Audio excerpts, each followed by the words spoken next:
Life, eh? Who can plan it? Along the way, stuff happens. Small stuff, big stuff, tricky stuff. And when life throws a curveball, bad things become worse things. Relationships crumbling, bills building, anxiety swirling, overwhelming. But when it happens, just like a good friend, we're always there. Like an open umbrella, we're there for each other. We might not always have the answers, but we can point you in the right direction of those who do. We offer guidance, words of wisdom, peace of mind, anytime. Space to breathe. So don't sit and suffer alone. Let's have a chat. We can help when budgeting leaves your brain in a tangle. When depression or grief feel heavy. Or when you're a carer and need care too. For whatever is needed, we're here. Together, we are the charity for civil servants. For whatever happens.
Good morning, everyone.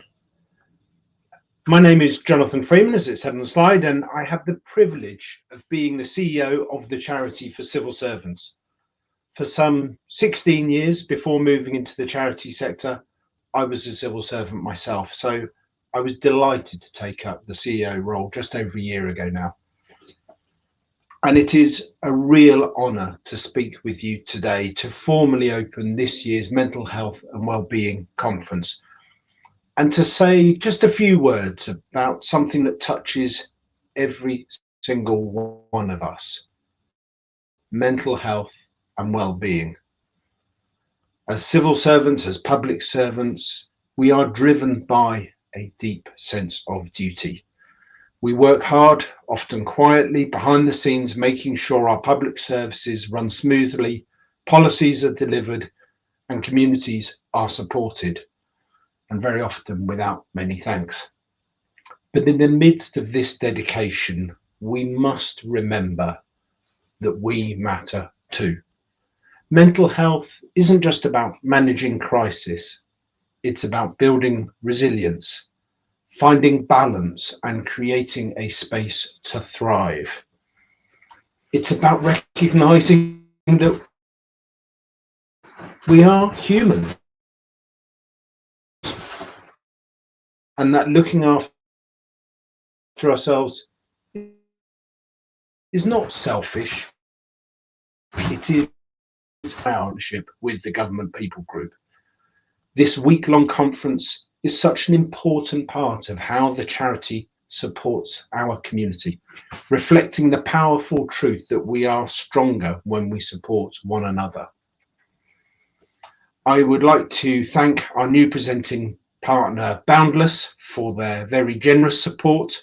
Please do check out their fascinating session on Thursday.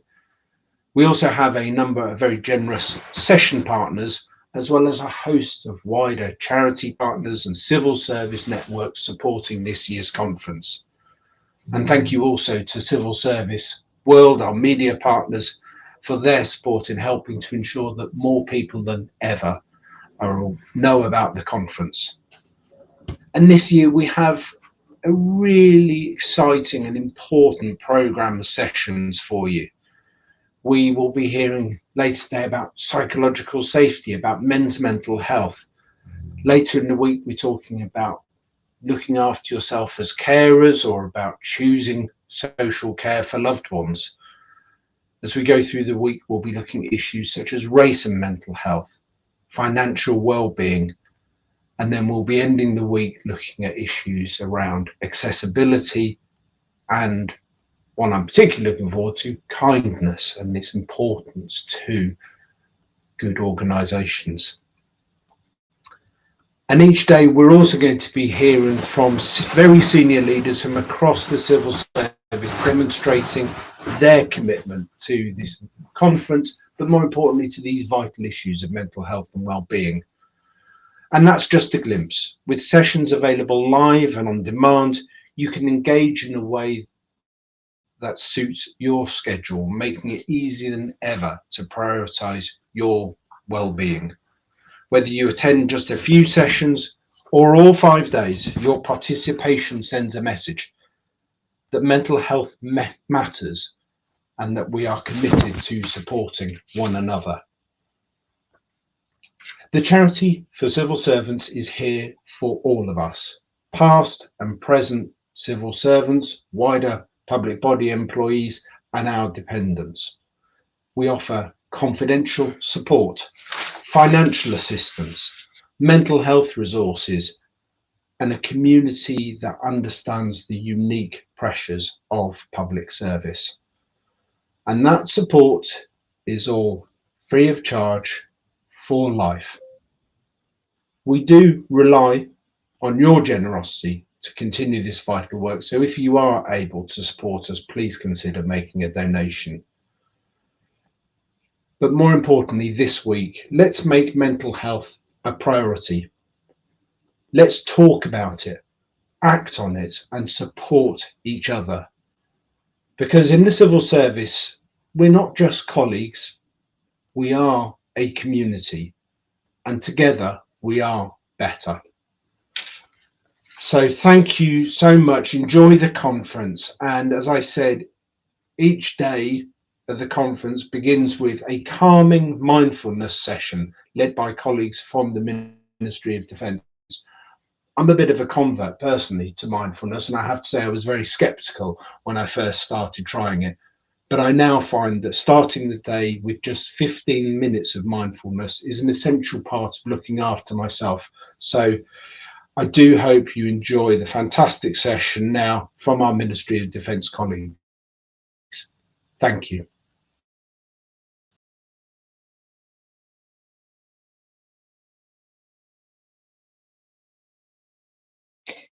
Good morning, everyone.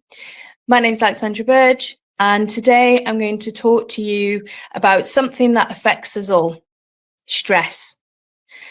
Stress is a natural part of life. We all experience it, whether that's through work, if you are asked to deliver something that you're maybe not familiar with or feel uncomfortable if it's in front of a large audience. It may be meetings that you are dreading. It could be deadlines that you're given and you're struggling to meet them, which could be the workload you're given. It could be social aspects like relationships, children, timetables.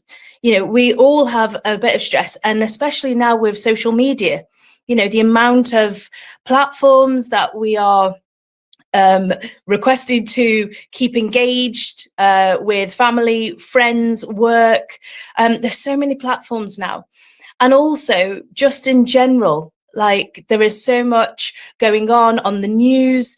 So, you know, that all creates stress within ourselves when we're watching the how the economy, how world peace is all showing us that it's all a little bit uncertain and unstable. So it can create these feelings of stress. Now, stress doesn't always have to be a bad thing. Stress can be good and bad.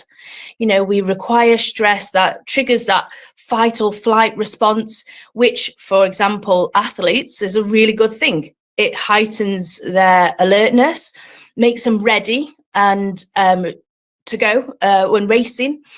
But if we encounter stress and it is prolonged and it becomes like chronic stress where it's overwhelming and just too much for us, then this can cause exhaustion, burnout, and, you know, ultimately illnesses and diseases. So just through the very nature of stress, it can create those physiological responses in our bodies, which sometimes in adverse experiences can be quite harmful. But what if I told you that the one most important, powerful tool to help cope with stress is something that we've all got access to, and that's your own awareness. And that's where mindfulness comes in. So yesterday, as Pat Burgess would have mentioned, you know, mindfulness is the practice of paying attention to the present moment intentionally and without judgment, and bringing that awareness to what is happening right now, to your thoughts, the surroundings, without trying to judge them or change them, but just simply acknowledging them. Helps that when you are stressed, we become more aware of what's going on with our thoughts and with our bodies. Now that sounds simple, but actually in a world full of distractions, it surprisingly can be difficult to do. So studies have shown that, you know, mindfulness can help with reducing the symptoms of anxiety and depression. With that practice of mindfulness, it can also help with improved sleep, better emotional regulation, and increased resilience, just by pausing, taking a breath, and reconnecting with yourself and acknowledging what is going on when we are overwhelmed and stressed. And how does it do that? So by bringing this awareness to what's going on, it activates the relaxation response. when you're stressed, the body activates that fight or flight response. So therefore, the physiological responses are things like your heart might start to increase, our muscles tense, our minds race.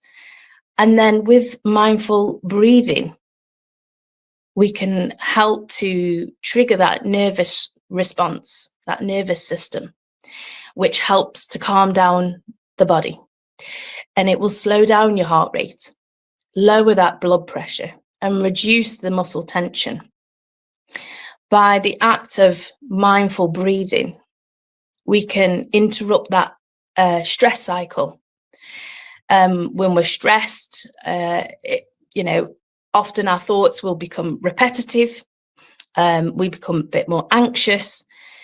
But by focusing on breathing, you shift your attention away from those thoughts and onto the breath, which again slows your heart rate and helps. Also, the mindful breathing can help with creating a space between what has happened, like the stimulus, and then how you react to that.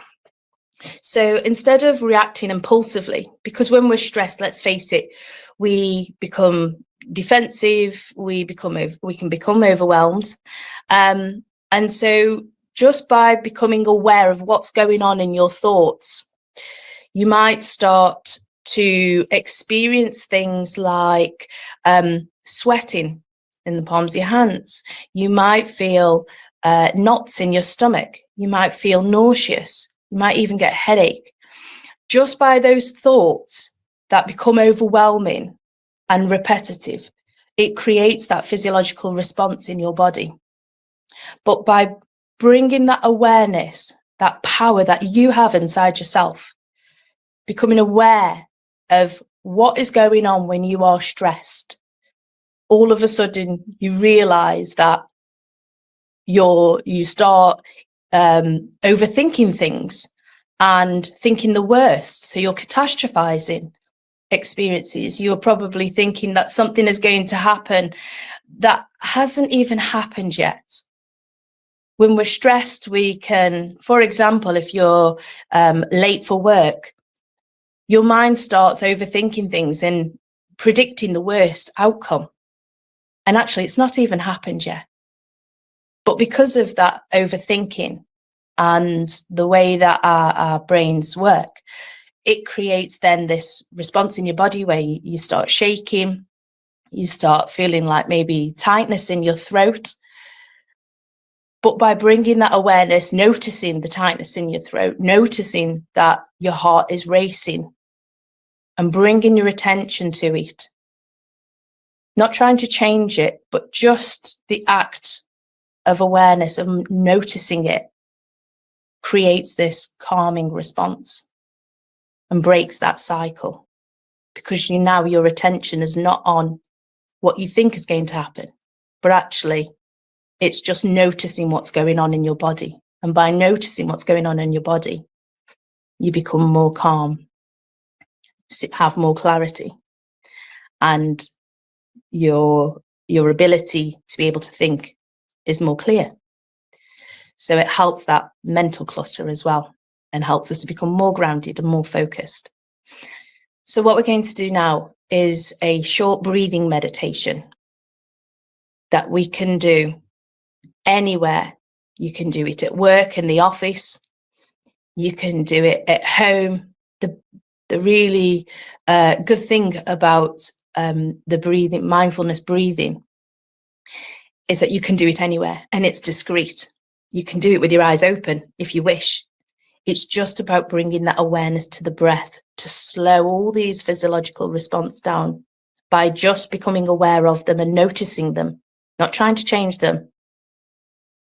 And then calming all of that down to enable you to perform better, think more clearer, and bring more calm and clarity to your thinking. So with that in mind, if you get yourself in a comfortable position, if you're in the office, that's fine. You can adopt a low gaze, maybe looking like you're looking at the keyboard of your laptop. But if you're somewhere where you can relax, I suggest you just close your eyes. Make sure that your arms are unfolded and your legs are uncrossed. And now bring all your attention and awareness to the breath.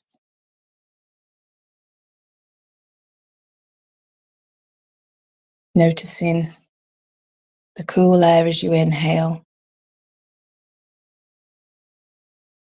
the warm air as you exhale.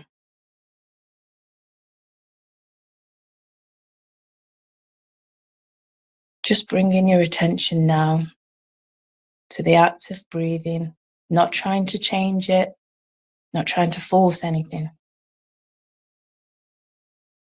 And some of you may be breathing more through your nostrils or through your mouth.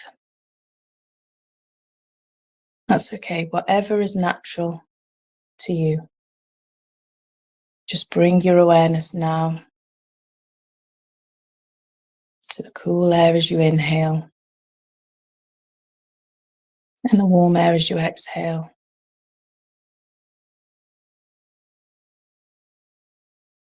Noticing as you inhale the rise of your chest, and as you exhale, noticing your chest just fall away, and noticing the rise and fall in the abdomen. You may notice that you breathe more deeply, either through your chest or through your abdomen. But just become aware now, the movement of your body as you inhale and exhale, the slight rise in your shoulders.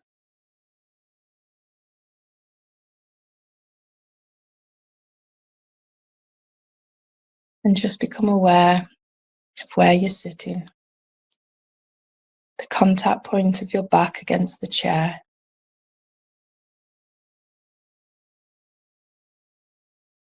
Noticing the pressure changing as you're breathing, as you may feel more contact with the top of your back or the lower part of your back as you inhale and exhale.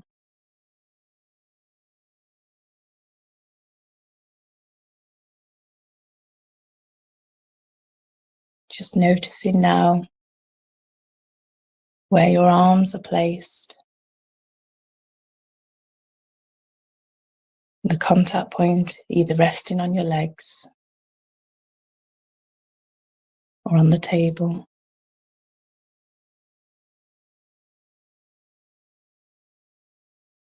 Noticing the cool air or warm air around your skin, of your hands,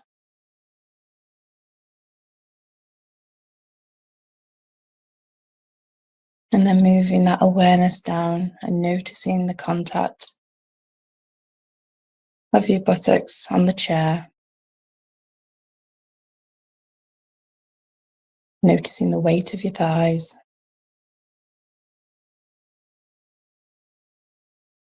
And then noticing where your feet are placed on the floor.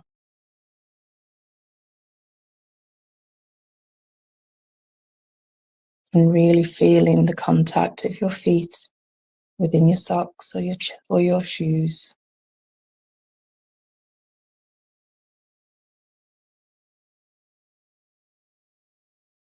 And now just holding your awareness of where you're sat, bring your attention back to the breath.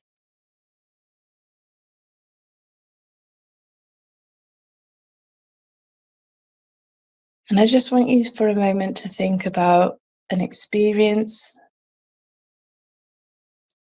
where you've become a little bit uncomfortable, a little bit stressed. It doesn't have to be really traumatic. It just has to be something where it's made you uncomfortable. And just really notice how that made you feel.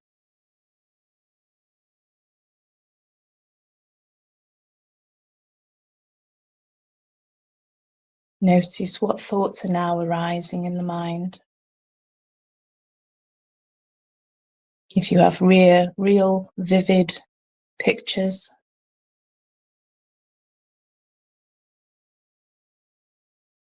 try to really hone in now on that experience that caused you a bit of stress, made you a bit uncomfortable.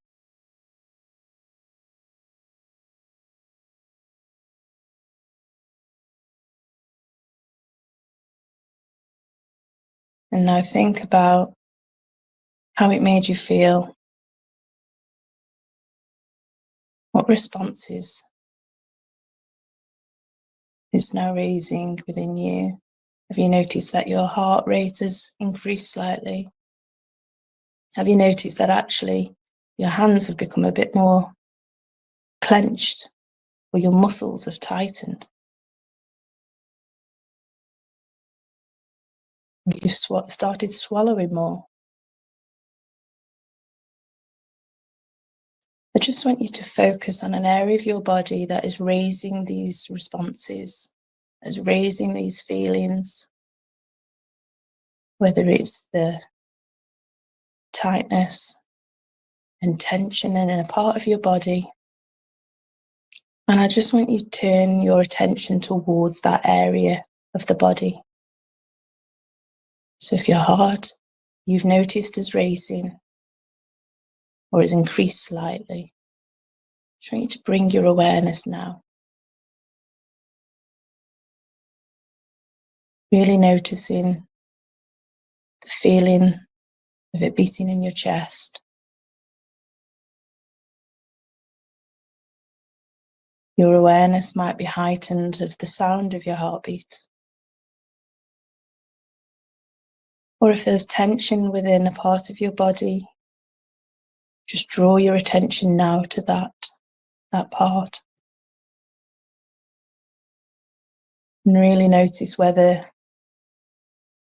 there is still tension there. And if there is, I want you to breathe into it. Just imagine as you're breathing into that area, noticing that area expanding, contracting. And just notice how now it's becoming more relaxed as you breathe into that part of the body, noticing the tension becoming more lighter, more relaxed. Breathe into that area now.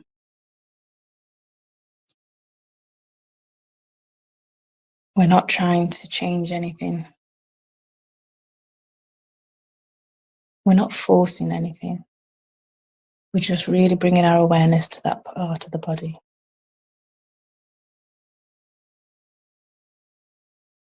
And with this awareness,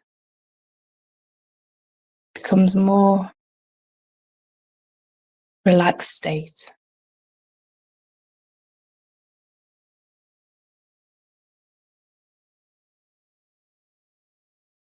And now just bring your awareness back to your breath. Noticing the rise and fall of your chest. And rise and fall of your abdomen.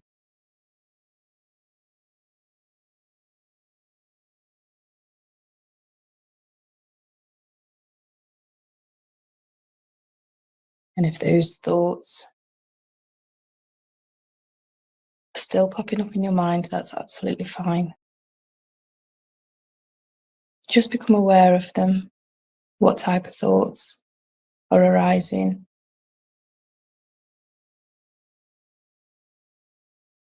How they're making you feel. And then just gently bring that awareness back to the breath.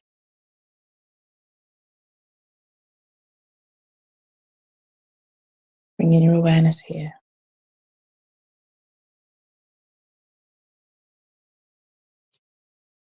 And as we draw a close to this meditation, just now bring yourself back into consciousness, becoming aware of where you're sat, becoming aware of all the parts of your body in their relaxed state. And you might want to stretch your legs, stretch your arms,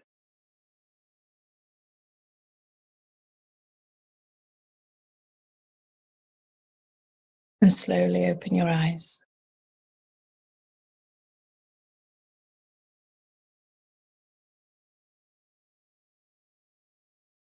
And from that, just remember that in times where you become stressed, feeling overwhelmed, just notice what thoughts are arising in your body. Just notice how your body is responding. And just through the act of awareness will bring calm, clarity. And you will be able to think more clearly and make you more resilient to these types of experiences. So I want to thank you for your time. I hope you have an enjoyable day and enjoy the rest of the Civil Service Charity event. Thank you very much, everyone.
Life, eh?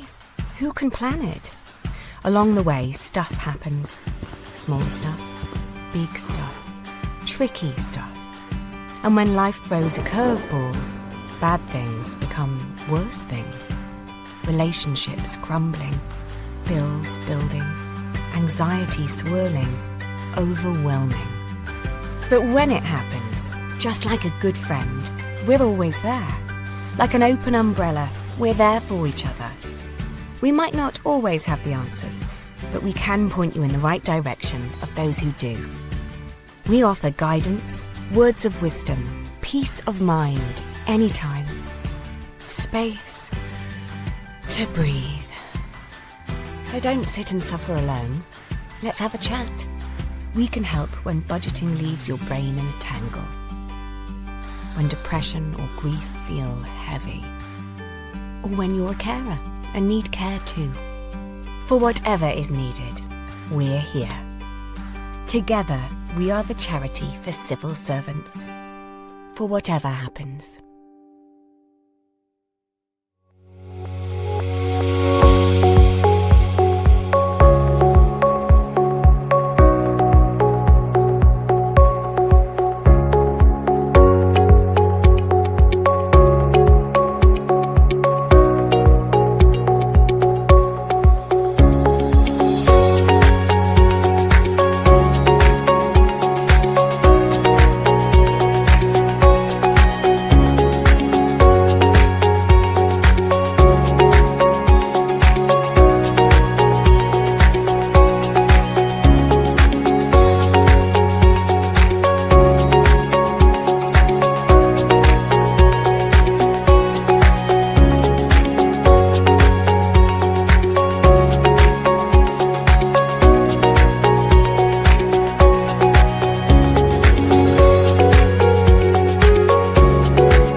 Good morning, everyone. And it is my pleasure to welcome you to the opening session of this year's Mental Health and Wellbeing Conference.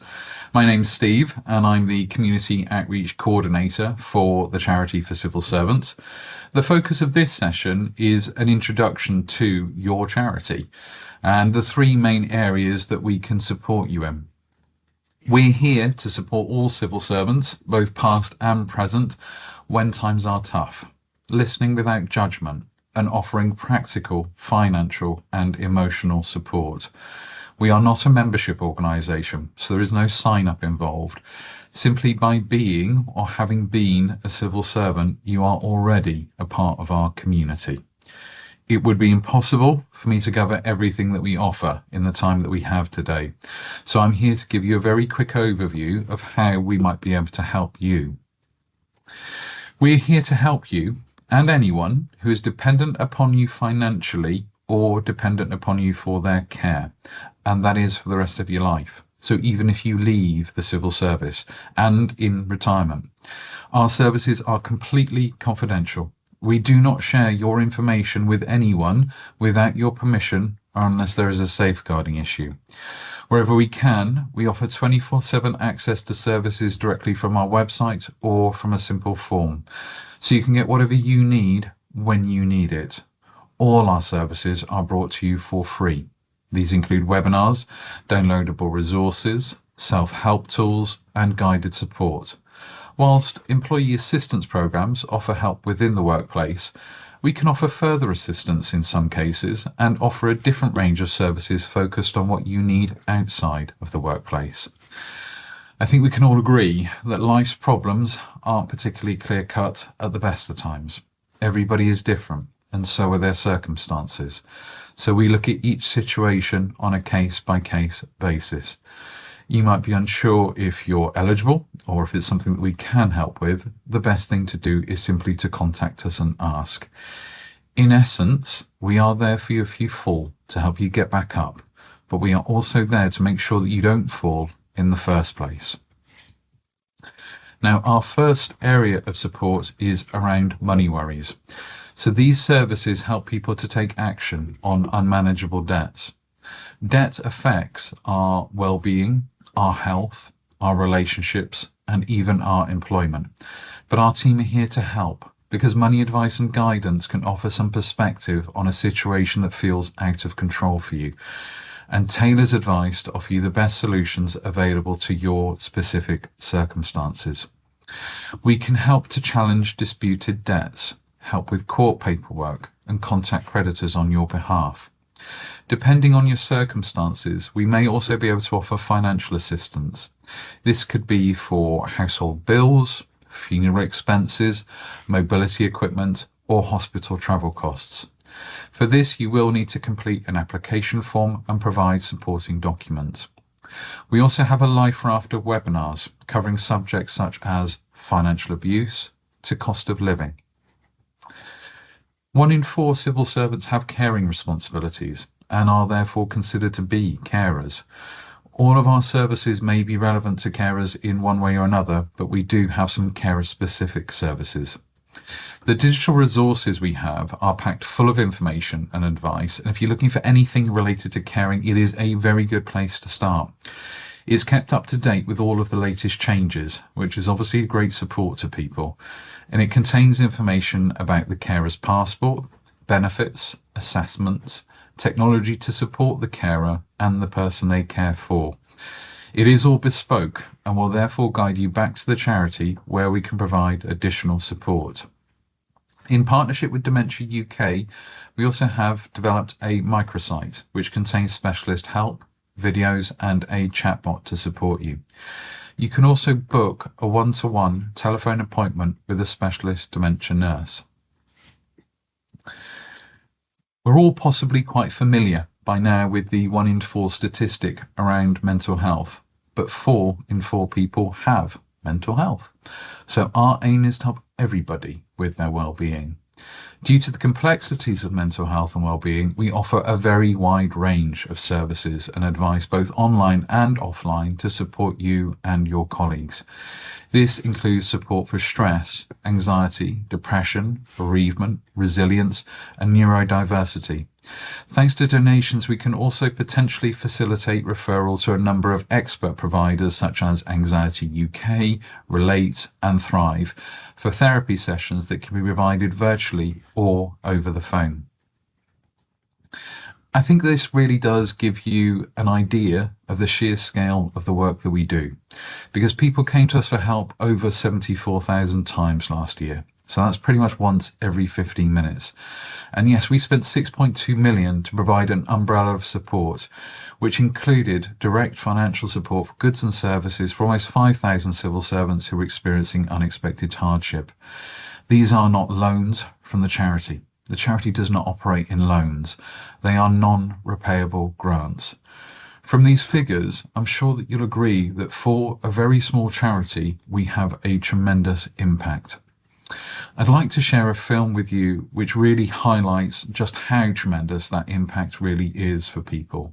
It shows real people who wanted to share their stories and experiences in the hope that it will encourage others to reach out, should you ever need to.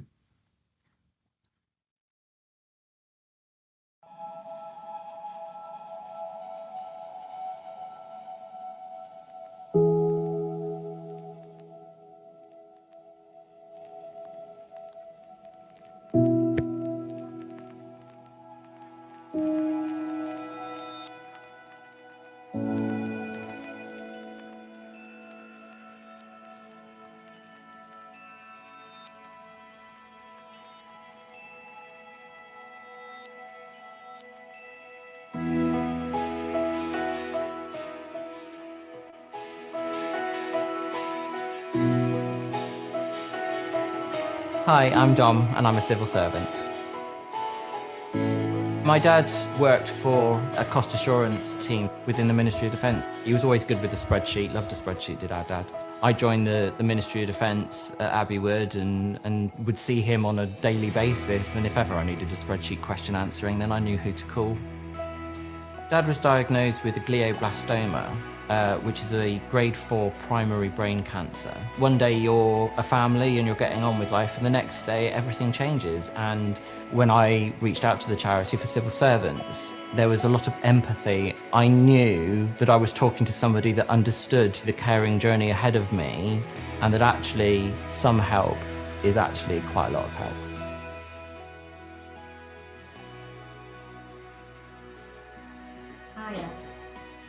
Hi. I really want other people to know that there is help out there for those unexpected dark times. So I was going through a marriage breakup. We had a young daughter. At the time I felt really low. I was in a really dark place mentally. I was feeling guilt towards my daughter and how her life was changing.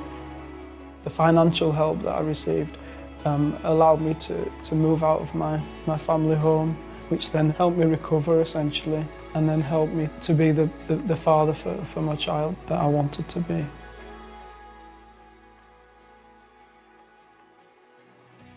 My name's Ume.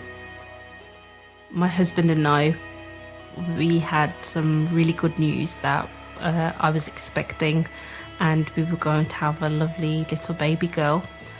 Unfortunately, she was born very early at 23 weeks. She was just 500 grams, and we always mention her as our bag of sugar. And after a 3-day battle of her prematurity and due to her illnesses, she passed away. And sorry, can you just stop? I think it's important because I do want people to understand.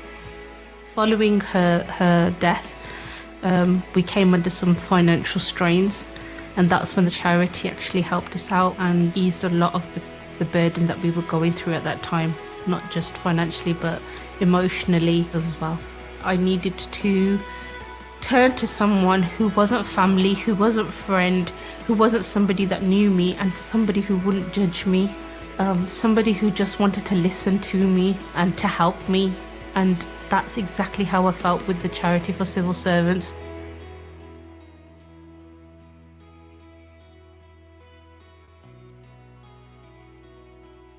I think that there will be many of us that can relate in some way or another to Dom, Stephen or Ume's stories.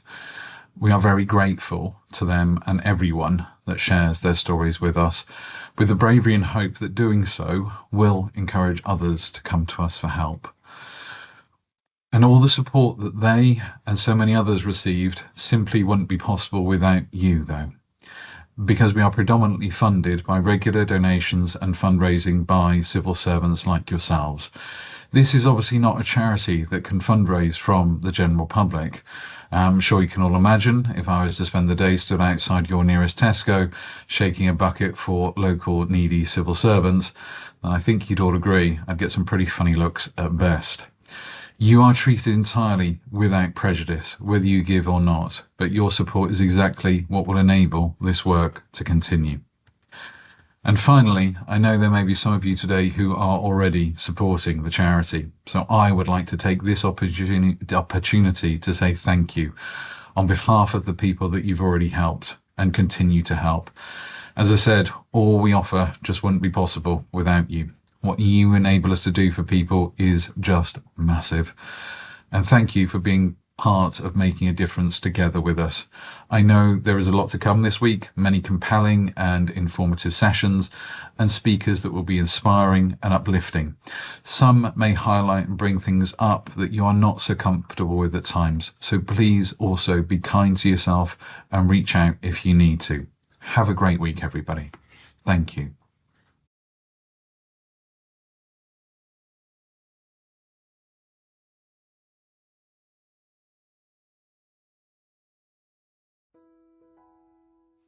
Have you been working consistently for a long time? Have you felt unable to take a break because the nature of your role means it's not possible at the minute? Has this meant that you now have an excess annual leave or flexi balance?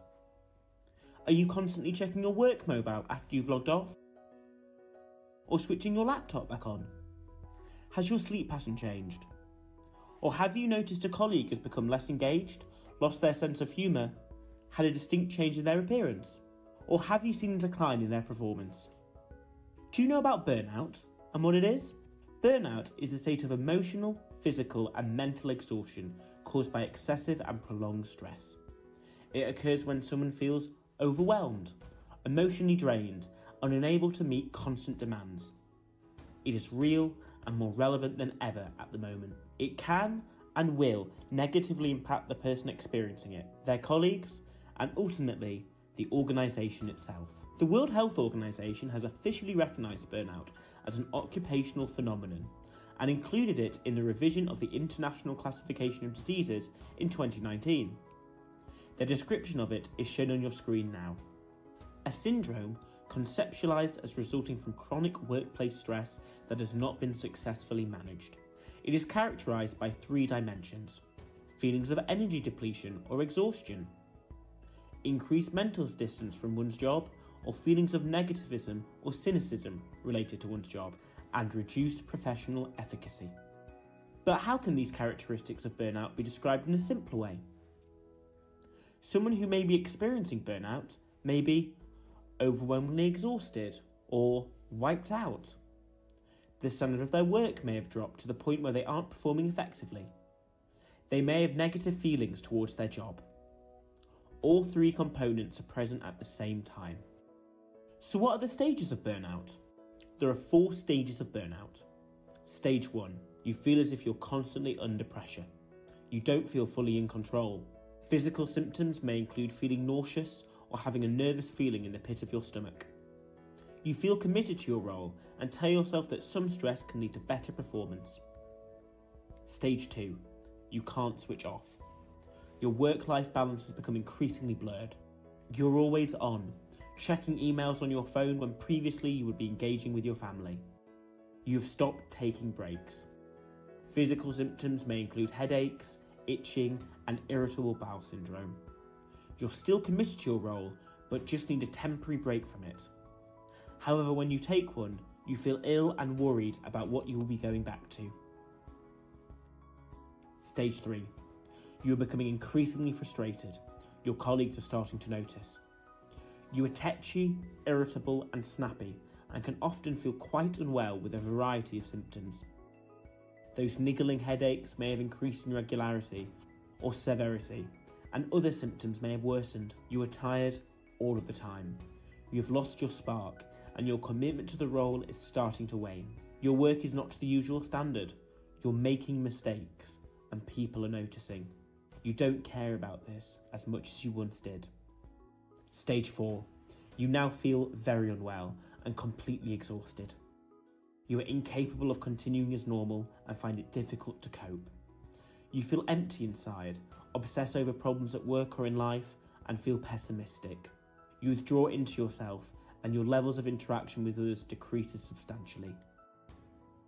Physical symptoms may include chronic migraine headaches, chronic irritable bowel syndrome, or an exacerbation of other symptoms. The fire you once had in your belly has gone, replaced by emptiness. you are burnt out. So, what can you do? If you've already reached stage 4, you should seriously consider seeking medical help. If you're anywhere between stages 1 to 3, there are some things you can do to stop it progressing further or even reverse it. 1. Talk to your GP. 2. Contact your employee assistant programme to discuss how you are feeling. Their contact details can be found on your organisation's intranet site. 3. Contact a mental health first aider or equivalent. 4. Look at the resources available to support your wellbeing on your organisation's intranet site, as well as the Charity for Civil Servants Burnout Hub. 5. Complete a stress risk assessment. This should identify your stressors. Think about what you can do to reduce these. 6. Ask your line manager to arrange an occupational health referral. 7. Switch your work phone off and pack your laptop away each evening. 8. Take regular exercise, even if just to take a brief walk. 9. Drink water. 10. Reduce your caffeine intake. 11. Make sleep a priority. 12. Eat better and at more regular times. Don't skip lunch because you're too busy and then snack on things that don't make you feel good. When things start to get too much, talk to a trusted colleague, your manager or team leader, or utilise one of the support networks in place in your organisation. Remember, your EAP service is free, confidential and available 24/7, 365 days a year. They can provide emotional support to help with anything that is affecting you, including workplace issues and self-care strategies. Further information about all the wellbeing support available to you is accessed via your organisation's intranet site. Thank you for listening.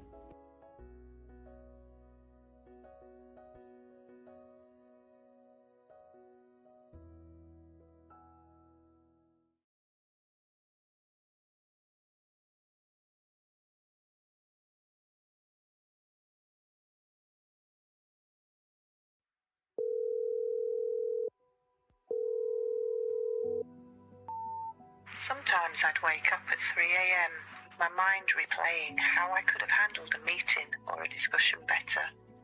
Sometimes I would spend hours stressing over conversations I'd had, running through a cycle of what-ifs. Sometimes it felt like I was so focused on the problems and the potential consequences of things not going well that everything felt overwhelming and unsolvable. To give it another name, I was ruminating or falling into a negative cycle of thinking. When I did this regularly, it really drained my energy, affected my mental health, and left me more stressed and anxious. Felt like I never switched off.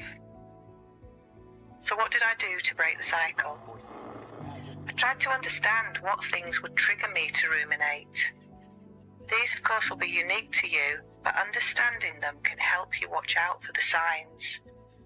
For me, it was spending hours stressing over an upcoming conversation, chairing big meetings with colleagues I didn't know too well, having challenging conversations with a specific colleague, arriving alone to social situations.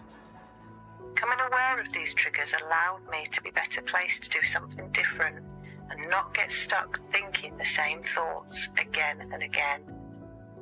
I learned that distraction is key. When I feel myself begin to ruminate, I use a grounding technique where I focus on the present, like what I could hear and see. I learned to challenge my thoughts. I often accepted my negative thoughts as facts. I began questioning them. Is this thought helpful? Or is this thought accurate?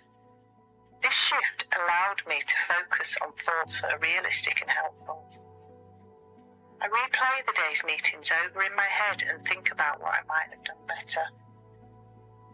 Finally, I learned to focus on problem solving. Instead of asking why, I began asking how. For example, instead of thinking, why did that not go well? Asking myself, how can I improve next time? And instead of thinking, why wasn't I ready for that? Asking, how can I better prepare? So if, like me, you tend to ruminate, identify your triggers. If you spot them starting, distract yourself. Challenge your thoughts. Are they helpful? Are they accurate? Focus not on problems, but on problem solving. And like me, this will help you leave rumination behind.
Life, eh?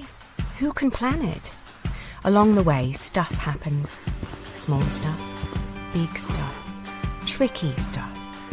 And when life throws a curveball, bad things become worse things. Relationships crumbling, bills building, anxiety swirling, overwhelming.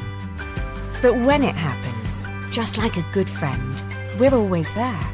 Like an open umbrella, we're there for each other. We might not always have the answers, but we can point you in the right direction of those who do. We offer guidance, words of wisdom, peace of mind, anytime. Space to breathe. So don't sit and suffer alone. Let's have a chat. We can help when budgeting leaves your brain in a tangle. When depression or grief feel heavy. Or when you're a carer and need care too. For whatever is needed, we're here. Together, we are the charity for civil servants. For whatever happens.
Hi everyone, my name is Cara Heffernan-Davies and I lead on engagement across London and South East here at the charity. I also manage the engagement and volunteering team and know that looking after my well-being and those in my team and around me is so important. And that's why I will be tuning into as many sessions as I can this week. I'm really passionate about the next session as I believe it is critical in every workplace. So I'm delighted to introduce the next session being Psychological Safety, run by our session partner, Pern Candola. They will be exploring the critical link between inclusion, psychological safety and well-being, and We're going to be delving into the small behaviours that have the biggest impact on fostering inclusion and psychological safety, showing how they can boost employee well-being, engagement and performance. So sit back, enjoy the session, and hope to see you through many of the sessions throughout the week. Welcome to this presentation on our new research into toxic workplaces and psychological safety. And it's a great pleasure to be here, and thank you so much for inviting me. We've just completed actually the first psychological safety week, and we've had strong engagement over the course of the week with thousands of individuals and hundreds of organisations taking part, representing every sector you can think of. We've had many sponsors. We had the overall sponsor, which is the Financial Times, the gold sponsors, you can see here, Asian Media Group, BP, Cabot Financial and KPMG. The Charity for Civil Servants was actually one of the sponsors as well. It was a bronze sponsor. So we're delighted to be able to reciprocate and do this presentation with you today. So how did Psychological Safety Week come about? Well, last year I spent months tucked away writing 3 books. 2 are already out this year, Designing for Diversity, which examines talent management, and the book I co-authored with a colleague, Ashley Williams, on LGBTQ+ inclusion.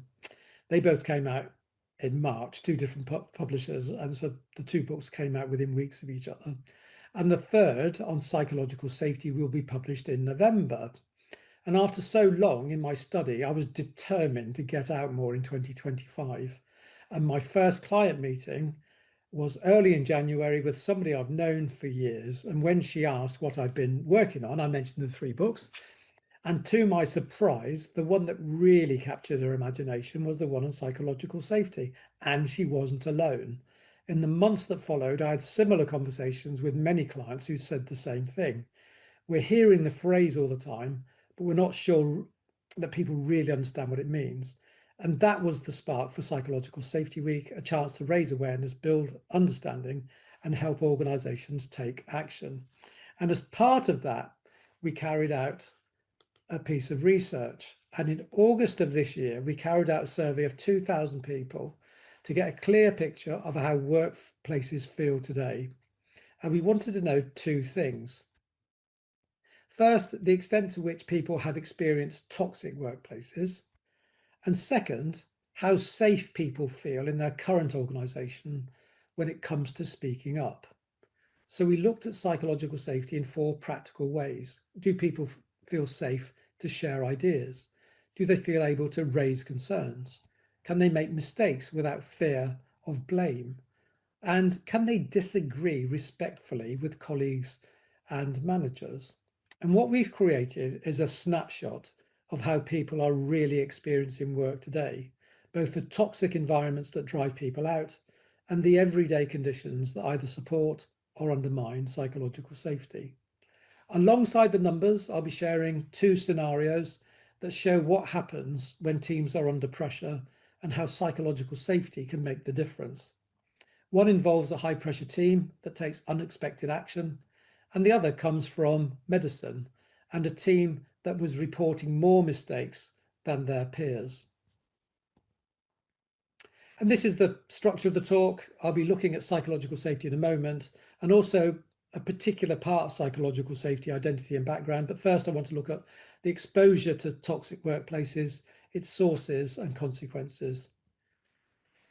In our research, 48% of people, nearly half, told us they had experienced a toxic workplace at some point in their lives. So this is not a rare or marginal issue. It's something that many of us have been touched by. And we looked at the causes of toxicity and grouped them into 2 categories.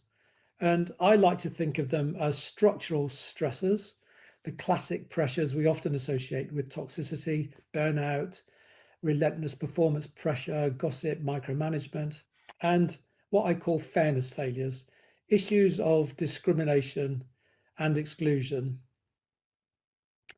bullying, favoritism, harassment, discrimination. And these aren't just personality clashes, they are about basic fairness at work. Structural stressors came up in 57% of responses. That's very much in line with what the wider research literature tells us. And then we had fairness failures, and strikingly, this category cut deeper, scoring even higher, 61% of responses. And that's important. At a time when we're hearing about diversity and inclusion rollbacks, we should be under no illusions. People themselves are telling us that fairness is at the heart of toxic workplaces. Failing to treat people fairly, whoever they are, is not peripheral. It is one of the main drivers of toxicity in organizations today. And we also asked people about the sources of toxicity, and it won't surprise you that the most common answer was managers and leaders. Nearly 2/3, 63% pointed to them. That feels consistent with much of what we know. Leaders set the tone. What was more startling, though, is that over half, 54%, said their colleagues were a source of toxicity. Now, we often focus our attention on leadership, and rightly so, but we need to be careful that this doesn't overshadow the fact that all of us have a role to play. The influence of teammates is almost as strong as the influence of managers. And then there's the third source, clients. And around 1 in 5 people told us that toxicity came from the very people they were providing a service to. And here we saw major sector differences. Finance, legal, and healthcare stood out with much higher levels of client or patient-driven toxicity. And this raises an important but uncomfortable question: how many organizations are truly willing to act when the problem lies with the customer, the client, or the patient? And finally, we looked at what happens when people report these behaviors. Only 8% of people told us that when they reported what they saw, the behavior actually stopped. That's shockingly low. So what does this tell us? That while leadership matters, toxic workplaces are also about peer-to-peer behavior, about customers and clients and patients, and about whether reporting systems build trust and accountability. And right now, those systems too often don't.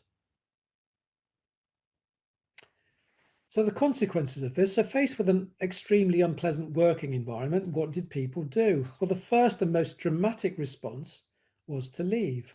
3/4 of those who had worked in a toxic workplace told us they had left at least one organization as a result.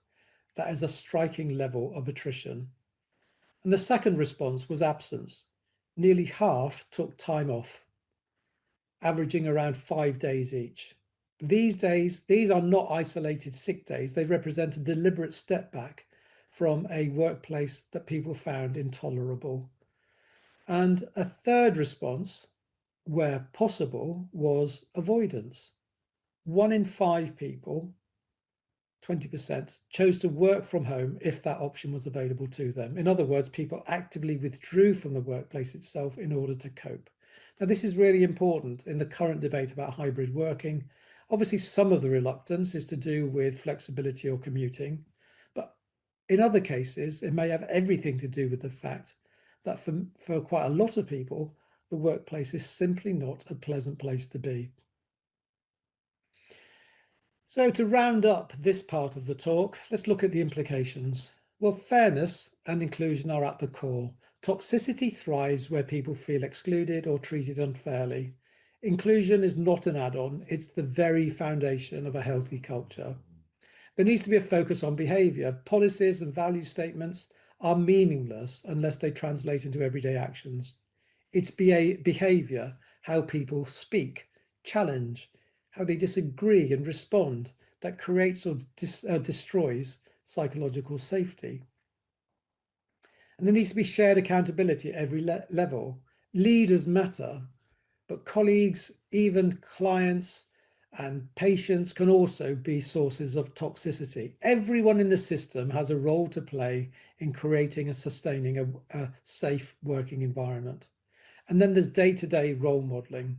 Culture is built in the small moments, how mistakes are handled, how disagreements are voiced, how feedback is given. These daily acts of role modeling signal what is really valued. And the key takeaway, it's that psychological safety isn't achieved by slogans. It comes from fairness at the core, behaviours that match values, accountability shared by all, and consistent role modelling in the everyday moments of work. And I said there were 2 case studies. Well, this is the first. Here, you have a team which was under great pressure to produce, but it was being micromanaged and their calendars were being overscheduled. They had no time for breaks. There was fatigue, as you might imagine, and that led to mistakes becoming more frequent. They were producing, nevertheless, but in the end, they decided that they'd had enough and they took action. Now, in this particular case, you have what looks like a textbook example of structural stressors, the kinds of pressures that can arise anywhere, in an office, a factory, a hospital, or a bank. All of this might sound familiar in earthly workplaces, but in this case, it was happening 270 miles above the Earth's surface on board CIV004 in 1973. The rookie crew, Gerald Carr, Edward Gibson, and William Pogue, were obviously highly skilled and very well trained professionals, but not yet accustomed to the realities of living and working in orbit, and they were given no opportunity to ramp up gradually to the performance expected of them. The workload was relentless, rest time was eaten into, the team had to report back constantly to those in charge, and they had little sense of autonomy or control. The schedules and demands from Houston soon became overwhelming. Of course, the option of leaving the organisation didn't exist, nor could they simply call in sick. So eventually something extraordinary happened. They did the only thing they could. They stopped communicating with mission control for around 6 to 7 hours, long enough to make their point without endangering the mission. Now, a couple of years later, the New York Times and later still the Harvard Business School described it as a strike. That label doesn't quite fit. It seems more likely to have been partly miscommunication, yet the point was unmistakable. The astronauts made it clear that the way things were being run was unsustainable, and they took the opportunity to take a break from the relentless pressure and to kind of get some control over their own well-being. So the second part of our research looked at psychological safety. And when we talk about psychological safety, definitions vary, but there are 4 themes that consistently come up. I'll cover 3 of them here and return to the 4th at the end of this presentation. The first theme is voice and contribution. This is the relatively easier side of psychological safety. People in our research generally felt comfortable sharing their ideas and, to a lesser extent, raising concerns. So the baseline of speaking up is there, even though you might have thought it might have been a bit higher, at least when the stakes aren't too high. The second theme is a respect and feedback culture. And here the scores begin to fall. Around 2/3 of people said their managers encourage open and honest feedback, which is encouraging. But when we dig deeper, asking about whether colleagues remain respectful when disagreeing, or whether people feel safe challenging decisions, the numbers drop below that 2/3 mark. Respect in disagreement in particular is clearly not guaranteed. And the third theme is learning support when mistakes happen. And this is where things get really difficult because confidence falls away sharply. Many people said that they don't feel supported when they raise difficult issues. More concerning still, they feel that mistakes aren't treated as opportunities to learn, but as reasons to blame.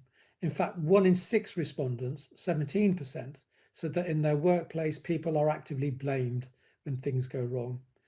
What this shows is that psychological safety isn't a single thing. It's made up of different elements, from the simple act or relatively simple act of sharing ideas through to the much harder challenge of being respected in disagreement, and finally to the most difficult area of all, being able to admit mistakes and learn from them.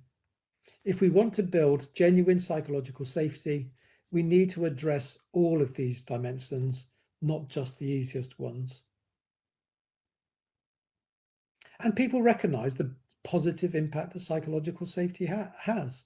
When asked about the benefits, respondents pointed to some very clear outcomes. Greater innovation, people share ideas more freely, experiment and improve. there's higher performance and profits. Organizations gain commercially when people feel safe to contribute. Better staff retention. People are more likely to stay in workplaces where they feel respected and included. Improved productivity. Work gets done more effectively when people are not looking over their shoulders, and there's happier employees. Psychologically safe workplaces are those where people actually want to come to work. So the message is straightforward. Psychological safety is not just about well-being, even though that's highly important. It also drives the condition that every organization says it wants: innovation, productivity, and loyalty, by creating a workplace where people can thrive. So the implications of this part of the talk, well, one of the most powerful forces that shapes behavior at work is authority. People in leadership positions may not realize that others hold back from speaking up around them, not because of anything personal necessarily, but simply because they carry the authority of their role. And this was famously demonstrated by Stanley Milgram in his classic obedience experiments. Participants carried out instructions they were uncomfortable with, not because they wanted to, but because someone in authority told them to. And the same process is at work in organizations today. Authority alone can silence people. So it's a stark reminder of how authority shapes behavior and why creating a safe environment is not optional, but essential.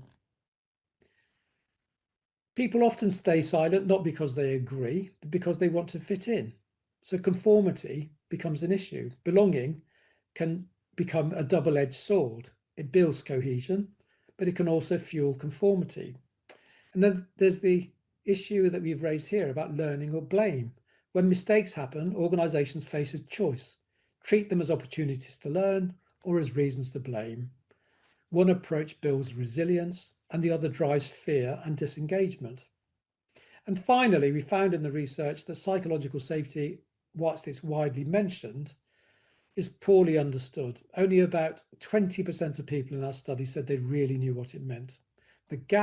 This gap between language and understanding is one of the biggest risks, but it's also one of the biggest opportunities that we face.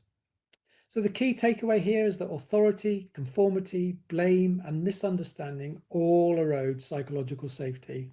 And to change that, we need to create workplaces where people feel able to speak up, belong without silencing themselves, and learn without fear. But to do that, we need to understand the very human drivers that hold us back. I said there were two scenarios. Well, this is the second one. A medical team report making more mistakes than other teams. So medical team report making more mistakes than other teams. So why are they so happy? Well, on the surface, it seems contradictory. Surely teams that make more mistakes should be demoralized or underperforming. But in fact, the opposite is true. What the research shows us, particularly in healthcare, is that these teams are not making more mistakes, they are reporting them more openly. And that's the crucial distinction. When people feel psychologically safe, they admit when things go wrong. They flag risks early. They're more willing to talk about near misses, errors, or uncertainties. It doesn't mean the team is careless, it means they are honest. And because they are honest, they learn. Teams without psychological safety, by contrast, hide mistakes. Problems get buried, learning is lost, and risks accumulate. These are the teams where patients suffer more, and even though on paper their error rates may look lower.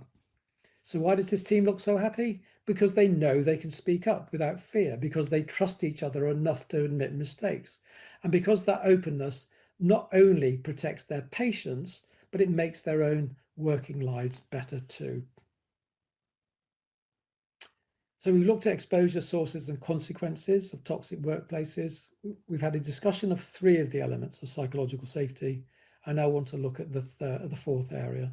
And in this final set of questions, we wanted to look at the relationship between identity, inclusion, and psychological safety, which is the fourth part of the ingredients of psychological safety.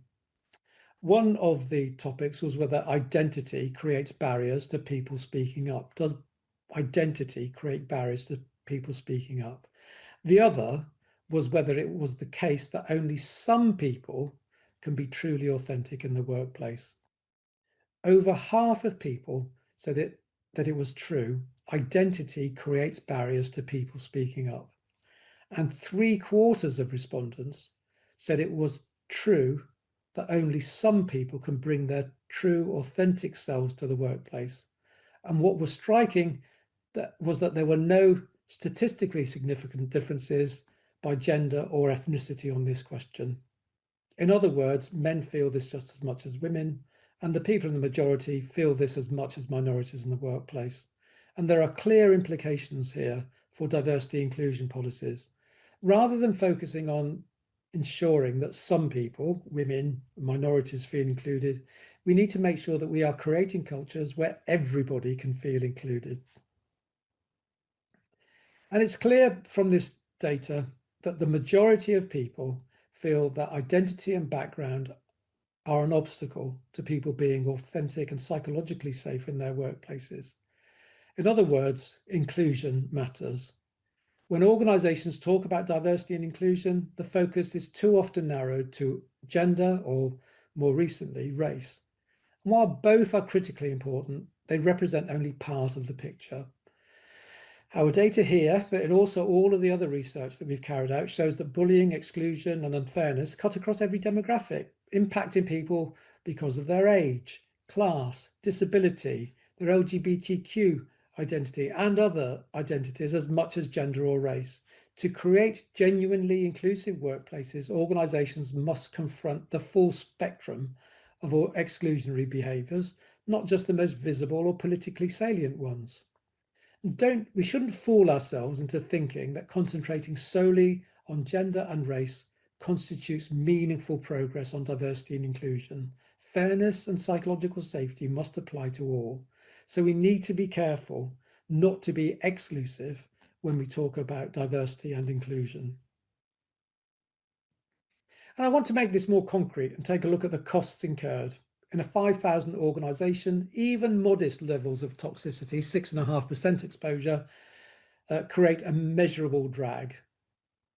I will use professional services as an example because in professional services firms, income is often calculated on a per person basis. And I've treated this very conservatively at £150,000 per employee.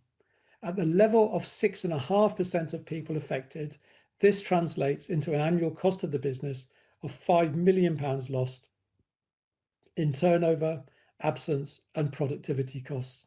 At 20 to 30% exposure, the size of a business unit, the cost escalates to £15 and £23 million respectively. And these are conservative figures, remember. And let's use another example. Let's take a hospital of 5,000 people. At 6.5% of people affected, that's the equivalent of losing the work of about 100 staff in the NHS.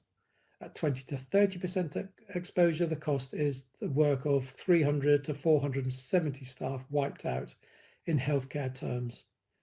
In the NHS, losing the equivalence of hundreds of staff isn't just a cost on paper. It translates into fewer staff on wards and in clinics, reduced patient care capacity, longer waiting times, cancelled operations, delayed diagnoses, raised costs due to increased reliance on agency staff, and undermining continuity of care. These operational consequences inevitably have political repercussions, and they become headline issues of public trust and accountability. These findings align with Professor Sir Carey Cooper's well-established estimate that bullying and harassment cost organisations between 5% and 15% of annual turnover. Our figures land squarely at the midpoint of that range. It's really important to note that these figures don't just reflect what happens in such environments. What they're really measuring is the cost of inaction. Psychological safety strengthens fairness, trust, and inclusion. It reduces turnover, cuts absence, and lifts performance. In other words, it's a strategic investment, protecting revenue, safeguarding patient care, and ensuring sustainable growth. Toxicity silently drains millions and whole units of capacity every year. Psychological safety is not a soft option. It's the difference between erosion and resilience. In short, toxicity drains performance. Psychological safety sustains it.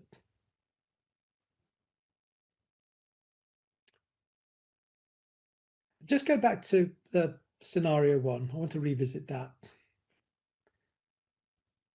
This is Skylab 4. It's a toxic workplace, obviously. Long hours, pressure from Houston, rising conflict, and near mutiny. A textbook case. Or was it? The real turning point came not from punishment or blame, but from leaders acknowledging mistakes, recognizing the strain, and being willing to listen. NASA admitted that they hadn't realized the impact their scheduling and communication demands were having on the crew. Ideas were implemented. The astronauts' proposals for better pacing, autonomy, and rest were taken seriously and acted upon. Once conditions improved, performance, which had been good but taking a toll on the individuals in terms of fatigue and well-being, performance didn't just recover, it actually accelerated, with productivity soaring up by 150%. The mission became the most successful in Skylab's history, and Skylab 4 closed as the longest, most productive space mission ever at that time. And the lesson from this is that what looked like a toxic workplace was turned around when leaders created the conditions for psychological safety. It shows that change is possible. Action works, and even in the toughest of environments, trust and listening can transform performance. So this presentation has been based on research conducted in August of this year with a sample of 2,000 people. Nearly half, 48%, told us that they've experienced a toxic workplace at some point in their lives. And the consequences are clear. 3/4 of them left at least one organisation, and many took time off to recover. The source of this toxicity is not just poor systems, but people. Leaders and managers play the biggest part, but colleagues matter too. Over half reported harmful behaviour from peers. And strikingly, around 1 in 5 said the toxicity came from clients. That raises an uncomfortable question: how far are organisations prepared to challenge those who pay the bills when they damage their staff? On psychological safety, the picture is mixed. Just over 2/3 feel comfortable sharing ideas, but the numbers drop sharply when it comes to challenging a boss or admitting mistakes. Over half of our respondents told us that identity affects whether they feel safe. 3/4 believe that only some people can be truly themselves at work. This is not what a psychologically safe and a learning organisation looks like. Our findings show that toxicity doesn't just stem from structural pressures like micromanagement or workload. Fairness factors, discrimination, exclusion, bullying, harassment are just as prominent, if not more so. And they come with a price. Even with only 6.5% of the workforce affected, the cost to organisations runs into millions, wiping out the equivalent of whole teams or business units. In the current climate of DEI rollback, that should serve as a warning. People want fair workplaces, they want inclusion, but too often our definition of diversity has been narrow, focused mainly on gender, more recently on race. Psychological safety means something broader and more ambitious, creating a culture where everyone can contribute, learn, and be themselves. And by building psychologically safe workspaces for everyone, we can unlock not just resilience, but genuine excellence. A final point is actually the book, Building a Psychologically Safe Working Environment, is out on the 10th of November, and you can pre-order from the 20th of October, and Routledge have said that if you scan that code there, you'll be able to get 20% off using those words there. So with that, thank you for inviting me, and over for questions.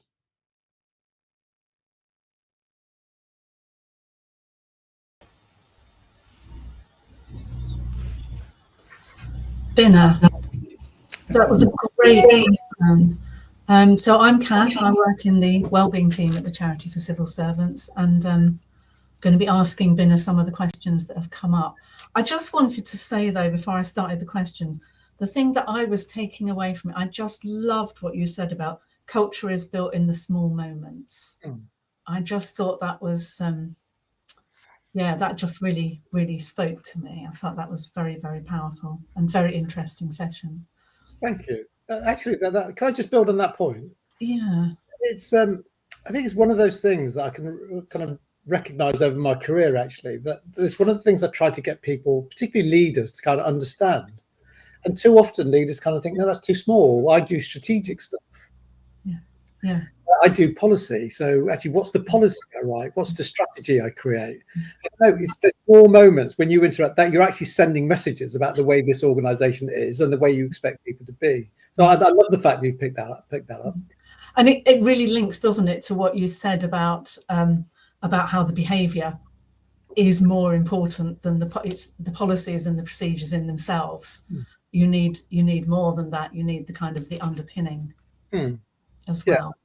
Yeah. Anyway, I better move on to our participants' questions rather than hogging it myself. So the first question, Binna, is how can managers be supported to create psychologically safe workplaces? Yeah, it needs to be incorporated within training that managers get, and I think I said actually at the end of the talk that where you have these workplaces where people don't feel comfortable, that their well-being is being harmed and they're being damaged, and that we can look at the costs because the costs are kind of tangible.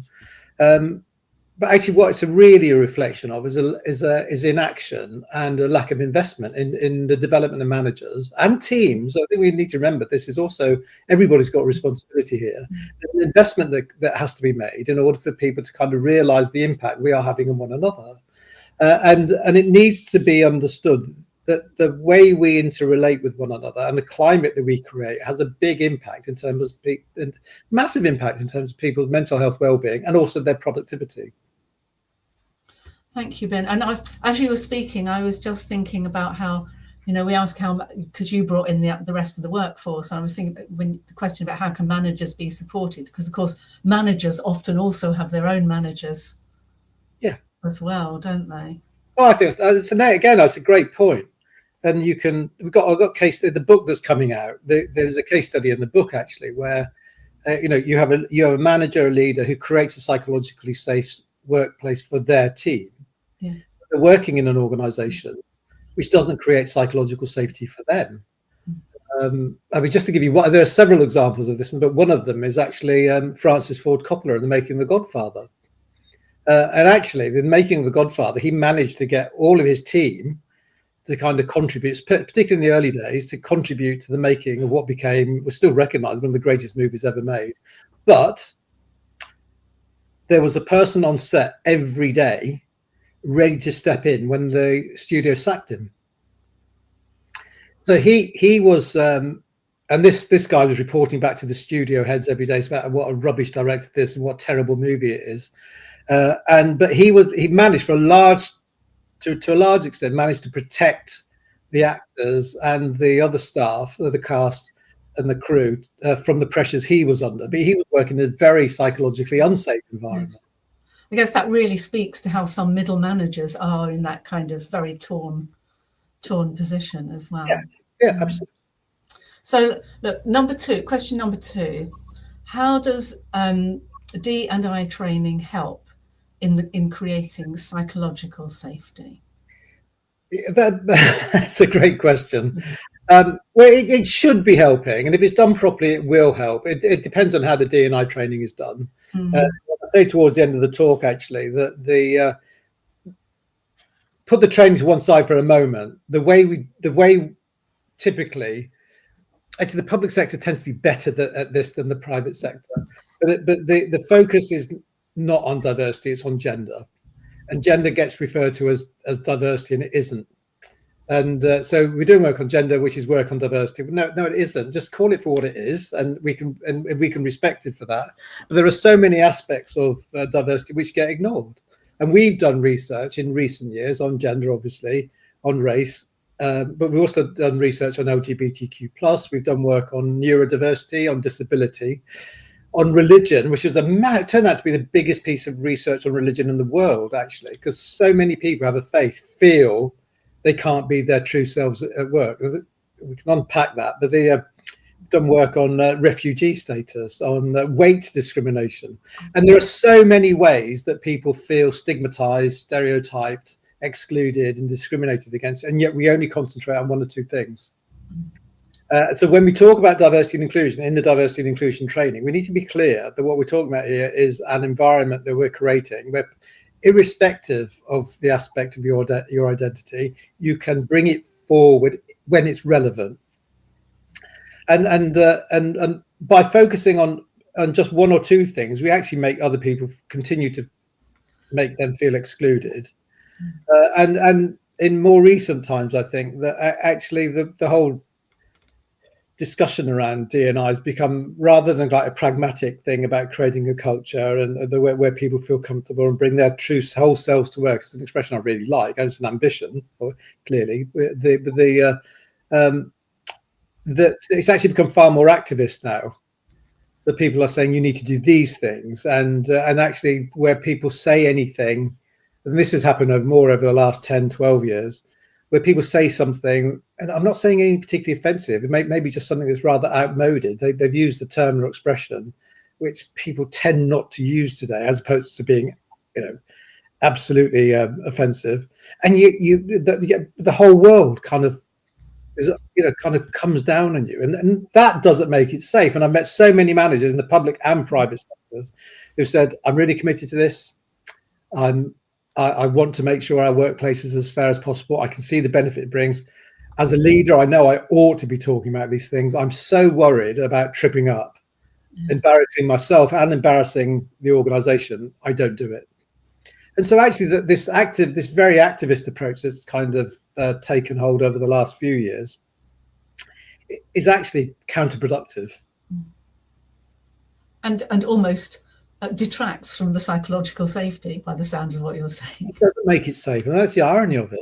It makes it safe for some people, and of course that then means it's not psychological, it's not psychological safety. And the other thing that's happened over the last few years, and I've said this for years actually, diversity is about change as long as the change isn't about diversity. So if you start saying, well, hang on a minute, why are we doing that? Why do we have targets, for example? And not the psychological safety, but I've got a book coming out, which came out earlier this year. We'll devote a chapter to the failings of DEI, and one of those about target setting. So actually, where somebody objects to targets, they're seen as being not just anti-targets, but anti-DEI. So that's then kind of, okay, I'm going to be labelled as a sexist, racist, whatever. I'm not going to say it. And yet there's a policy there that you think is worthy of discussion about whether it's the right thing to be doing. And so we suppress the discussion, and then you reach a situation like has happened with the American administration this year, where Trump has lit the match, and people are focused on the match. And what I'm saying to people is, we've forgotten about the kindling, and there's been criticisms growing about DEI for a long time now, which have not been allowed to be discussed and kind of kicked around. And what's the best approach? And all of a sudden, you've got a lot of people who kind of have a lot of serious concerns, and it just becomes, explosive. So interesting and so complicated as well. So let me move on to, we kind of, this is also about about talking about diversity and inclusion. So this is question 3, where you say fairness is an important part of psychological safety. And as I said, that kind of goes back to what we were talking about just now, but how safe does it feel to talk about diversity and inclusion? Yeah, and it doesn't feel safe. I was talking to somebody earlier this year and last year who kind of made a quip.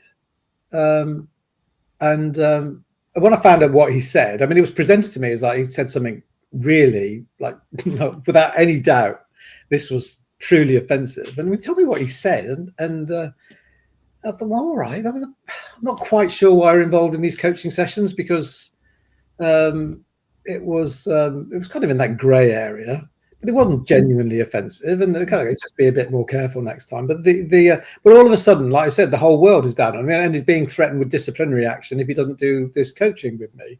And I find that the reaction to what people do in the workplace is so extreme, can be so extreme, that people think I'm better off not saying anything. And he was giving a talk actually about his own commitment to diversity, equity, and inclusion, and now he's not going to. And actually, part of where the coaching became valuable was actually enabling him to kind of move on beyond that, to kind of say, no, keep on talking about your commitment to this, because actually that's really important. And but it has become less safe, and you can't.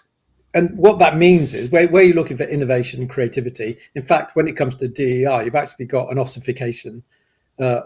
These are the things that are considered to be good practice, and nobody questions the term. These are the things that can be considered to be best practice, not just good practice. And nobody considers whether there's any data to back it up. The only thing that backs that assertion up that these things are best practice is that everybody else is doing it. So it's common practice, but not. And then you look at what the data says about a lot of these things, and the data shows these things don't work. So actually, we actually end up in a situation where DEI now is best practice, is a lot of best practice. A lot of the things, when you look at the research, it doesn't work. So it's not going to bring the change that you want anyway, but you get the satisfaction of kind of copying everybody else. And if you criticize it, you're seen as the one who's wrong. Now, I have the advantage, having worked my whole career and studied, my PhD was in the fairness of selection tests, having studied this. So I have some credibility in this space. So when people look at me, they're going to go, hang on a minute, you're supposed to be pro. And so I don't get the questions that somebody else who will be a line manager saying, I'm not sure I like that policy. But the reason you don't like it is because you have your own personal problems with, women, minorities, and gay people. You know what I mean? It's kind of, that's the implication that gets made, rather than treating the comment that people are making in a adult way. So am I rabbiting on? It's very, very interesting. No, not at all. But I'm going to move you on to the next question. Actually, I'm not going to ask you question 4 because I don't quite understand it. So I'm going to move on to question 5, which is, how can we encourage self-reflection amongst leaders where psychological safety may be an issue, but they may not be aware? Yeah, it's a very common problem, actually, that we think, it doesn't matter what the topic is, actually, but in this case, talking about psychological safety, yes. Totally with you, totally get it. But psychological safety, leaders, managers, we need to pay attention to it. Thank goodness I'm good at this. It's everybody else who needs to get better. It's known as a self-serving bias or an egocentric bias. There was a survey carried out last year on driving in Britain. 84% of Britons consider themselves to be above average drivers. It's a very common thing. And this is one of the things you need to appreciate when it comes to psychological safety. Everybody agrees it's a good thing. Thank goodness I do it. It's these people you need to be talking to. And so we have a very natural overestimation about our own capabilities. I'm as subject to this as anybody else. Actually, I'm no better than anybody else in that regard. And so the first barrier you need to overcome is actually approach this with an open mind. Try to look to learn here. There are things we can all do to improve and do better. And I can. There's no doubt about that I can. And I know that anyway, I've learned a lot about myself over the years, and I still make mistakes.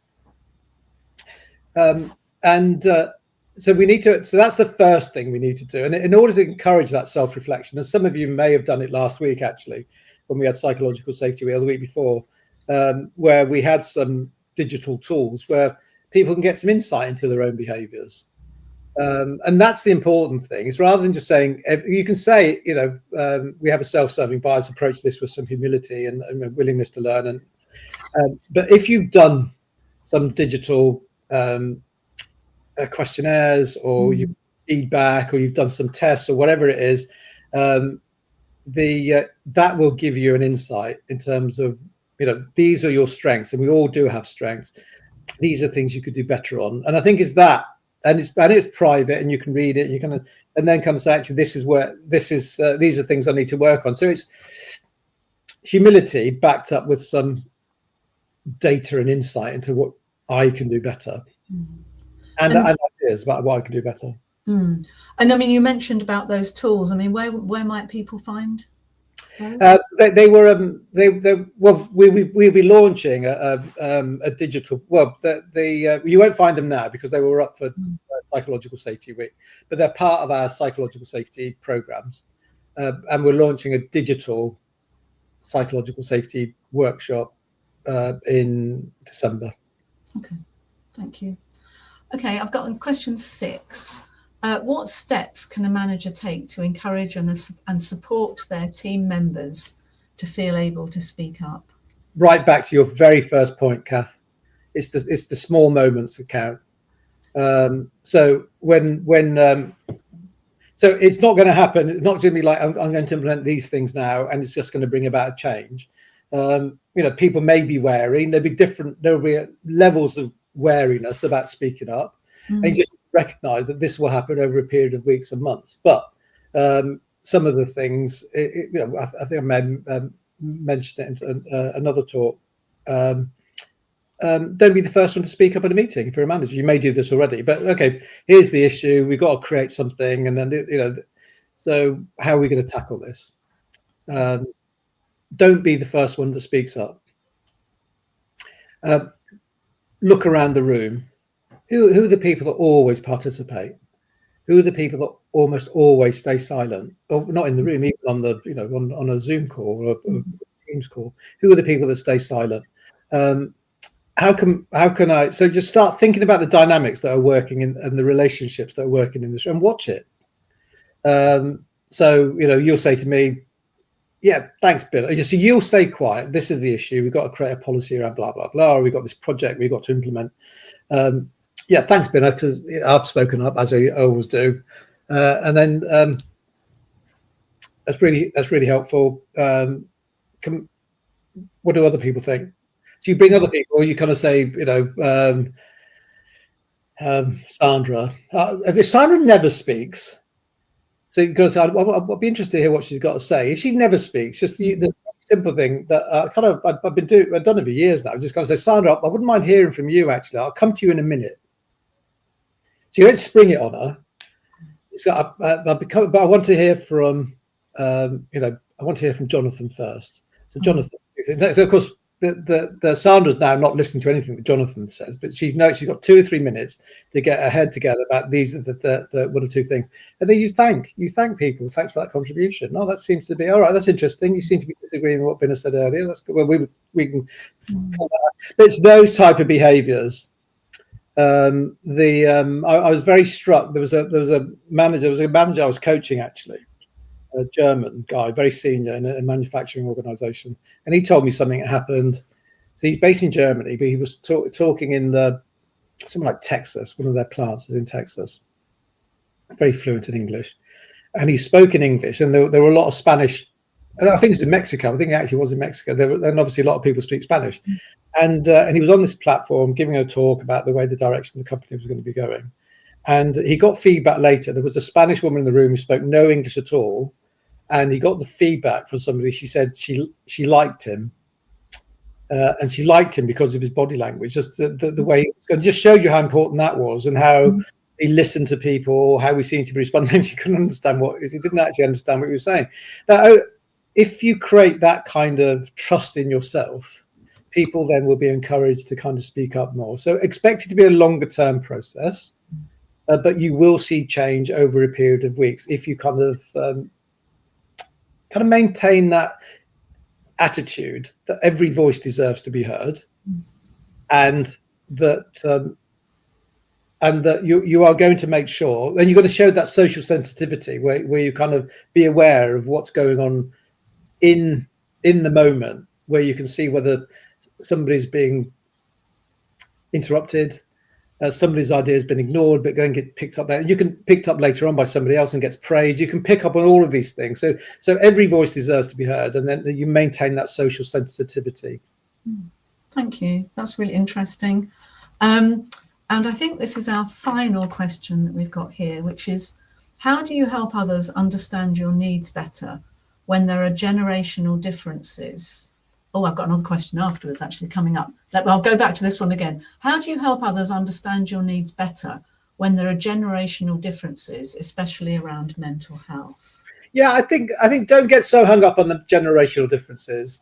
I know people talk about and there are generational differences, but the generational differences we're seeing today are kind of, there's always been generational differences. Romeo and Juliet is about generational differences.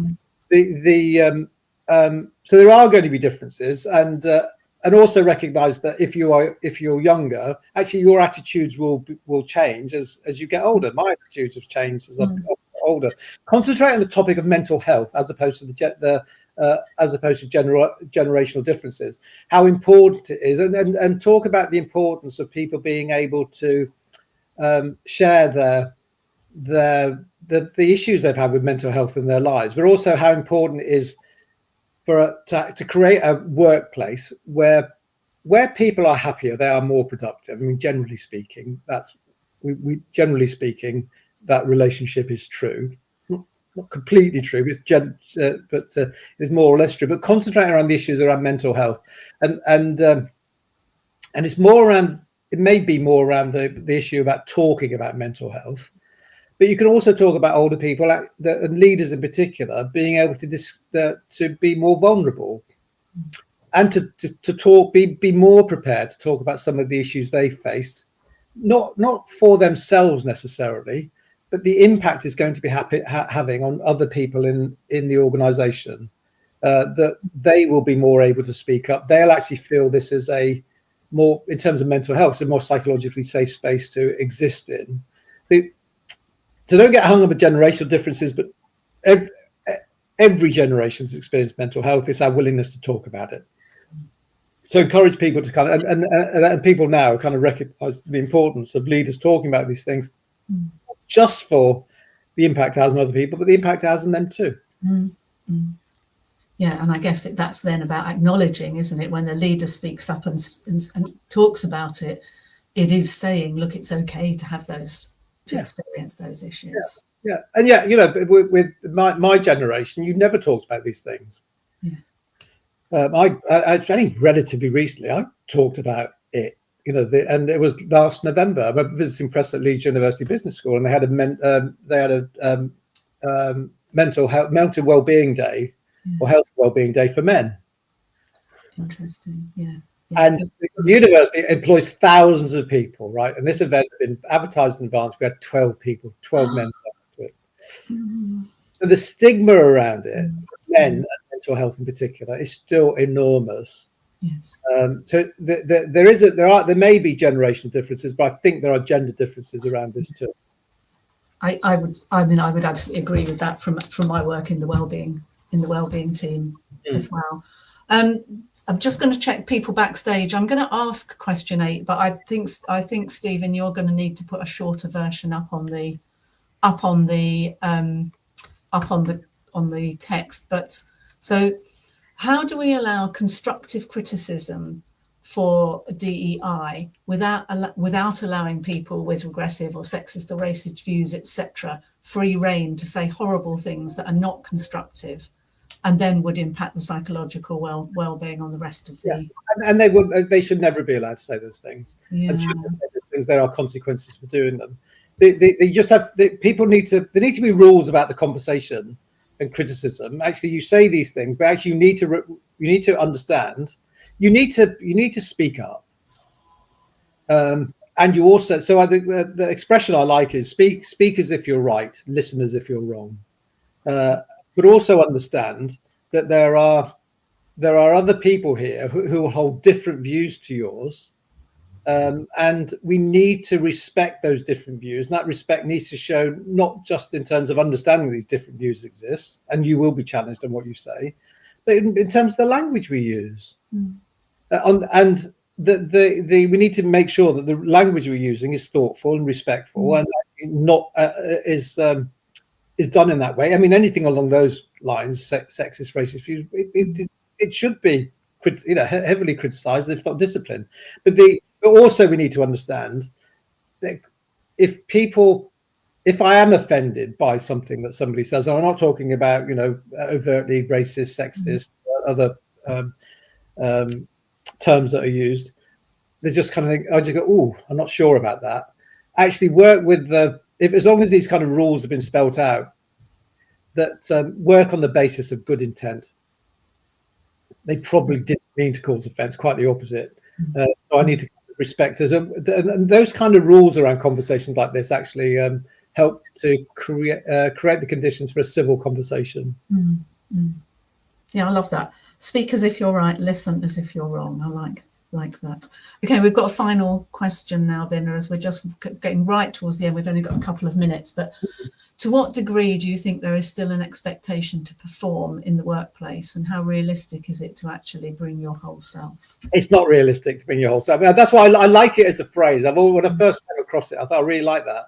Kind of sums something up and expresses, what we're aiming for. That we'll never get there, and we should never get there. Some people are performing more in our workplaces than others, particularly people who.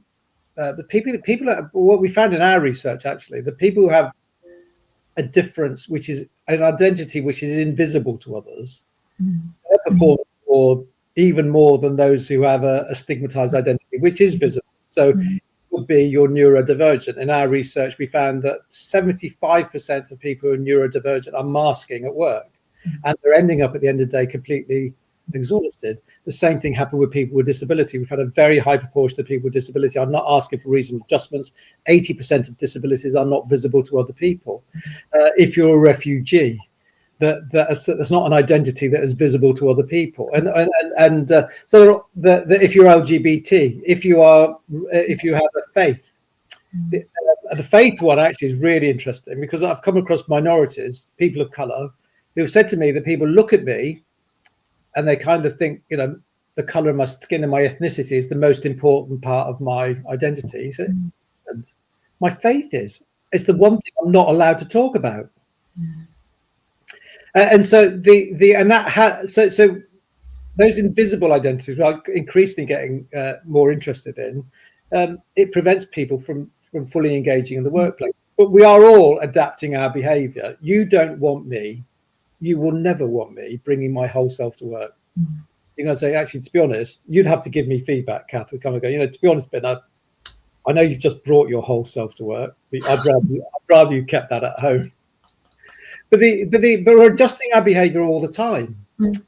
So when what happened in lockdown is that people are working at home, but we started missing our commute, because actually what we don't realise is when we're having breakfast with our family, we jump in the car, get to the railway station, we buy a ticket.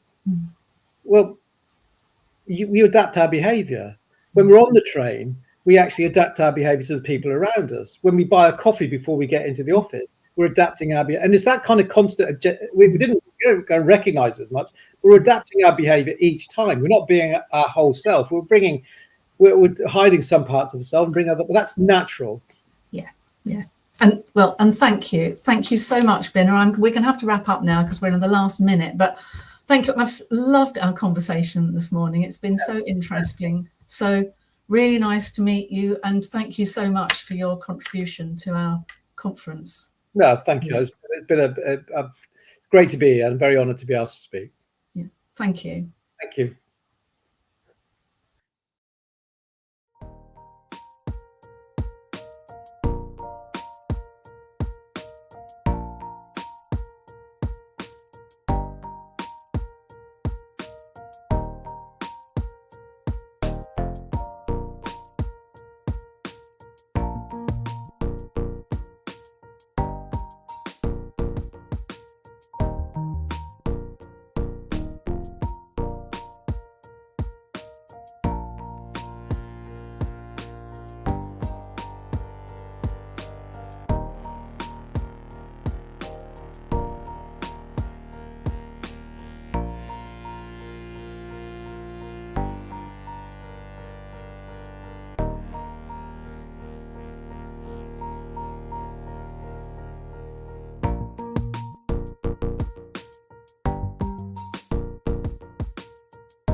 Life, eh? Who can plan it? Along the way, stuff happens. Small stuff, big stuff, tricky stuff. And when life throws a curveball, bad things become worse things. Relationships crumbling, bills building, anxiety swirling, overwhelming. But when it happens, just like a good friend, we're always there. Like an open umbrella, we're there for each other. We might not always have the answers, but we can point you in the right direction of those who do. We offer guidance, words of wisdom, peace of mind, anytime. Space to breathe. So don't sit and suffer alone. Let's have a chat. We can help when budgeting leaves your brain in a tangle. When depression or grief feel heavy. Or when you're a carer and need care too. For whatever is needed, we're here. Together, we are the charity for civil servants. For whatever happens.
Good morning. My name is Darren Blakemore and I work for Government People Group in the Cabinet Office. My role focuses on health and wellbeing, and I'm passionate about championing men's mental health initiatives after experiencing problems with my own mental health. That is why I'm pleased to introduce the following session. Andy's Man Club was launched in 2016 by Luke Ambler following the death of his brother-in-law, Andy Roberts, by suicide at the age of 23. In the last 8 to 9 years, the charity has grown rapidly, now hosting over 300 clubs across the UK every week.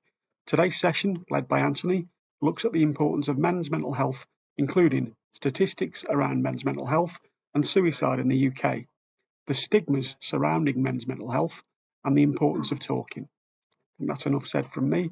Please enjoy the session. Thank you. Hello everyone, my name is Anthony. I am the area lead for Andy's Man Club in the Merseyside and North West area.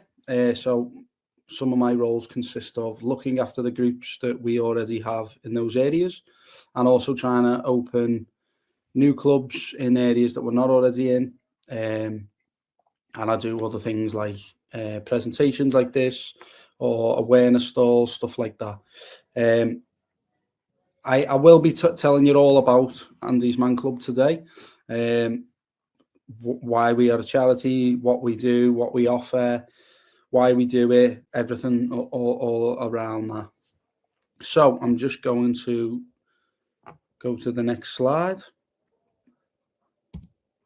So if any of you have ever had any struggles, please feel free to raise your hand. And if you've ever had struggles but bottled those struggles up, please raise your hand again. So this guy here, Andrew Roberts, this is another guy who sadly bottled up all of his struggles and didn't know anywhere to go to talk about his issues, or didn't know where he could get any support, and felt like the only way out was to sadly take his own life back in 2016. But I could sit here all day and tell you all about the type of man Andy was. But the best person to do that is his mother. He were a cheeky chappy, typical lad's lad, tough as nails, but I think probably had a soft centre. Andrew died early hours of the Tuesday, 5th of April. And the weekend prior to that, he'd had an enormous falling out with his partner. And I just think he got himself into a really dark place that he couldn't get out of. And that's the sad thing. We just think if he talked to anybody to have snapped him out of it, told him what he was thinking were rubbish, he would still have been here today. Okay, so as you heard Andy's mother say in the video there, sadly he felt like there was nothing else for him, and he thought the only way out was to take his own life. But unfortunately, he wasn't the only one, because suicides are the biggest killer of men under the age of 54. I've been around the charity for 4 years now, and that used to be under 40, so it's still around, it's still creeping up, and it's why we're trying to prevent that. Over 4,900 men take their own lives every year. That's 12 men every day, 1 man every 2 hours. So thinking of work life, I don't know how many hours people work, but say it's 8 hours or 10 hours. That's 4 or 5 men that have took their own lives in your working day, which I know is very deep and serious and stuff. But unfortunately, they are the facts and the figures. And each suicide affects around 135 people. That's over 500,000 people every year. So it doesn't just affect the person, it affects family, friends, work colleagues, work friends, everybody around that person. So that's an awful lot of people that it does affect, unfortunately. So following Andrew's suicide, Luke decided to start a coffee club. So he approached his mother-in-law, who you've seen before, Elaine, at a family wedding, and he said, I want to start this coffee club where men can be able to go and talk to other like-minded men before all of their emotions got out of control. On the 30th of June 2016, the first Andy's Man Club post was put on Facebook. Due to the response, the very first group was held on the 4th of July 2016. 9 men attended and Andy's Man Club was born. After that first week, so the second week, 15 men attended, and that's when Luke realised he really needs to do something about this, and there's clearly a scope for this for men. 2 weeks after that first session, Luke came up with the It's Okay to Talk campaign, so our symbol. It was then recognised as the biggest mental health campaign on the planet, with over 100 million people taking part, including loads of Hollywood stars, comedians, sports people, film stars. Loads of people got involved. Just like Peter Kay. No, I'm just kidding. Obviously, it's Ricky Gervais. Now, if anyone follows Ricky Gervais on social media, you'll realise that he doesn't post anything of himself. He only ever posts anything of his cats or his partner. So for him to post something of himself was, first of all, massive. But to show that he was supporting men's mental health, supporting men to try and get them to talk and stuff, was really important to us and really supportive to us. Again, with us, if anybody's ever seen his series Afterlife, that supports mental health as well. So, like I say, it's very important, the stuff he was doing for us. Also, just like Anthony Josh Warrington, forgive me, I always forget this guy's name, but he played rugby with Luke Ambler at Leeds Rhinos. But all of these sports, boxing, rugby, you can put mixed martial arts in there if you like. They're all sports where typically you've got to be physically and mentally strong to take part in these sports. You can't really show any weakness taking part in them. So for them to show their support and get involved again was really important to us. So moving on now to a little bit about the club. So there's no bookings, no charges, no referral necessary. So there's no referral process, so you don't need to be referred by your GP. You don't need to go to your doctor and ask to come to Andy's Man Club or anything like that. There's no booking, so you don't need to sign up to anything or anything like that. And there's no charges, so everything is free of charge. The tea, the coffee, the biscuits, that's all free of charge. And the club is free of charge as well. It sounds so simple, but you literally just turn up. You can come once and never come again. You can come every week. It's totally up to you, whatever you need for yourself. It's open to any man over the age of 18 wanting to talk to other like-minded men. We're open every Monday from 7 o'clock until 9 o'clock, except for bank holidays. And we now have over 300 plus community groups across England, Scotland and Wales. And I think that number is actually 311 right this moment in time. And we're always trying to open more clubs in areas that we're not already in to help more men. And we now have over, that should say 6,200 men, as we broke a new record for the last 2 weeks. But we now have over 6,200 men using our groups every single week. And the way I look at that is, if you go back to the slide of it affects 135 people, you're saving 6,200 lives, because they're all going home to their families on a Monday. But you're also saving a lot of other people by their families, their friends, their colleagues. So we're doing quite a good job. So what to expect at AMC? So whatever the closest one to you is, that's probably the one you will go to. Wherever that is, there will be facilitators outside. They'll have Andy's Man Club clothing on, so you will know who the facilitators are. They will make you feel really welcome, and they will walk you into where the session's being held, and they'll offer you a nice tea or a coffee, and then you'll take a seat, and 7 o'clock the session will start straight away. What we do is we sit in a circle and we set out a circle of chairs. and we pass a sponge ball around the room. Now, if you've got the ball, that's your turn to talk. If you haven't got the ball, we just ask you to respect the person with the ball. And if you have got the ball but you don't want to talk yet, or you're not ready to, you can just pass the ball on. It's as simple as that. We will never pressure anyone into talking. Sometimes it takes people a little bit longer. And what we do is we answer 5 questions. So the first 3 questions are always the same, and the last 2 questions, they change every week, and they get sent to us from head office. And the last 2 questions are always a little bit more light-hearted, maybe something we can have a laugh together with or whatever. Then at the end of every session, everyone who is at the session is invited to join the closed Facebook group. Now, this is basically a extension on from the Monday night. So obviously, people struggle all the time. They don't just struggle on a Monday. So if you're struggling through the week, maybe on a Friday or whatever, you might want to just have a vent in this group. Or you might want to see if anyone wants to go for a walk or a coffee or whatever. And that's what it's for, basically. It's to create communities, create friendships, and bring people together and stuff like that. So we also have online groups available as well. So these were set up in COVID times when obviously everyone had to stay indoors.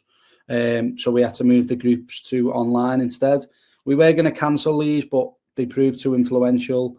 It also gave us opportunities to open clubs in areas we weren't in. So that's why we never cancelled them. They're also really good for if you're maybe a bit anxious to come to a face-to-face meeting, or you can't come to a face-to-face meeting.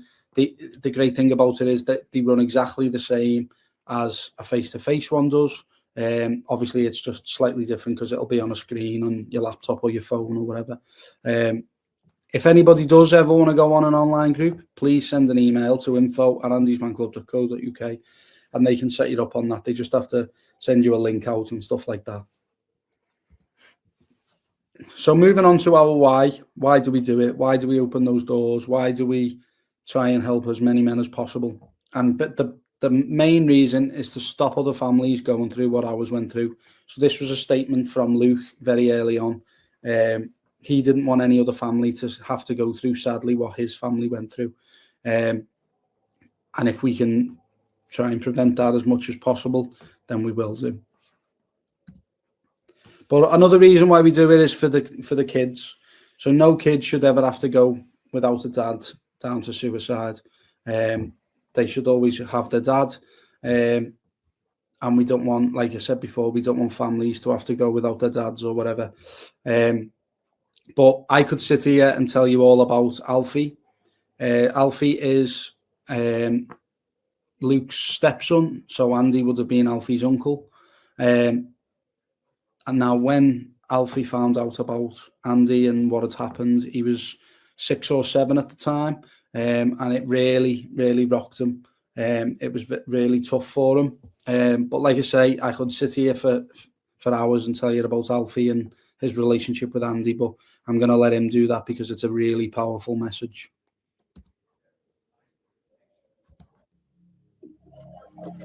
I'm here today to speak about something that changed my life, my family's life, and the lives of so many others in ways we never expected. When I was just 6 years old, I lost my uncle to suicide. Even now, 9 years later, I still remember the moment I found out. I burst into screams and tears, desperately hoping what I'd been told wasn't true, and that my uncle hadn't died. He wasn't just my uncle, he was my best friend. He was like a big brother to me. Losing someone who meant that much was heartbreaking and confusing. At that age, I couldn't understand how someone so young, only 23, could be gone. Nothing made sense to me. Andy's Man Club means something different to everyone. For some, it's a place that saved the partner's life. For others, it gave them strength to speak up when they felt like they couldn't. For me, it means something deeper personal. It's about losing my uncle. Sadly, he didn't speak up. He didn't feel like he could. And because of that, he's no longer here. That's why Andy's Man Club matters so much to me, because it's now a place where men can talk without judgment, a place that reminds us it's okay to talk. Recently, I've started seeing just how many lives Andy's Man Club is saving. I'm hoping we get to a point where we don't need it anymore, where men feel able to speak freely, and suicide is no longer something that steals people from us. I want to do my part. I want to be someone who encourages others to talk, to open up, because I don't want anyone else to go through what my family did. I will continue to do everything I can to make a difference. I miss you, Uncle Andrew. Thank you, everyone.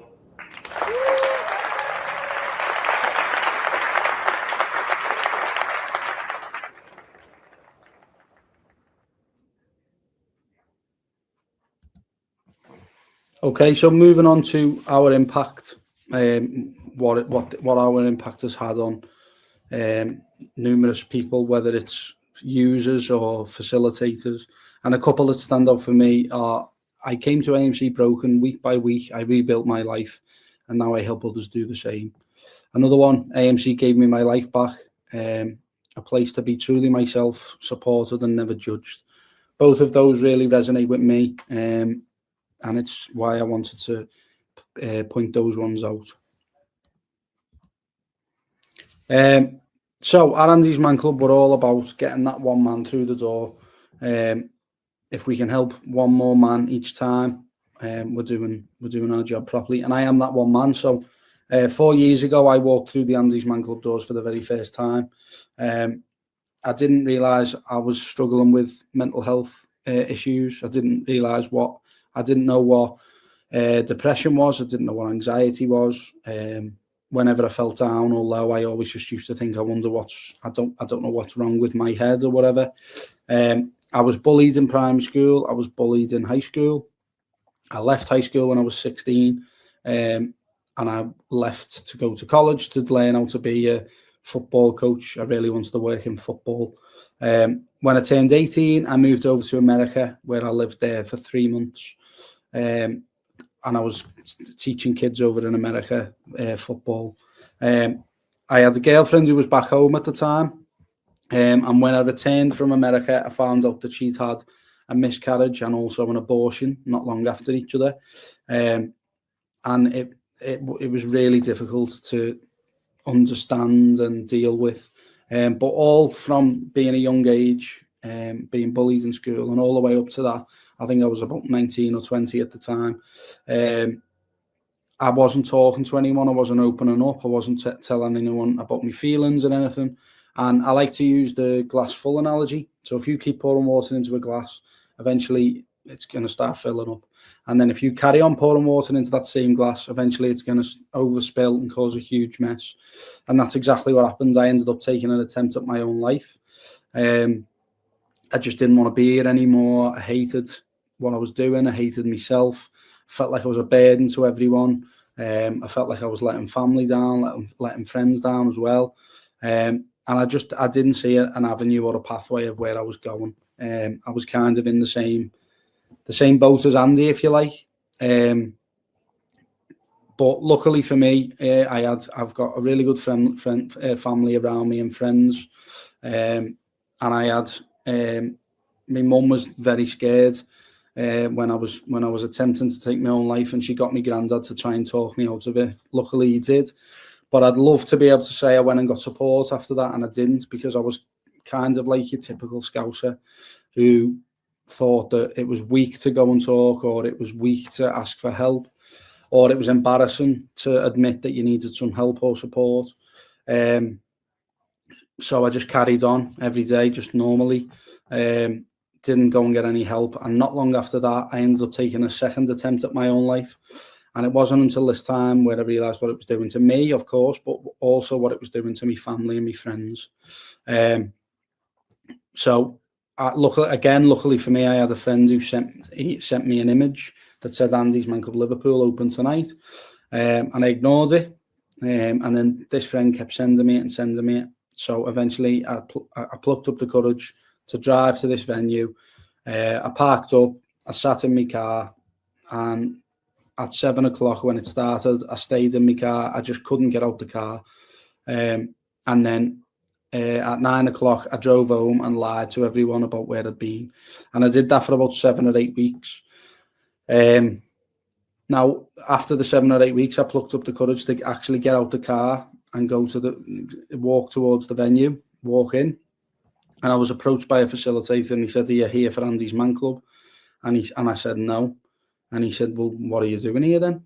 And I couldn't think of an excuse of why I was walking the streets of Liverpool on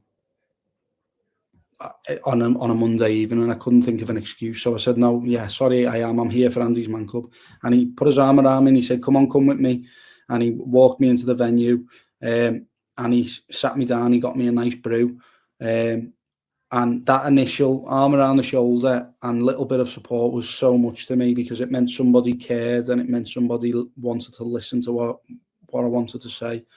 And there was 25 men in that room that night, and every single one was sharing. So I thought, well, I've got to give this a go as well then. And I left that venue that night feeling so much better. I've never felt anything like it. But I wanted that feeling again and again and again. So I kept going every single week, even on weeks where I didn't feel like it or I didn't think I wanted to, I kept going. And then about 12 weeks later, a facilitator approached me again and he said, "Would you like to be a facilitator? You're starting to support others as well as yourself. So we'd like you to become a facilitator." So I did, became a facilitator. They were opening up a club a little bit closer to where I live. So I moved to that one and I was the lead facilitator there for a year and a half. And then a year ago, this job come about and I went for the job and got the job. Now, I'm not saying that to be big-headed or anything like that. I'm saying it because there was physically no lower I could have gone. I didn't want to be here. I tried twice to take my own life. And I took this job on the basis that I want to help other men understand that it's not weak to talk. It's not weak to need some support or some help. It's not weak to go and get that support. And if I can help one more man, then I'm doing my job properly. So I've just bored you for 10 minutes or whatever. I'm now going to show you a video of some of our facilitators on some of their stories and what Andy's Man Club means to them. Worries and anxieties a big part of my life. Started about 10 years ago. I didn't want to live anymore. I thought the world would be better without me. I thought that maybe if I was to take my own life, I could be with my child. But I was very suicidal at the time. As a child, it was getting bullied and not being able to say how I felt to people. To talk about the problems I went through as a child and everything that happened, I didn't want to. My worries and anxieties started around the passing of my father in 2013. It affected me in my day-to-day life, it affected my job, it affected relationships. I didn't talk to my friends or family about my problems that were going on. So the easiest thing for me was to not be here. It was a Sunday night, I think it was, and I knew I didn't want to be here, and I was planning that night to do something. Thoughts going through my mind were how I'd be judged by people, you know, real bad thoughts about, you know, getting out of this life. My worries and anxieties probably started a long time ago, but the most recent was last year. My cousin committed suicide. It was very hard to discuss my problems at that moment in time, as I couldn't even string a sentence together. I felt very alone. I had a lot of people around me. I know a lot of people cared, but just something instinctively in me just wouldn't open up. I never spoke about it with anyone. The problems have kept to me all my life. There's a stigma attached to around how a man should appear and what he should say. There's an ideal view of a man, and I think people need to break the cycle of that and just not conform to that. I know a lot of men that have struggled generally, especially in the UK. I think not enough men talk about the problems. The first step towards helping myself was joining Andy's Man Club. The only time I first spoke about my problems was when I first went to Andy's Man Club. I first sought help through Andy's Man Club. It's saved my life, really. My name's Luke Campbell and I'm the founder of Andy's Man Club. I believe male mental health in our country has for a long time now been stigmatised. There's been that three stigmas: weakness, burden and embarrassment, and I feel that's a lot of the reason why people don't speak. They feel weak to speak, they feel like they'll burden others, and with the lad culture we have with banter, they feel like they're embarrassed to give any vulnerability away. To any man out there watching this, it's not weak to talk, it's not weak to ask for help. Steps that I've taken to resolve my issues. I've started talking a lot more to people. The importance of talking about how you feel is phenomenal. Talking's really opened me up to people, my family, my friends. It's turned my life around. I'm happier than I have been in my entire life. No matter what, I talk about everything now. I won't keep anything in at all. If I were going to give any advice, it's talk to, whether it be your loved ones, professionals, your friends, and if you don't have any friends, reach out. You know, if you are willing to reach out, people are willing to help. Getting guys in a room and opening up and giving people hope, giving people a lifeline, that's what Andy's Man Club's all about. My advice to any man out there is that you will get through this. At times you may think that there is no other way out, that relationship breakdown, that debt you're in, or whatever issues you're struggling with, that you can't get through that, but trust me, you can. I've dealt with enough people to know now that that cloud will pass. That roller coaster on where it just seems like you're going down, down, down will take a turn and you'll get back up. You just got to look up and know that the brighter times are coming, and I guarantee, reach out, it's okay to talk.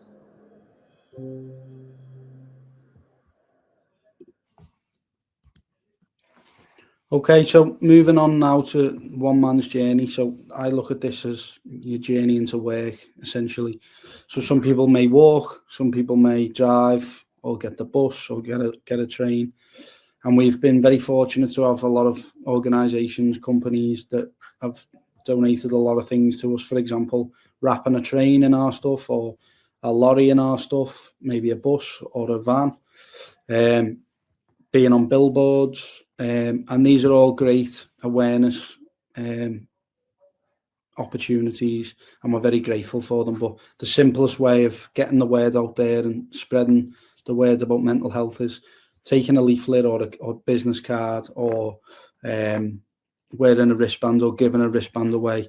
That is the simplest way of getting that word out there. The world of sport as well. So the world of sport is very, very good to us. Manchester City got involved and they wanted an Andy's Man Club at their stadium. And then not long after, Man United got involved. They also wanted a Andy's Man Club at their stadium. A lot of other clubs have also got Andy's Man Clubs at their stadiums, small clubs as well. For example, in my area, Southport, Marine, Warrington Town, St Helens, they've all got clubs, and a lot of other people want to get involved also. We were a lot of teams wear our t-shirts for warming up in, or they have banners around the stadiums. We were very fortunate to have Damon Hayter, the darts player, to wear our logo on his shirt for the World Championships last year, which was broadcast worldwide. So, like I say, we are very lucky to have the world of sport behind us. Now, I mentioned before about awareness and things like that, but I'm going to tell you about the power of a wristband. So we were invited to an awareness event, which was like a food festival, where we had a stall and we were telling people about who we are and stuff like that, and people could take leaflets or cards or wristbands from us. And a man approached the stall and he took a wristband, a card, a leaflet, and he left, and we didn't think anything of it. And this guy went home that evening. He had a row with his partner, and he woke up the next morning obviously feeling a little bit down, a little bit low after having a row. And the first thing he noticed was the wristband on his wrist. And it reminded him of what Andy's Man Club is and what it stands for and stuff like that. And he requested a meeting as soon as possible with our senior leading team, because he wanted to put a story out on Emmerdale. It turns out this guy was the Emmerdale producer. He wanted a story about Andy's Man Club aired on Emmerdale, and just off the back of airing on Emmerdale, we actually got an intake of 2,000 men that Monday after it was aired on live television, which is absolutely amazing, and it's all because of the power of wearing a wristband or giving a wristband out, that we got that opportunity. So our biggest supporters are actually women. So yes, if you come to one of our clubs, there won't be any women staff there. It'd just be men. But we do have a lot of women staff in the admin team, the marketing team, the events team. A lot of women support us at events. They either take part in the events or they volunteer and help out. A lot of women support us on social media. They share our posts. They are the ones that push us to go to groups. A funny story about a woman as well who once drove her husband to one of our groups and no word of a lie, booted him out of the car and said, "Don't come home." So this fella had two options. He could either walk home in the freezing cold and the rain for 4 miles, or he could come into one of our groups and get some support, get a nice warm brew, and see what he thought about it. That's what he chose to do, and he's now been a facilitator for us for around 2 years. The moral of the story there is, if we don't know where that man would have gone or what he would have done to himself if it wasn't for that woman driving him to the group that night. So that's why we have to thank all the wonderful women. Some messages that have gone on to news outlets or gone in newspapers. My own one is there. A man says his life was saved after he did the hardest thing he'd ever done. Another one of my colleagues, how Fife dad Kenny turned his life around after depression and alcohol left him at rock bottom. So 2 people there who were at rock bottom, they've went and got some support, and they now try and help others do the same. And as you can see there, plenty other messages. We also win a lot of awards. We've won the National Diversity Awards, we've won the Queen's Awards, but they're all great and we're very appreciative of that. But the best award that we can win is getting that one man through the door, getting him the support that he needs. So we're nearly at the end now, but I want to show you a video that shows all of the good things that we do. It's not all doom and gloom with us. We do get up to loads of nice and good things. And I'd like to think I've took you on a little bit of a journey through this presentation. At the start, it was very dark and gloomy. With the first slide was like a storm picture. And the slide after this video, you will see in a minute, will be a little bit brighter, because when people are suicidal or very down or low, the one thing they are lacking is hope. So I hope that I've gave you a little bit of hope through this presentation, and I hope this this video also gives you a little bit of hope. So good to be back. To all the guys at this man club, anybody out there who's struggling?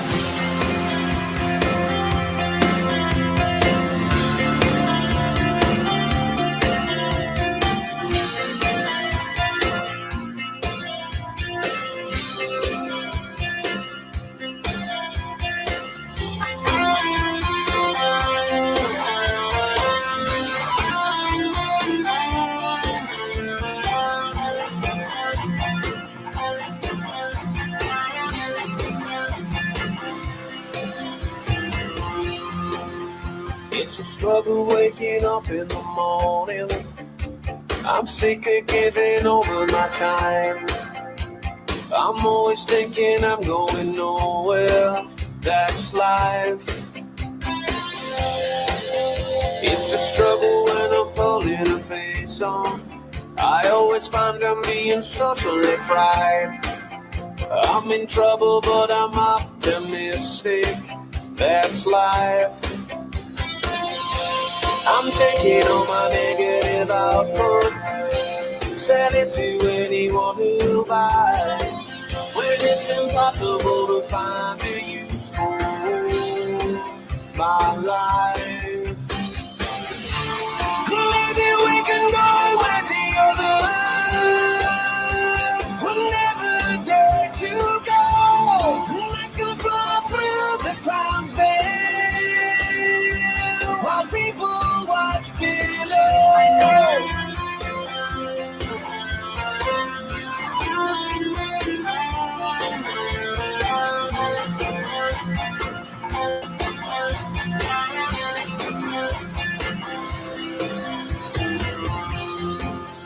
I'm your everyday regular stress head. I'm an all the time unreasonable guy. It's a struggle being this ridiculous, that's life. I'm impossible to make unhappy, 'cause I'm the happiest of happiest guys. But I struggle trying to find a smile that fits my life. I'm living up on cloud number 8 now, with a view to purchase cloud number 9. There's room for both of us over here for a while, that's fine. Maybe we can go where the others will never dare to go.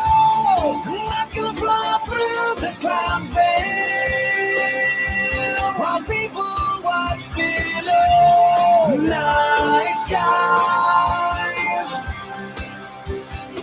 undulate my mind. Night skies, I won't let you go. The silence of my sky will keep me safe while I'm away.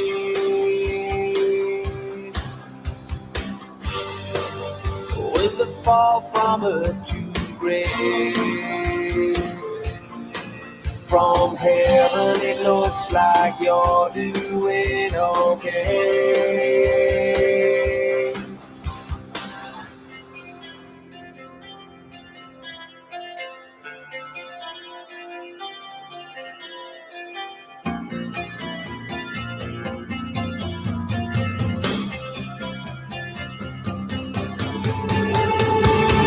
Maybe we can go where the others would never dare to go. I can fly through the cloud veil while people watch below. Night skies undulate my mind. Night skies, I won't let you go. Maybe we can go where the others will never dare to go. I can fly through the cloud veil while people watch below.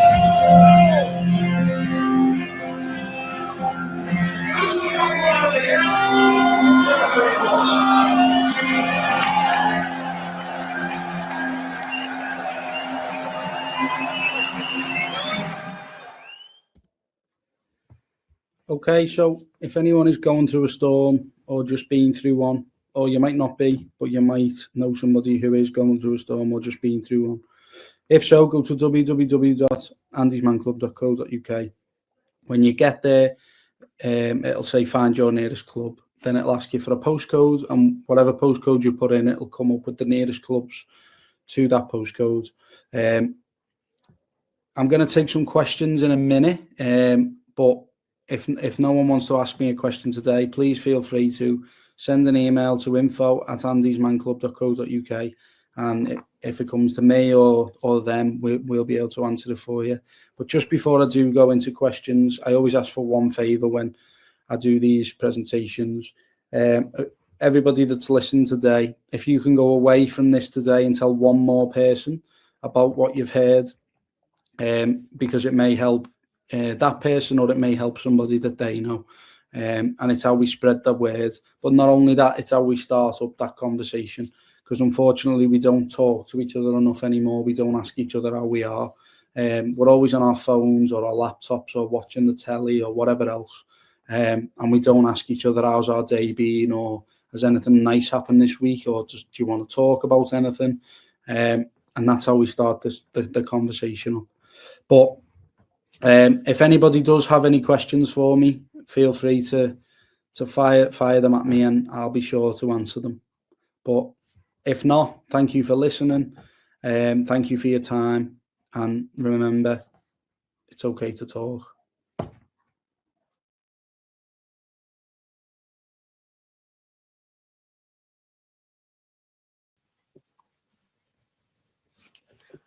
Anthony, thank you so much for that. That was excellent. It's incredible the number of people you're supporting. Personally, from my side, I've been part of a men's mental health group myself, and I've also lost male friends to suicide. And you sharing your personal story was far from boring, sir. But yes, we have got some questions. There's an awful lot of appreciation in the chat, and there are also some questions. So let's get right into them. The first question that we have is that once a meeting is over, is there any signposting to local support, therapy, etc., that people can access? Yeah, first of all, hello everyone. As you can see, it's me. Lovely to see you all. I'll be here with you all. But yeah, to answer the question, yes, there is. We will signpost to any charity or any organisation that is going to give you some extra support.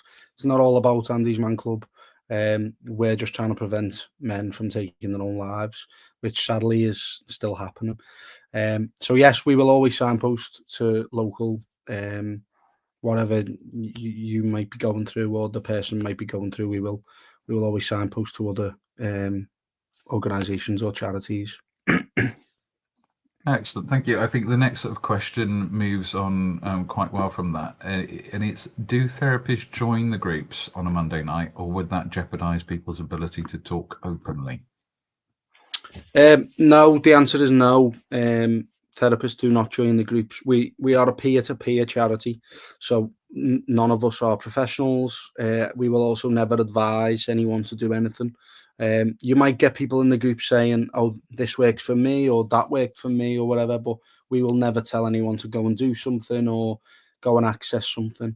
We're all just peer-to-peer, and I think that's why it works so well, because men feel comfortable in opening up to other people that they've never met before, or they feel comfortable just talking openly. And like I say, we will never advise. So it is just a space to go and get stuff off your chest, or be around other people. You don't necessarily have to have mental health problems or be suicidal. You might just be lonely, or you might just want to come along on a Monday to get out the house. And that's what it's all about. It's about community and supporting people and stuff like that. So no, therapists do not join the groups, but as again, we can signpost if that's something you're looking for, or that. Excellent, thank you. The next question that we have is: are there still... Oh, sorry, no, I've just skipped one. What tips or advice do you have for all of us to support and encourage men in day-to-day actions, as well as the work of AMC? The very first one is listen. A lot of men just want to be listened to. Especially for myself anyway, when I was really, really struggling, I was sick of people telling me what I should do, or what I should go and do, or what I need to do. And that I didn't necessarily need that. I just wanted someone to listen to me and be that ear for me to be able to open up to and stuff like that. So listening is a big one. But just asking, don't be scared to ask the questions. How are you? Ask it more than once as well. Don't ask it once. So say, for example, I said, "Oh, how are you, mate?" They're going to say, yeah, I'm fine. And then if you ask it again, "No, really, how are you?" Ask it a third time, "No, really, how are you?" By the third or fourth time, they will give you, I know for a fact, they will give you an answer. The first time, they're always going to say, "Yeah, I'm fine." It's what we do as men, as I'm afraid. So yeah, just asking. Don't be scared to ask the questions. And honestly, just being there for them. We as men, we feel that we need to be the providers, or the strong people in the family. I don't know why. Maybe it's from years ago, but we can feel down and low as well. So yeah, just listening and asking those scary questions, if you like, because you will get answers from them. Thank you. The next question we have is: are there still online sessions we can attend? I think you said that there were. Yeah, but the online sessions will always be a thing for the foreseeable anyway. They will never stop. Like I said on the video, they're really good for people who can't attend a face-to-face, because these run exactly the same. So no matter whether you go on an online one or a face-to-face one, you will get the same experience. The only difference is you'd have to provide your own tea and coffee, but other than that, we can't pass that through a screen, unfortunately. But other than that, you will get the exact same experience you would as a face-to-face. They are really good for people who are a little bit anxious to go to a face-to-face first, and they might want to be in the comfort of their own home and then eventually get to a face-to-face after an online one. But as I say, either way, you're going to get the same experience. Excellent. The next question we have is, what could you advise to help us approach a man who we think is struggling? It's a tough question, because us as men, we will just ignore people, and especially if we're struggling, we'll always say we don't need help or whatever.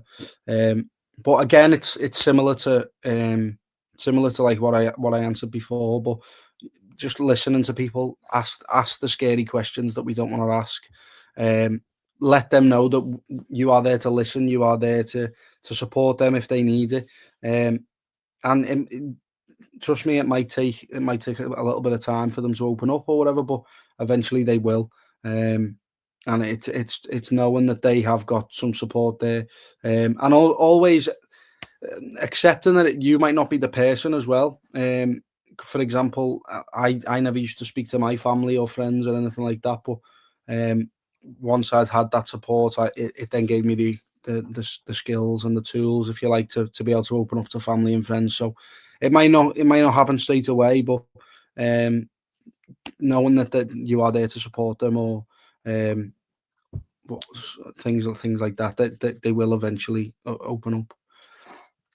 I think you're right. It's just, even knowing that somebody cares enough to ask that question can be a big help, can't it? Exactly. Even if yeah. you're not ready to open up at that time. Yeah. Next one we have is, if I couldn't get there for 7 p.m, is it okay to turn up at any time? If it was your first time, yes, that's not a problem. If you were turning up every week late, it wouldn't really be ideal, because you would have missed a lot of the group that had already started. But we would never turn anybody away.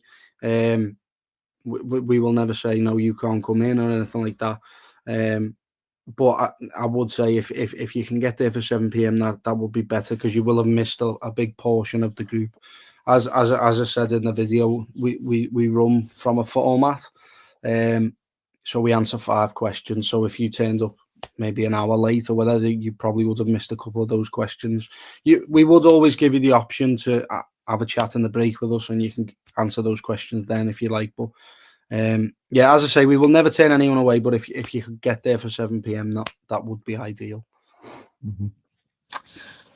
Next one we have is, do you have any thoughts on how women can help the men in their lives feel more open to talk? Yeah, again, listening, I keep saying it, but listening is huge for men. Again, letting them know that you're there to support them and not cause them any harm or grief or anything like that.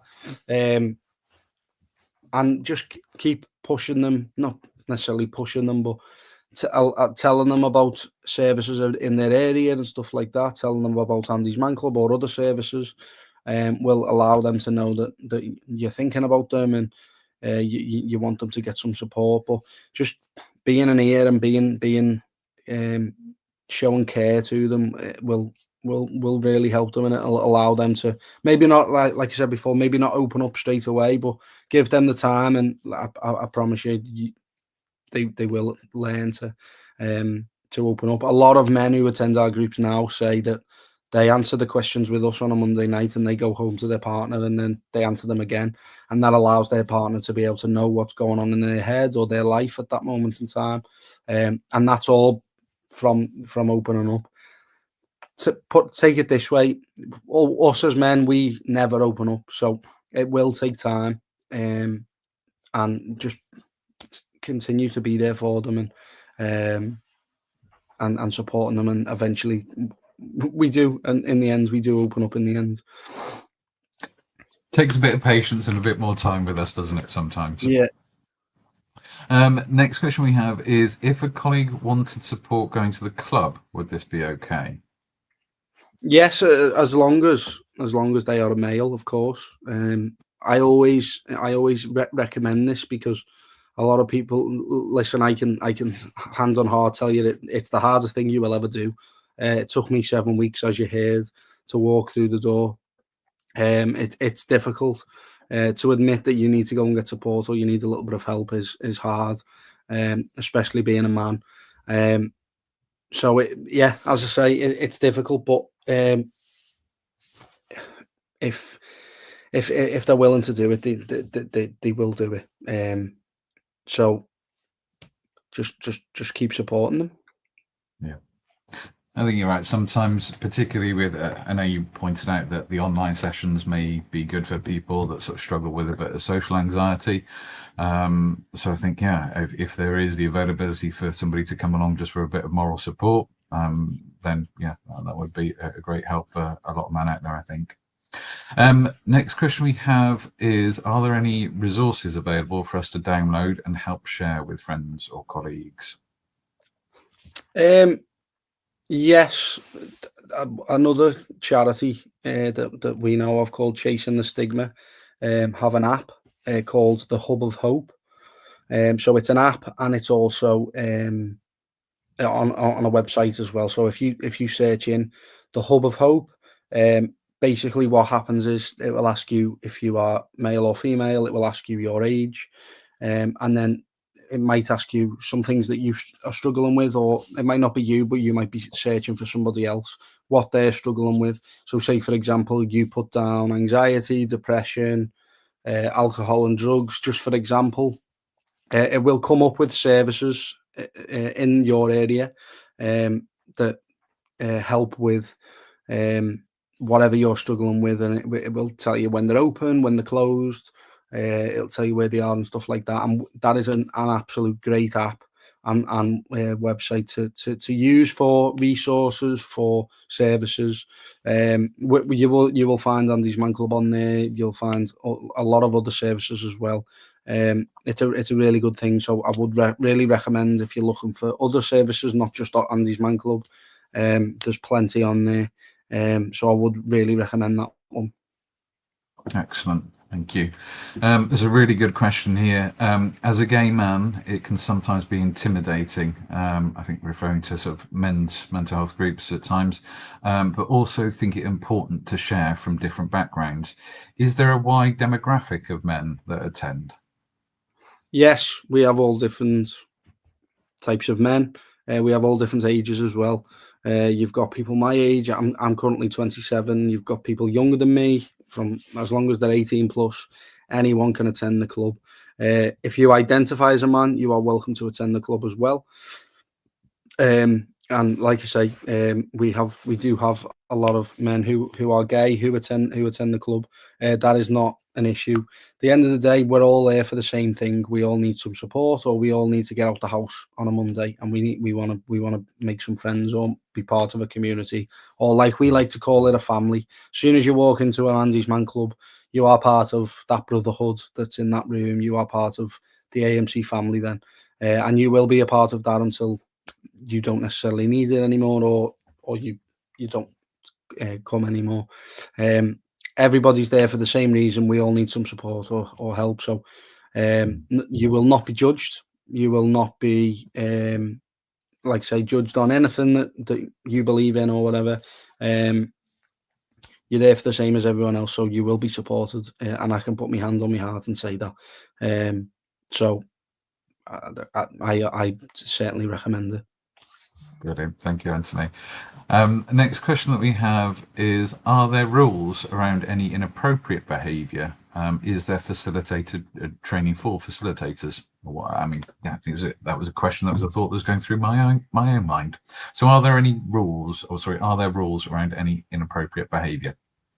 Yes, so we have, before the session starts, we go through our rule sheet, and we do have rules. So I'll go through a couple of them. So, for example, you're not allowed on your phone. We ask you to keep them in your pockets and on silent if possible. Obviously, we're not children or we're not in school or anything like that. So people need to make phone calls or they're waiting for a phone call or whatever. That's fine. If that's the case, you can just step outside and take that call or whatever. Like I say, we're not in school. We're not gonna keep you stopping you doing that. We also have rules that we don't talk about. So we don't talk about religion. We don't talk about politics. We don't talk about medication, and we don't talk about criminal matters. All these four are really important. People have their own opinions on religion and politics. That's fine. We don't want to cause any arguments. We're not there to argue. We're there to support each other. So that's why we don't talk about those. And medication and criminal matters are exactly the same. We will not, like I said earlier, we will never advise anybody. So you might be on a certain medication, but that might not be the correct medication for somebody else. So we don't want people telling people, oh, go on this.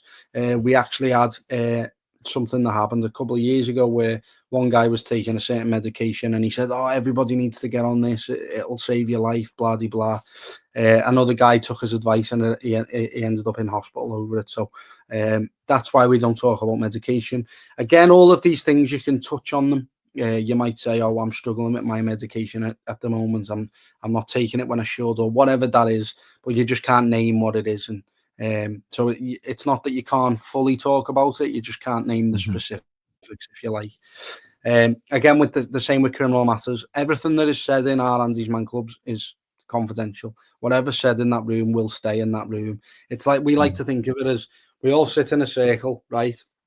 And we put it all in the middle of the room. And then at the end of the session, we'll get up, leave everything in the middle of the room. And then next week we'll come and we'll add to it. And we just keep piling on all of our struggles into this middle of the room, but it stays in that room. But confidentiality stops when you're a threat to yourself or somebody else. So, for example, if we can't keep criminal matters confidential, unfortunately, because we would have to take that further for safeguarding policies and stuff like that. So that's the only reason we don't talk about those things. And then we just ask everybody to respect the person with the ball who has the ball at that time. So like I said in the video, we pass the ball around. If you've got the ball, it's your turn to talk. If you haven't got the ball, we ask you to respect the person with the ball. And if you have got the ball but you don't want to talk, you can just pass it on. It's as simple as that. We'll never force anyone. But yes, those are our rules. Regarding facilitator training, yes, basically all of our facilitators were users first. They were users and then they became facilitators, including myself. I was a user.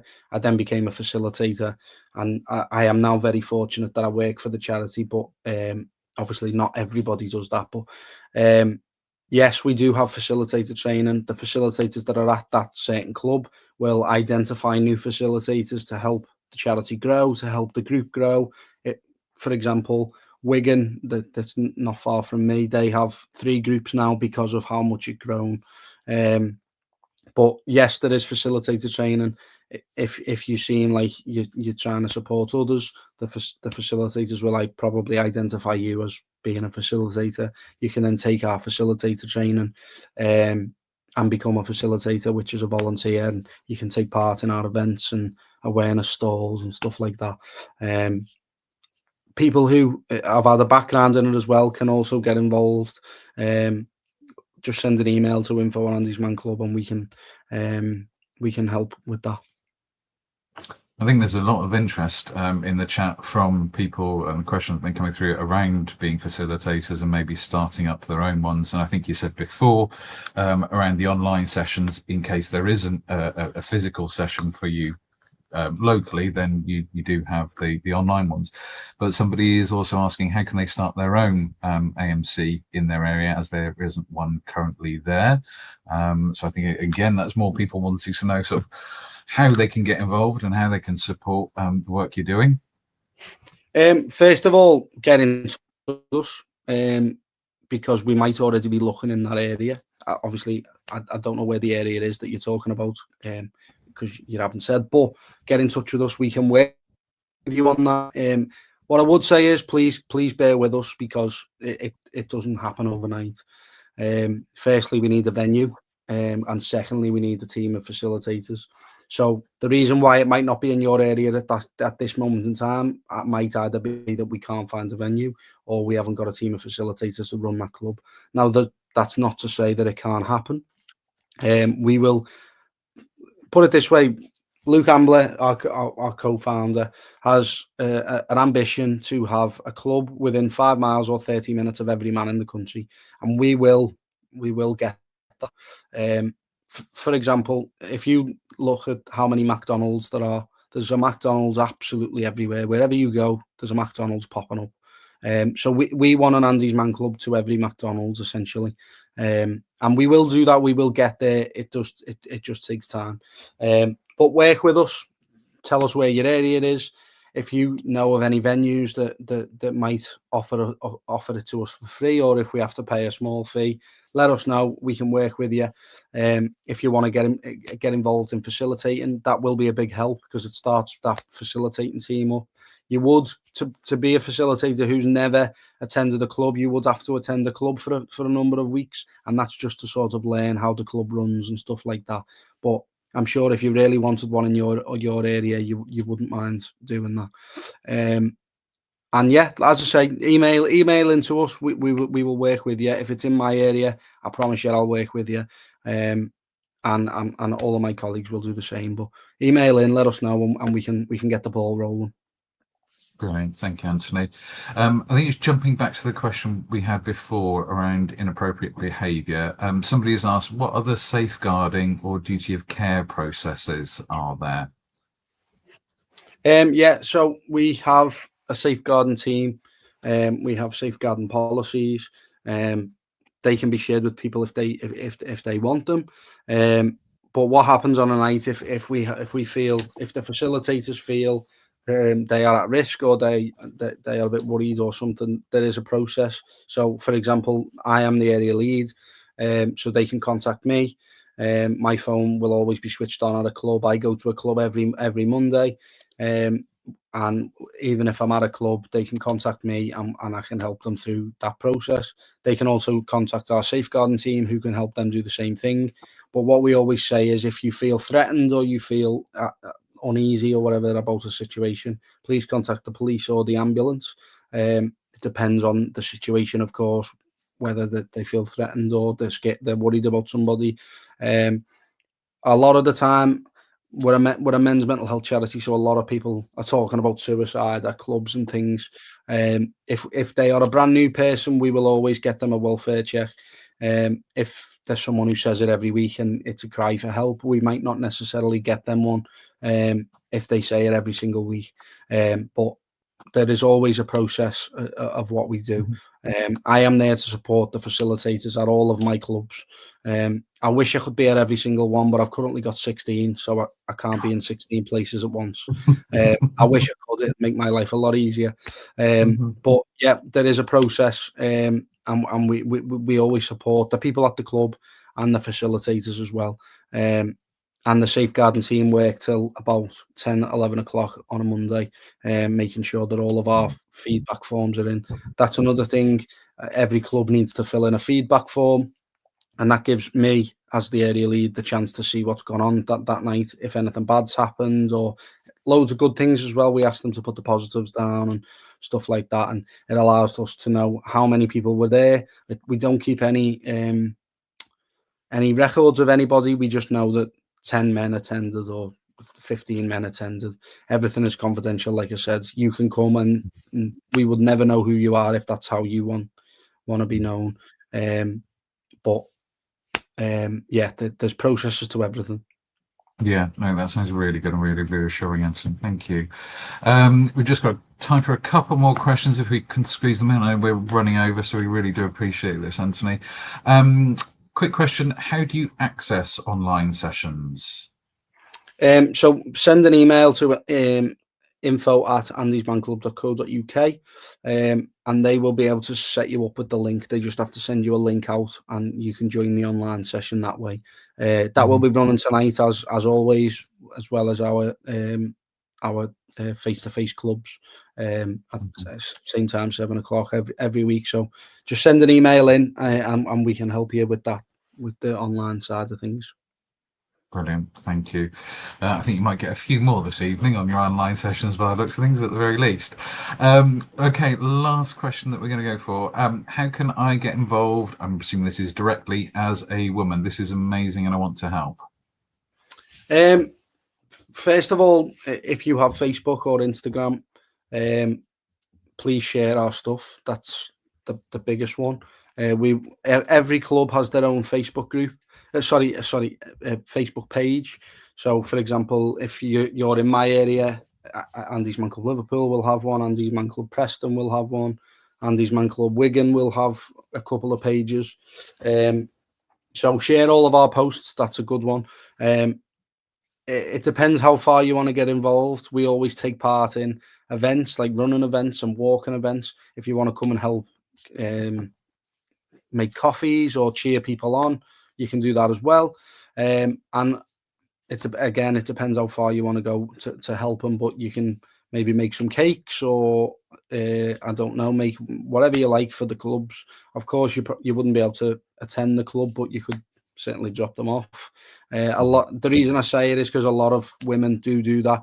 They want to help it that way or whatever. But again, send us an email in and we can have a chat to you about how you can help and how you can get involved and stuff. That's not a problem. Brilliant. Thank you, Anthony.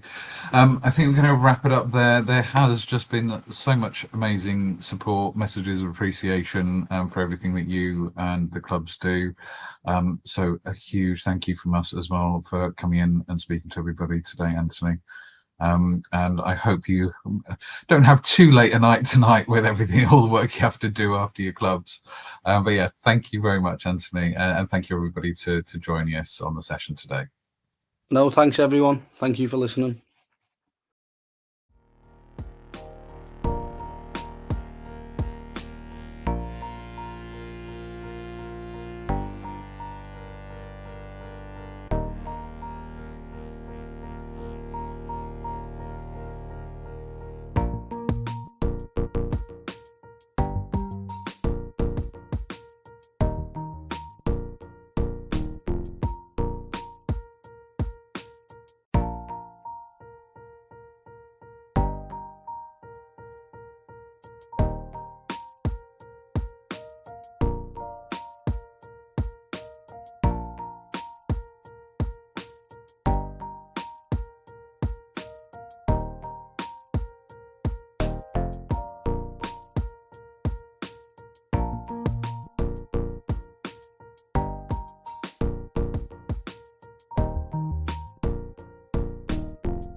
Hello and good afternoon, everyone. My name is Becky and I am one of the Health and Caring Wellbeing Supervisors here at the Charity for the Civil Servants as part of the Wellbeing team.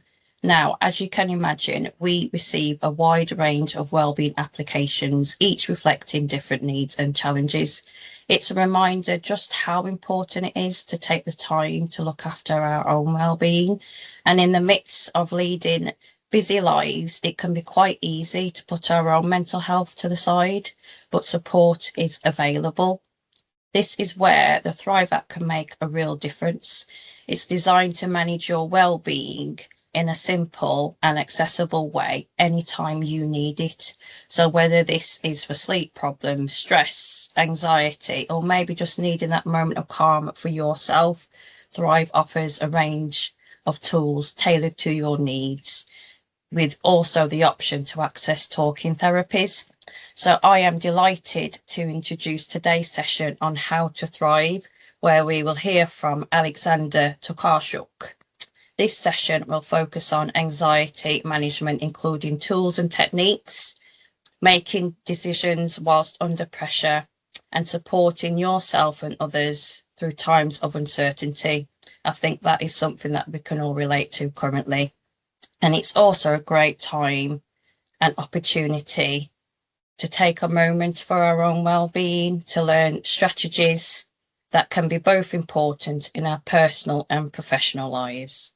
So I am now going to hand you over to Alexander now. Thank you for joining us and enjoy watching.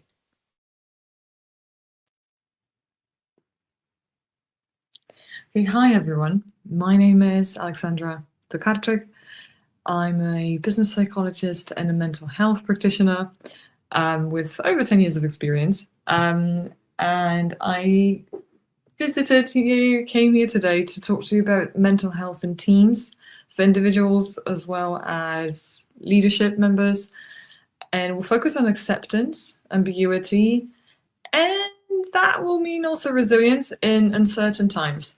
So quite a universal session, but I hope you'll get some practical pointers, and I hope you'll get some food for thought, first and foremost, food for thought from the session. I will have the slide deck to support me, and the objectives for today are understanding what actually acceptance and resilience are, how we sometimes don't really understand what we mean when we say it, and we don't mean what we say when we talk about acceptance and resilience.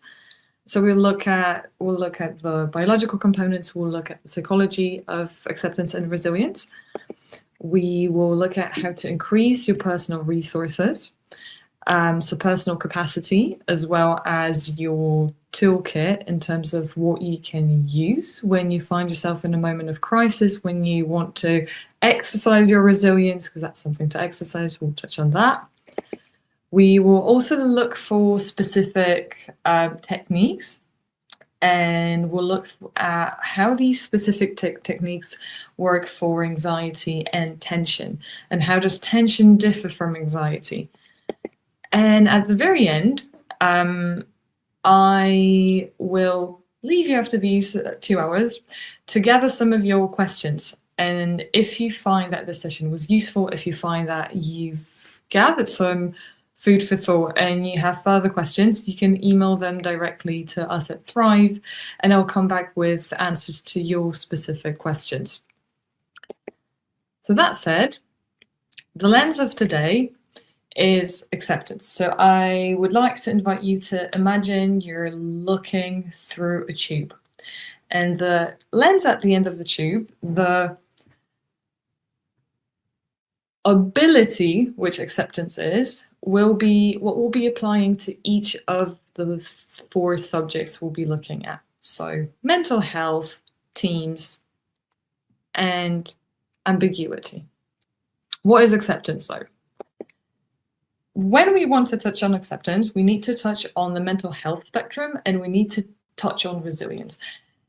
And mental health is fluid, and so is acceptance. And we move on the spectrum throughout our lives, and we learn and we get to teach others on how to move through it in a non-reactive way, but in a supportive way. And what I want to stress here is that we learn to cope with the spectrum which mental health is throughout our whole life. So we will have the biological aspects, right? Your hormones, your predispositions, but we will also have the social aspects, our culture, our personal culture. However, it's not set in stone. So as you move through all your life stages, the way you cope and the way you cope with that fluidity, with that movement on the spectrum will be different. If I were to give you a pointer or a tip on how to deal with resilience and how to apply resilience as you move through the spectrum, it will be thinking about yes and. So all this is a yes and. So I feel emotion X, and what else do I feel? This one and what else? So we start from the crisis. Think of it as spectrum, if you can see me, think of it the spectrum as a horizontal line. Crisis is here. We start from here. Crisis can look like exhaustion, isolation, struggling. We know that most people have been in crisis at some point in their life. But what we don't think about as often is how is our crisis unique to us? How does a silent crisis look like? So resilience in terms of the crisis is I feel what I'm in crisis about. I feel the crisis. I feel exhausted. For example, burnout. Some people might like to differ, but burnout is a type of a crisis because it relies on you changing the ways of being sooner rather than later if you want to be supportive of your mental health. Isolation, we know what that feels like, but what could isolation look like in a less obvious way, right? So at which point when I'm at work and I'm avoiding socials, is it I'm isolating myself from that culture because it supports me, because I might spend a lot of time with people, and at which point is it I don't feel like I can present myself in a safe way to others and make that situation safe for myself. From being in an active crisis, we will move to struggling. Struggling can be low energy, presenteeism, difficulty focusing, mild depressive symptoms. What is the fine line between struggling and crisis is usually that when you're struggling, you're still somewhat curious. So you might notice that you're doing presenteeism. You might notice that you have a difficulty focusing. And as you move closer and closer to the crisis, you might be less able to react. But at the struggling point, you're still somewhat able to react. Now, let's go down. Before we struggle, we feel unsettled. Unsettled is a funny space because unsettled can work as something that pushes us forward. So if I'm unsettled, if I'm somewhat uncomfortable, I might go into struggling, but I equally might use that to fuel some kind of action to take us out of there. So it's the middle of the road, you could say. And personal resources and, for example, resilience comes in really handy here if we are in a space where we can think about it. So what we want to do and what usually we might be able to do here is to think and feel at similar times or close to one another. So we might think about, okay, I feel edgy, I feel frustrated, but what else am I able to feel or what else am I able to do to notice a different feeling available? Before we are unsettled, we thrive. And thriving at times seems quite mythical in today's times. Thriving is when we're positive, we're calm, we can sleep well, we can charge our batteries, of course, but it doesn't mean we don't experience challenging emotions. We might be challenged by something, but at the same time, we have a higher capacity to experience positivity, to experience serenity, to experience joy.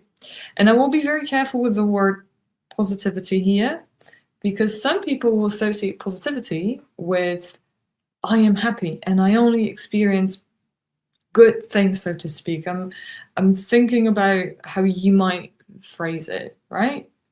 Positive, uplifting.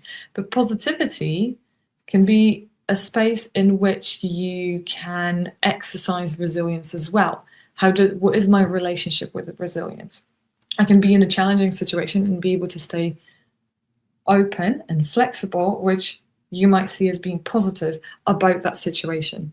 So what I'm meaning to say here is that positivity isn't necessarily about feeling comfortable feelings, but about being hopeful and being able to stay open.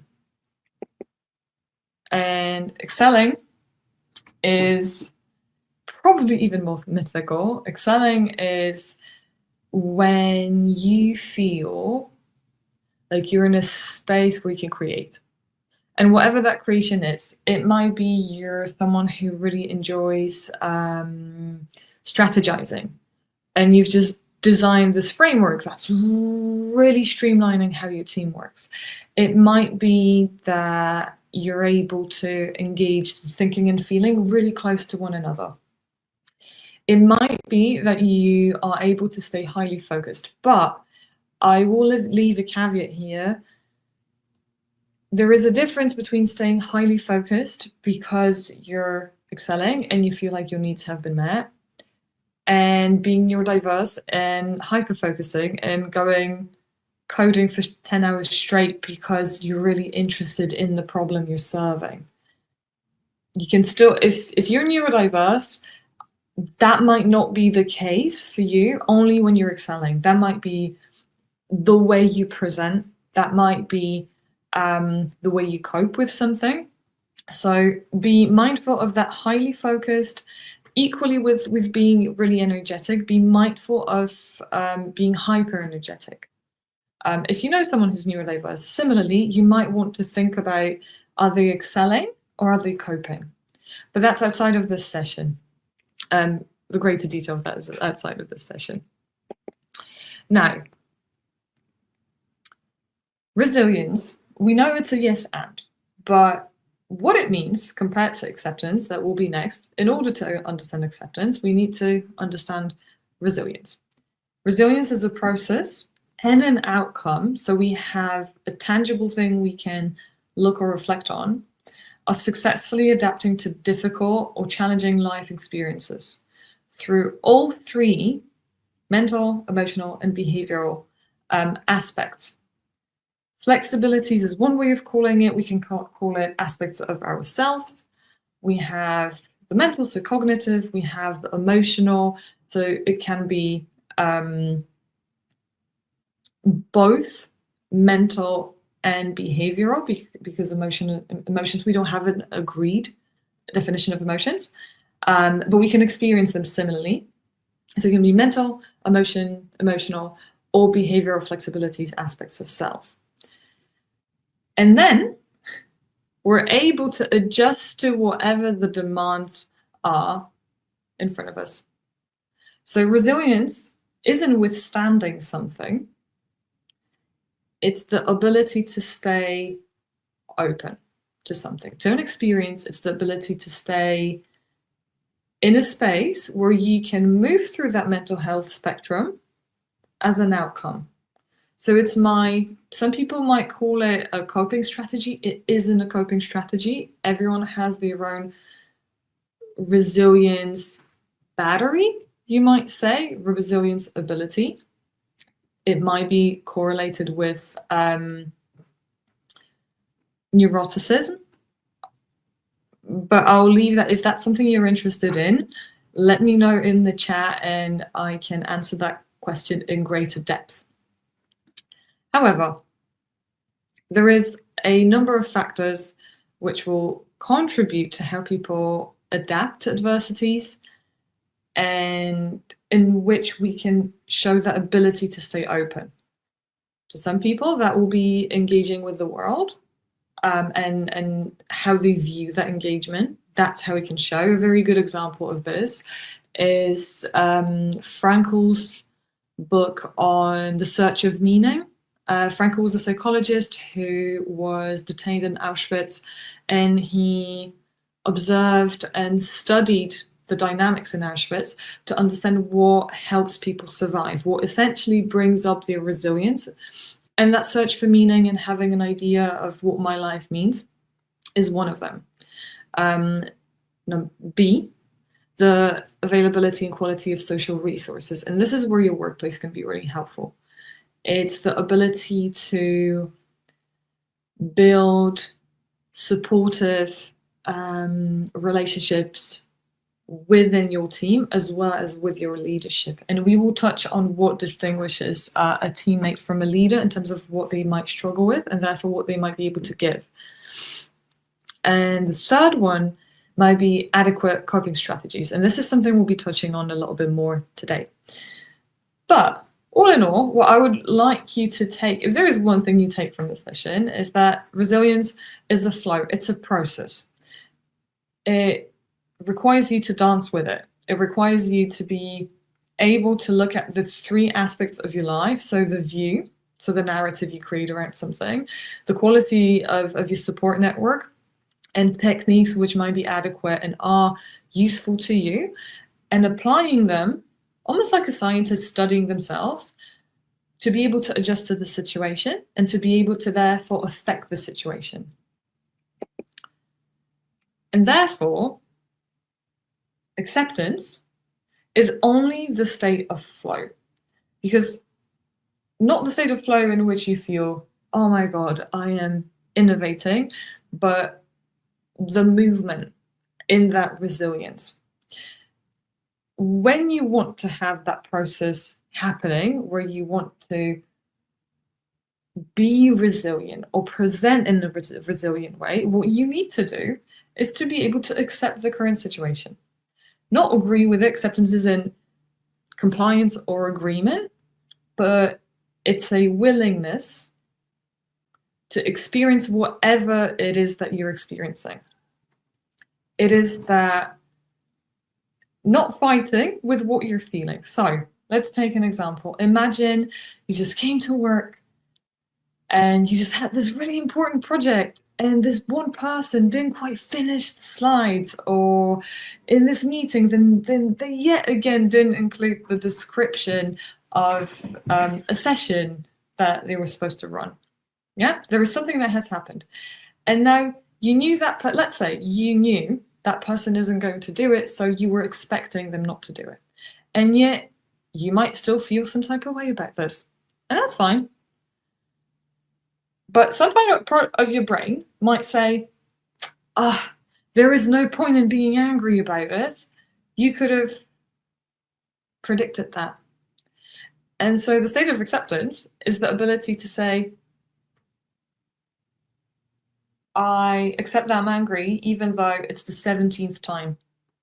Okay, I'm angry. I'm not going to try and talk myself out of being angry or talk myself into a different emotion, which is quite common. We try to talk ourselves out of emotions.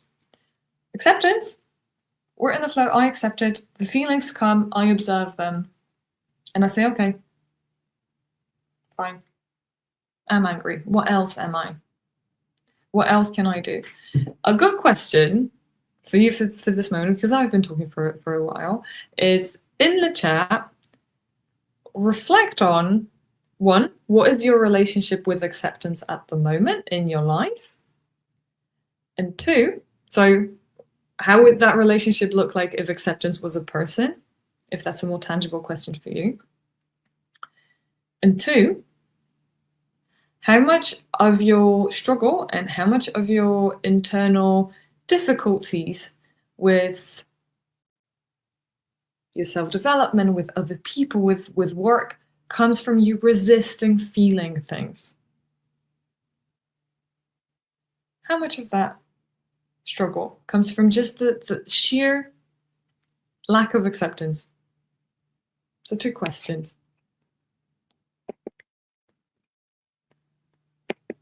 And now, You can come back. I don't know if you'll have the ability to stop this video, but maybe you'll take that. Maybe there will be a little pause here. Maybe you'll take some time yourself. Maybe you'll write the questions down. A big part of why did we talk about acceptance and why did we talk about resilience is that as humans, our brains literally go mad from speaking, quote unquote, go mad from stress. A big part of stress can be uncertainty, whether that's because we become stressed and we build it, or whether that's because there is uncertainty in a situation. Now, why did I use the word we go mad? Because what genuinely happens in the brain is that as your fear and tension are natural reactions, if you're in a prolonged state of that fear and tension and anxiety, and the level of uncertainty to a point can help you. If you're, for example, unsettled, right? We're in the middle of that spectrum. If it's prolonged, it lowers our empathy. And as a species, we rely on cooperation. So what it literally does is it brings us to a mental state in which we're not able to think clearly and to feel clearly and to be able to move through that mental health spectrum and be resilient and be able to look at things through the lens of accepting. We need to be able to think and feel quite close to one another, to reflect on something and to know what this situation is telling us. Our fear is telling us something. Our anxiety, our tension is telling us something. So how do we handle uncertainty? How do we handle uncertainty as part of stress? And how do we handle stress through uncertainty? So the number one thing is we need to look at personal balance. We need to be able to notice, hey, my empathy has gone down. What does that say? What does that mean? Hey, I feel in crisis because I've been feeling tense for this long. And that's super difficult at times because you need to be able to notice that. If your field of vision, field of feeling is narrowing, you might struggle to trust your own judgment. And there is a slippery slope from that to feeling completely out of control. And the reflection that kind of comes to me somewhat in the back of my head as I say this is that we could easily look at some of the examples of our current socio-political climate and think about where that empathy has been lowered and think about where and how long we've been collectively in a period of crisis and how that can easily feel like we're out of control. And out of control might mean we're completely out of control, although out of control doesn't mean you don't have control over anything. So at the end of the day, to be able to handle uncertainty, we need to notice the things we have control over.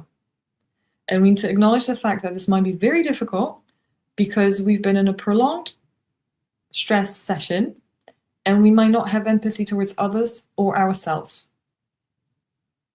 And if we don't have empathy, a different way for you to think about it could be if you can't feel very empathetic or if you can't remember what that feels like, a very good way to think about it is if I'm coming in contact with someone, let's say that person who didn't quite do the slides or that person that didn't quite do the description, am I still curious?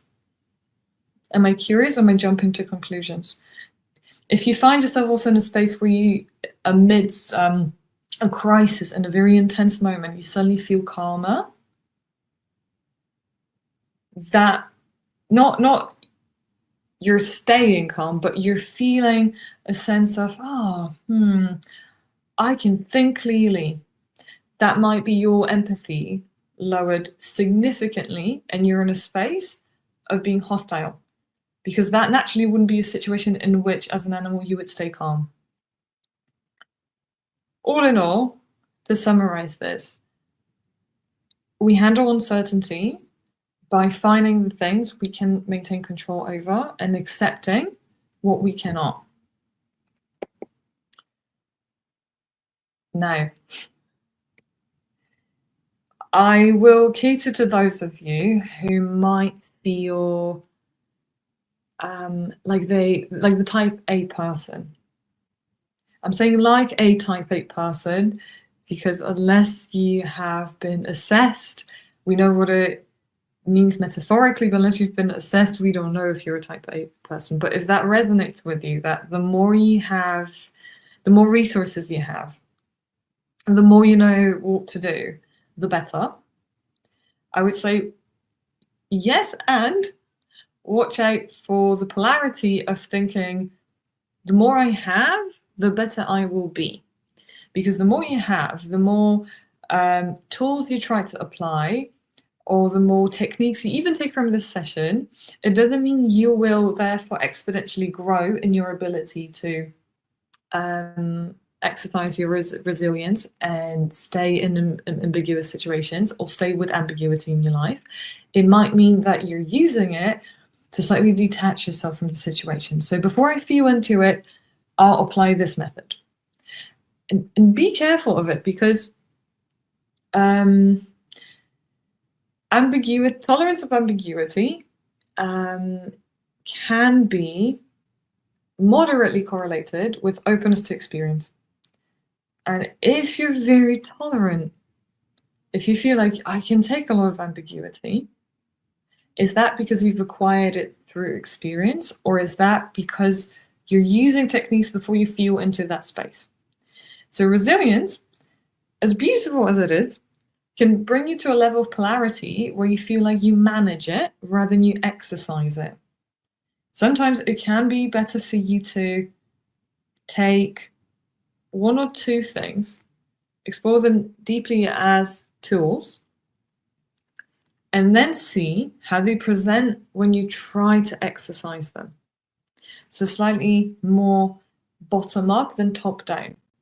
Not what is available to me, but what does actually work with me. Do I feel like I am developing? Not do I feel like this situation has been handled and that's it. Am I developing, meaning handling this well and I'm learning? Or this has been handled and I'm happy being the same. So I'll leave that as a caveat for you. And also you can reflect on it by thinking, how would my resilience look like in the thing that you have happening in the future? So maybe in the future you're looking to do a Q4 report. Maybe in the future you're looking to speak to a specific client, an archetype of a client that is quite familiar to you but you don't feel comfortable with. Maybe there are meetings that you know are happening. How would my resilience look like there? If they were a person, back to that first question, how would we work in tandem in that thing that might need it in the future?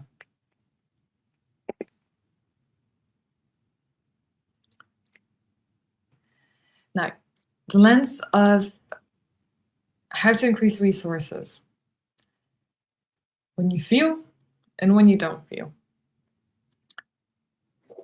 This might be a difference between genders. So gender is something that I would like to touch on here as well, predominantly because we are socialized in specific ways. And it tends to be that women have more cooperation-oriented techniques usually available to them in moments of crisis. And that means they can at times feel into a space closer to thinking. And sometimes we might be socialized because of gender or because of our cultural upbringing, but gender seems to be overlapping across cultures at the moment to the state of knowledge we have, where men will rely on resources which are more expansion/aggression oriented. Now, that doesn't mean they are aggressive, but it might be more aggression oriented, and I'll show you how that looks, what that means in a second. But in this case, the ventilation happens faster. So the space between feeling and thinking might not actually have to even come together. What does that mean? So we studied rats. Rats are not people, but this is the closest we could get. We studied rats, and we gave rats lots of cortisol. What turned out to be is that even if rats had other things available to them, food, the wheel, a maze to complete, a puzzle or play, whatever they could do, the thing that would lower their cortisol levels the most would be being mean to a different rat. The reason for it, as we found out, is very similar to what drives our expansion, which is, and I might mispronounce this, I will say, corticoids, which is a little hormone in your brain that lets you know that you are back at being safe because you've just been unsafe. So if you have a moment of uncertainty, whether that uncertainty is your teammates, whether that uncertainty is the news as it is presently, whether that uncertainty is being affected by war, whatever the news is, to your brain, there is no distinction between what I think is affecting me and attacking me, a lion attacking me right now, and hearing that news. And so your ability to feel or not feel will be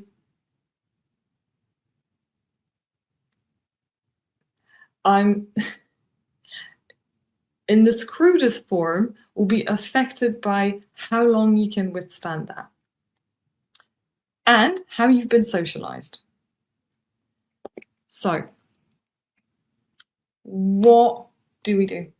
We rely on the senses that might be able to feel and those that might not be able to feel. We don't trust emotions. They drive us. We don't trust them. We feel them. Sometimes we don't feel them, and we think that when we don't feel them, it's good. It's not good. It might mean that you're in a free state, in a detached state, which is also a free state, in a fawn state. It might mean that one sense is dominating, and that's the main sense that's overtaking you. But overall, it means that you're out of your balance. So on that mental health spectrum, because our senses are related to our nervous system, we're able to use them to move through that mental health spectrum, even from a crisis to maybe just being unsettled. And I'm saying maybe just being unsettled because compared to a crisis, that might be a space from which you can make a decision. You don't have to go all the way to thriving to be able to feel capable of making a decision. It might at times be that being unsettled is good enough. Now, as I said earlier in the session, we don't have an agreed definition of emotions.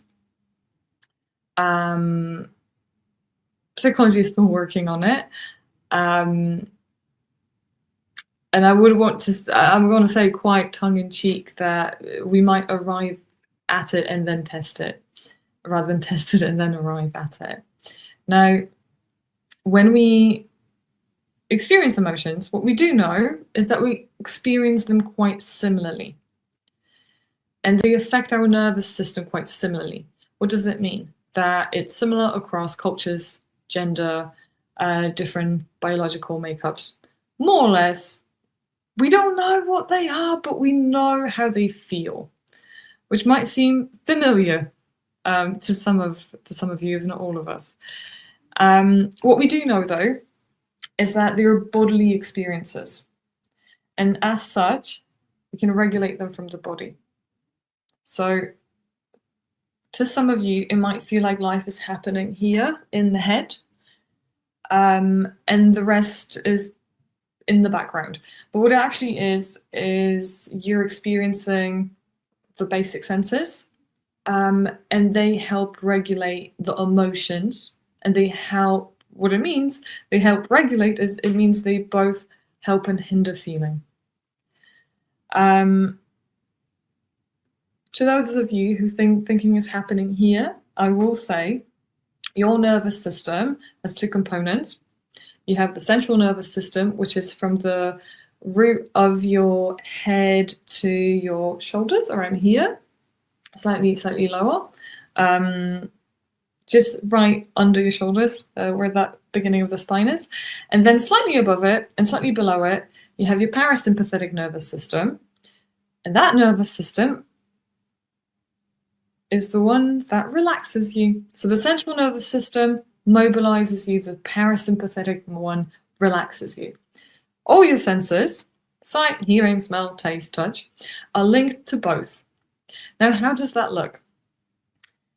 If I'm really relaxed, I might have a great pleasure in listening to music.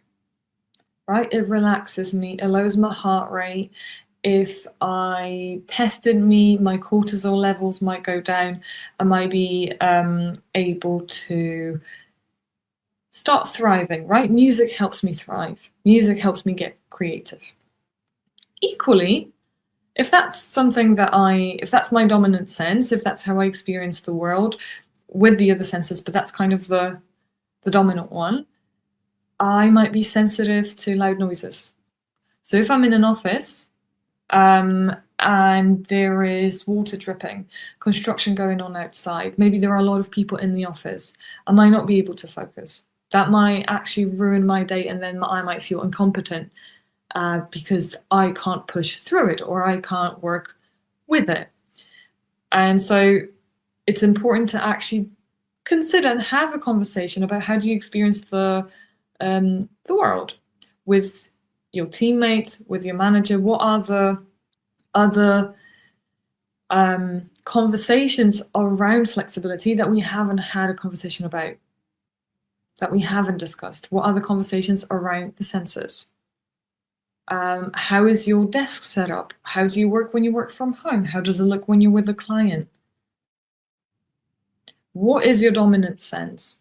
How does it present at work? How does it help? How does it hinder? And so, in summary, what I want you to take from this slide, from this bit, is that your senses have the ability to move you through the mental health spectrum. You can either engage them to engage your parasympathetic system, so to relax, or you can notice them being engaged when you're ready to go. When you're feeling anxiety, when you're feeling fear, when you're in a tense state, when there is an uncertain situation, let's say you're reading a piece of news, what senses do you notice getting stronger? If you notice them, do you feel like you can say, you can notice, okay, this is how I present?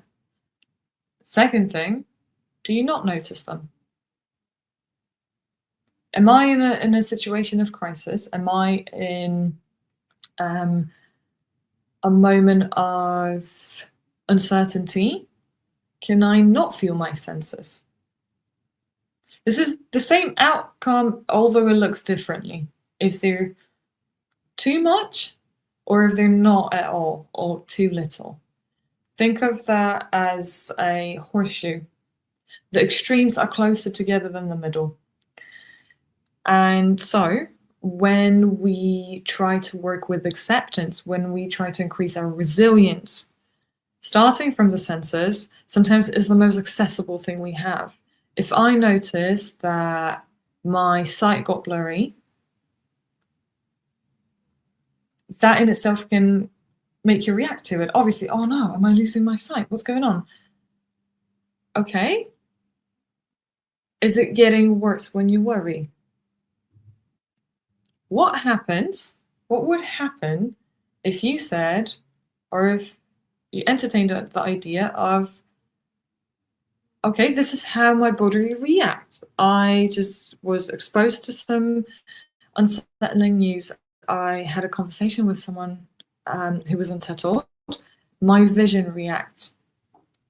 If specifically with vision also, if you're interested in the effects of mental health on vision, on how vision is one of our most sensitive senses to mental health change, let me know in the chat, and that's something I can elaborate on further as well.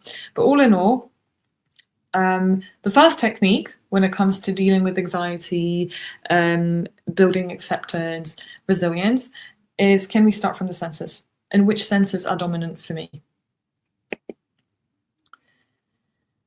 Now, in that moment of uncertainty, and something I touched on before, was being overwhelmed. And how do we react and handle information without being aggressive? Now, what it means being aggressive is different for different people. It doesn't have to mean we get in a physical exchange. And I would hope that that's not something that you're exposed to in general, not only at work. But what aggression can look like is psychological aggression and being able to handle information, which is a very cerebral, not activity, but a very cerebral experience. We think of it as, oh, I am handling information. This is logical information. That is the slippery slope to being psychologically aggressive. Because what happens here on this spectrum is that if I'm exposed to information daily, weekly, monthly, that aggression might go from, oh, I'm being just irritated and snapping at people, and maybe ghosting some of my close ones, or not engaging in empathetic discourse at work, not being able to communicate my request appropriately. It might turn into being absent, into isolating. That is self-aggression, but it's still aggression. Number one thing, our brains are not built for the environments in which we live. We're not meant to have this much information, and as someone recently put it to me, we're not meant to know this much. So if you think about your senses, if you think about your personality, so your openness to experience, your extroversion, your agreeableness, your conscientiousness, your neuroticism, right? So the ability to be open, to have the natural curiosity. How extroversion and introversion, so how you spent time with people, do they charge or drain you? Conscientiousness, how delivery and detail oriented you might be. Agreeableness, how much you prefer to go with the crowd versus are open and feel competent and confident in disagreeing, in stating your own voice, in stating your own opinions. Neuroticism, so your ability to, your capacity for reacting, for feeling affected by something. Anxiety falls into this. So if you think about this, and you think about the senses, there is so much information that coming at you will activate who you are, the values, the principles you have, the morals, who you are as a person, mixed with that biological concoction that is happening as a result of you experiencing this. You hearing the news might be a different reaction to you reading the news. You talking about the news might be a different reaction to you thinking or feeling about the news, or you reading about the news.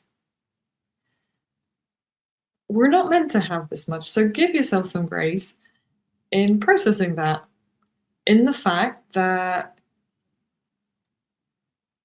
your brain, and I will be a little bit tongue-in-cheek here, is still picking berries.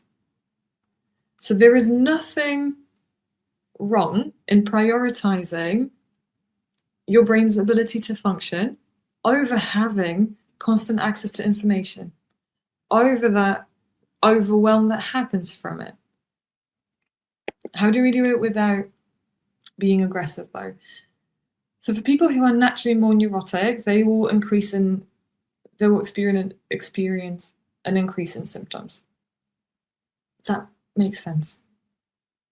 That is expected, and I'm stating it this way because what I often see when I work with teams is that if we're dealing with anxiety, there is this tendency to, just like any emotion, but a little bit more, not trust it and try to rationalize it. And at times we even applaud in teams someone's ability to do so because they can cope, they can move forward. And coping and being able to develop is important psychologically. It's important on a social level as well. But when it comes to our predisposition, not fighting it and being able to accept that I might react more will give you better navigation towards how to be able to take it. It's not the resisting it, it's the having the resilience, right? That openness and that willingness to work with how you already are and eat the elephant with the spoon adequate to you. So as a team and as individuals, specifically if you notice team members who are more on the worrying side, who tend to be always very informed, do check in. Do check in to the capacity that you have. Do try to think for how does that present in your life? Is there a connection between how you see people being affected and how you are affected? And how does that look? Where do you overlap? Where can you work on exploring that focus together? Is that helpful? Are you in a team where you don't feel like you can share or other people can share? So 3 questions. With paying attention to our senses, what I will just stay on that hill for the rest of my career. You experience the world. You see other people experience the world through their own senses. But there is a different kind of supportive mechanism if you talk about what brings you pleasure. Pleasure is the thing that not only is biologically wired into us, but is the thing that allows us to ventilate. So whatever you do with your resilience and whatever you do with your acceptance, the core underlying factor is that you try to ventilate. So you try to bring more things in to widen your perspective, to be able to take in the piece of the difficult piece of information, as well as everything else it says on you. Because tunnel vision, if you think about an animal which is hunting, it will lock its eyes on the prey and hunt after it. But that's not how we process information. Information are not lions. It's not lions. So think about the senses. Think about how you could talk about pleasure to widen that perspective, and which senses is it related to? And maybe you can use the chat to think about and explore and debate what brings me pleasure when I'm at work that's related to my senses. What doesn't? What could I change? A good example is if you work with people in an office and you don't remember how they're called, but you used to, back when I was still working in an office, we used to have little barricades, little separations between desks. And to some people, that was allowing them to use that space to have an exploration board, or to have wheels of emotions. Now, for context, I worked in a organizational consultancy, so that makes sense for our climate. But what could that be like for your climate? What would be supportive of you to be able to drop in when you're at work, when you're in your office? What would that visually look like? If you're in a team, if you work in an office with your team close to you, if you work with clients, how could you brainstorm that as a team? How do we utilize the space we have in a way where it prioritizes our senses, where it prioritizes our comfort? And that is sometimes a difficult conversation to have. One, because you might not know that for yourself, and two, because you might not be in a space where you immediately notice how it allows it. But it's not about having immediate answers. The first thing we tend to abandon is our basic functions.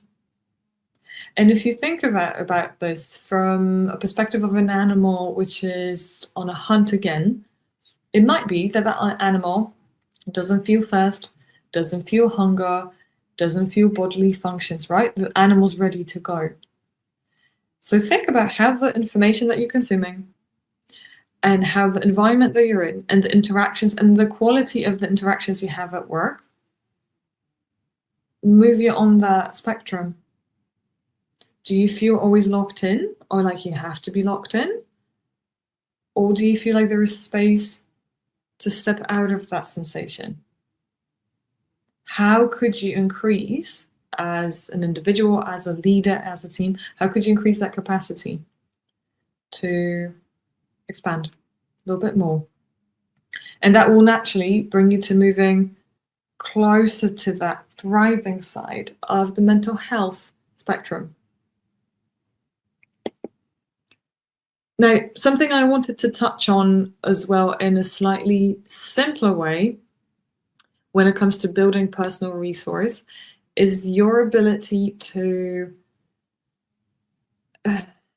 I will say, measure your capacity. I was hesitant with saying measure because metrics are not targets. Metrics let you know the coordinates, which way your ship is going. But it's also an easier way to notice change and to get that quick reward. Why am I talking about quick reward when this is a lifelong experience of building resilience and acceptance and being able to respond to things? Because when you try to change something, you're not competing with your natural system as much as you're competing with all the technology these days that we're surrounded with. So your habit of getting that dopamine like this might be preventing you from being able to build longer habits which aren't as straightforward in terms of reward. And your body might also be less receptive to lower doses of that. So when you try to measure your own change, being able to see visually or rate, oh, have I moved down? How much by? Can give you that quick reward to be able to even stand a chance against what surrounds you in your day-to-day. So what I'm presenting to you here on this side is the so-called window of tolerance. And window of tolerance is oftentimes used in active crisis when we work with children or vulnerable adults or anyone in crisis, and we try to get them to a space where they can make a good enough informed decision themselves. So equally, if it works in crisis, it will have at least an experimental space in your life. At least experimental meaning that there is a lot of nuance to this, but it's a starting point where you can test, oh, what works for me? What doesn't work for me? So we have 3 levels to it. We have the fight or flight. Think about a lion. It sees you, you see the lion. You might want to flight. I would be surprised who would fight a lion, but maybe some of you would naturally feel like you want to fight. Or maybe you see a lion, you want to flee, but you see,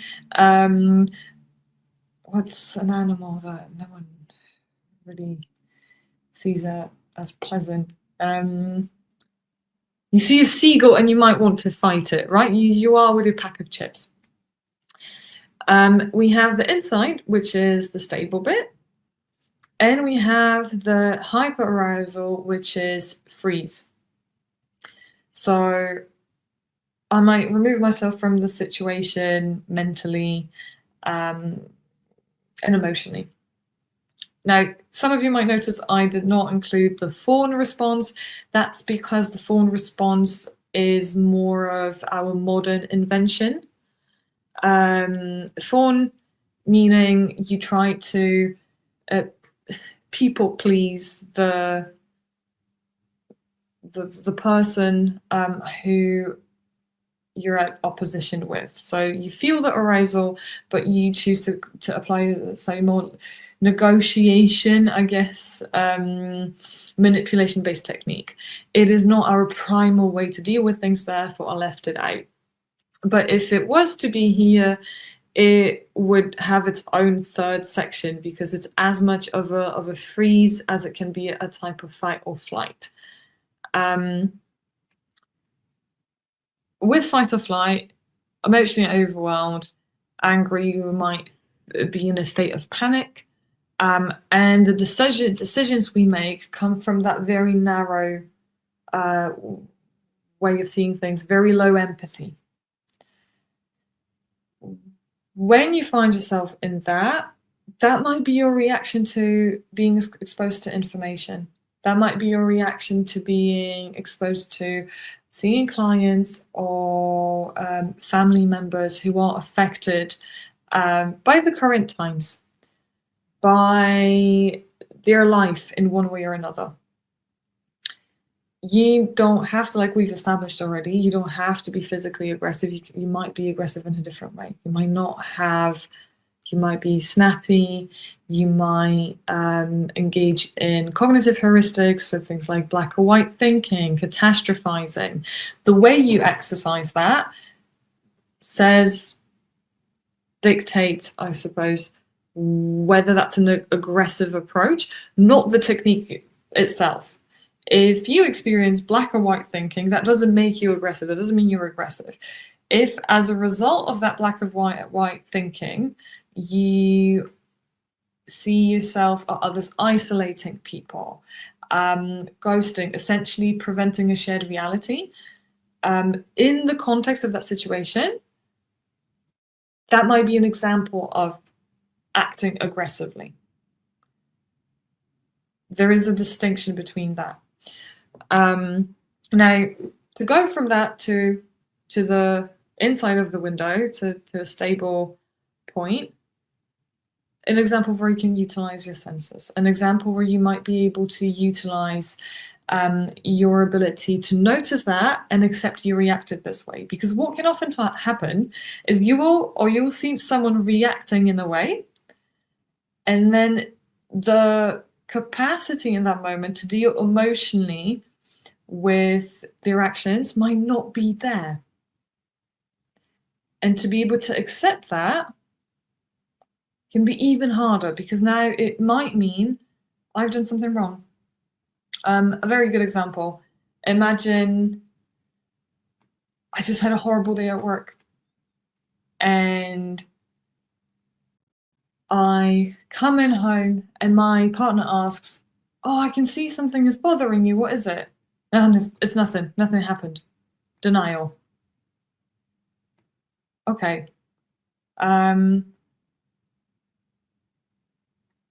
I have fled exploring something, and at the same time I have fought against someone trying to be supportive, which maybe would have helped, but I anxiously reacted to one thing and I avoided the other.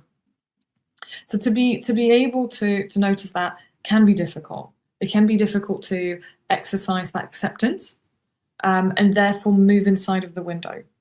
So be mindful of just saying, okay, I just did that. How long does it take me to say, okay, I just did that? Now, with hyperarousal, freeze, this can be a little bit tricky. You might feel numb. You might feel disassociated. You might feel flat. So no high, no high, no low emotions, but not numb. And in this state, of course, it might be difficult to motivate yourself to do something, right? That level of unsettlement is not felt. So wherever you are on the spectrum, you're not quite able to feel that.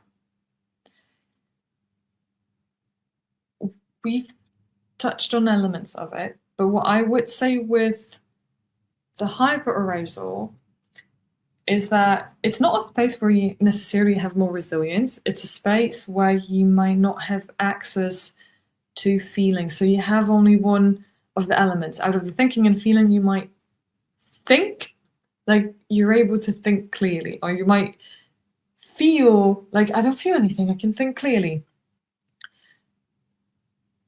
That is equally difficult to note, to be accepting of. Because what am I accepting of? I'm not feeling anything. So if you notice that, how can you utilize your senses to feel something? A good experiment here would be, let's say my dominant sense is, I've used hearing, let's say it's eating, it's tasting.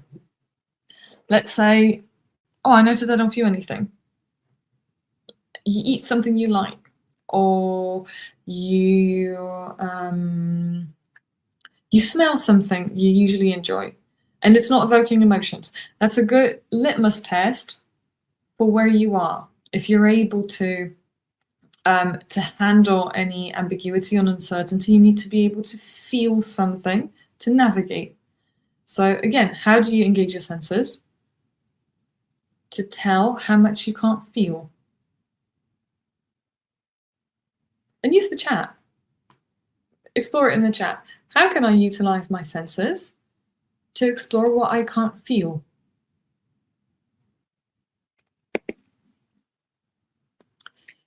And I will say at this point that if you find, because this is the heaviest, the most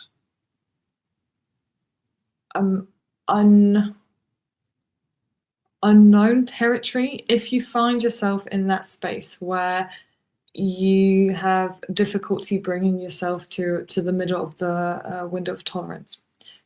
If you find that, hey, I've explored some of this and actually I can't feel a lot in my own metric being a lot. If you find yourself in a space where it's become too much, any of these exercises or anything that has happened during this week as you're seeing and being exposed to this mental health content, anything feels not right, you can reach out to us, you can get in touch with us. We are quite unusual and quite, I suppose, competitive on the market, in the sense that we apply, as Thrive, evidence-based metrics to everything we do. What does that mean? We have mental health professionals for one-to-ones. We have evidence-based content to support you with a breadth of exercises, whether it's CBT, whether it's muscle relaxation, whether it's breath work, whatever it is. We have webinars, we have other sessions, we have an app you can follow to benchmark and measure your progress. And we talked about this before earlier in the session, where I said it might be the easiest way at times to get dopamine hits, because at the end of the day, your habit formation competes with other habits which have been formed by you being informed about them or not.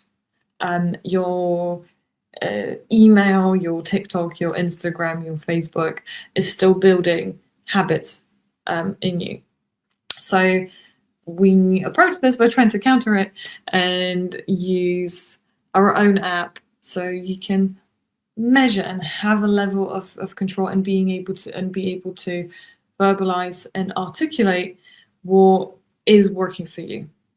So in a moment of crisis, you have something to come back to.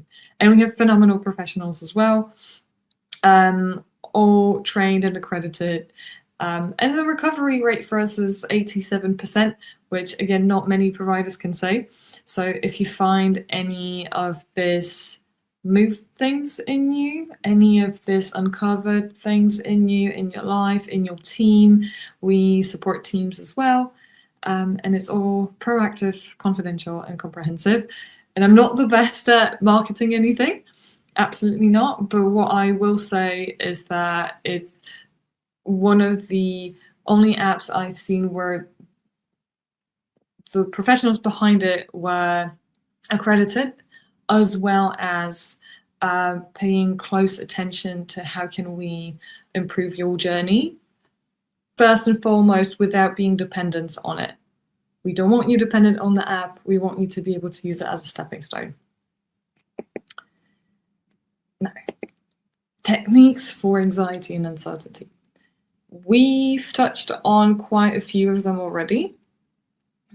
So you can use the sensors, you can ask yourself some of the questions around how would my relationship with uncertainty or anxiety look like. You can utilize your team, your surroundings to some degree. You can build your personal resources by understanding how you can utilize your space and how you can ask better questions of yourself and of your team. A bundle of that. Now, what about anxiety and uncertainty? Boundaries is what the session is about in the little subtext. If you're someone who looks at boundaries and looks at the session and goes, I just don't understand. There is a lot of content, I heard a lot, but how do I utilize this? How is me now smelling perfume exploring my boundaries around feeling? Okay, I hear you. And I'll give you some examples of something smaller that you can do to see how it affects your ability to feel through your senses. Number one, phones, apps. Use the time limit on your phone. The major thing you'll be interacting with is your phone or your laptop. Set limits. There are, if you're interested in free and well-delivered apps who can help you limit your time on your phone, let me know in the comments and I'll include them in the document in the Q&A summary. You can use something to limit your access just to be able to access your actual phoning capacity, maybe email and other apps to prevent you from scrolling. See how that affects your ability to sense subtlety. Subtlety through your dominant senses, for example. Capacity to stay empathetic when you're with other people. Curiosity. You can track how often and how much do you fluctuate on the mental health spectrum. And I will say, you might not feel in crisis because you're using your phone. but you might feel unsettled after you've been using it for a while. And knowing what the next step is and the step you came from, that might be a deciding factor on whether you're going to reach out for that phone or that laptop again. Create a rhythm to unwind your system. Now, that is highly linked to what I just said in terms of your senses. Think of the rhythm as the set of tasks you do as a routine. The rhythm comes from that routine. So think about, again, how is that affecting where I am on the spectrum of mental health? How is that affecting my ability to say no to something? And this is super important, as we'll be touching on type of team members you have and the types that you might be. But how is this rhythm allowing me to say, no, I can't do that, or I know I don't want to do that. I have this set of tasks. How is that strengthening your idea of self? And is that translating into your ability to be more empathetic, to be more curious? So two things. Rhythm, think a bit of it as, can I see change in my empathy and can I see change in my curiosity? Because as your body is made out of a shape, that shape will have boundaries. And so will sticking to a rhythm. So you might be able to feel the shape of you a little bit better, not the physical shape, but the mental shape of where you are and your resources. So saying no to something is saying yes to something else. Oldest tale in the book. How does that help you feel your resources? Is that rhythm, just having that rhythm, providing you and being a resource in itself? Providing for you. Turn your phone to grayscale. That is probably the easiest thing to do. If the first two don't work, you go, no, I'm not in a space where I can take away my apps, or no, I'm not in a space where I can stick to a rhythm. It's not for now. Try to turn your phone to grayscale. Try to turn your laptop to grayscale for when you don't need to work with colors. Again, we're thinking about the senses. We're thinking about the fact that we live in sight-centric society. It used to not be like that. Now we're very sight-centric. Sight is one of our most sensitive senses. It's the first one to notice shifts to our brain from. Try the grayscale. See if that works. See if that builds you more capacity to not feel like you're going towards uncertainty, to not feel overwhelmed. Even that's by 1%. And then when it comes to information, when it comes to keeping on track, choose 1 to 2 sources that you follow. Whether that is 1 to 2 major chats at work, whether that is 1 to 2 information sources. If something important will be happening, you will know about it. If you find yourself in a season or you are naturally someone who's a bit more neurotic, that might be one of the most beneficial things for you, and not being exposed to that information. If you have 1 to 2 sources, which ones would that be?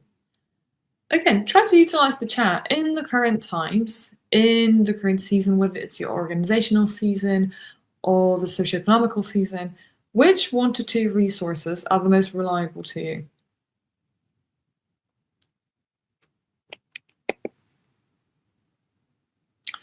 And also, on the subject of acceptance, when you want to, one of the easier ways to exercise the flow, be in that flow of accepting, is creating a worry budget.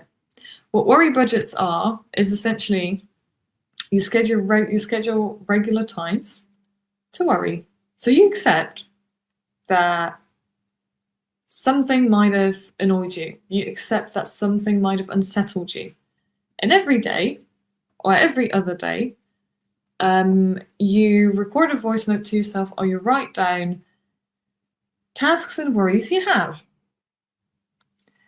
And so if you are not as keen on the idea of acceptance, and you might struggle with accepting something in the moment because that can be difficult. It requires exactly what we're losing, right? Exactly what stress is stripping us from. The ability to stay emotionally present and reflect on something by thinking and feeling. So it requires the same resources as strips. The easiest way to accepting will be having that rhythm of worrying. Because one day, you might arrive at that scheduled session of worrying and decide that you actually don't have anything, or decide that it's lessened, or decide that maybe something doesn't belong there anymore. So think about that scheduled worry session. If you notice a reaction to yourself as I'm saying this, I would say, how would your relationship with worry look like? What is difficult about accepting worrying? And some of you might say, oh, if I accept it, I will fall apart. If I accept it, it will be too overwhelming. It'll be too much. If I accept it, I will not come back from it. And if that's how you feel,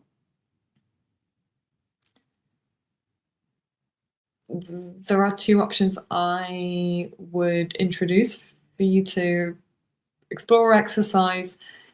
It's either that you accept it a little bit and you try to eat that elephant with a spoon that's adequate to you, or if you feel like this is really too much, feel free to reach out to us. Because you also don't have to be going through this alone. But if you decide to try first by yourself, you can also bring your notes to the session. You can also see what exercises are supportive. There is also that theory that an emotion lasts only 90 seconds. It's a minute and a half. There are some issues and challenges to it, but maybe what would work for you is to try and withstand it for a minute and a half, or stay in it for a minute and a half, or set a timer for a minute and a half and try to feel into it and notice any other emotion that accompanies it. A very good example for this exercise is anger. Anger is something that's considered a secondary emotion, which means there is a primary emotion underneath it. So for the part of the world that we live in, a case example can be sadness. Oftentimes, what is under anger can be sadness, because sadness is about the passing, the loss, in general, loss of time, loss of resources, loss of someone, something, loss of the idea of self.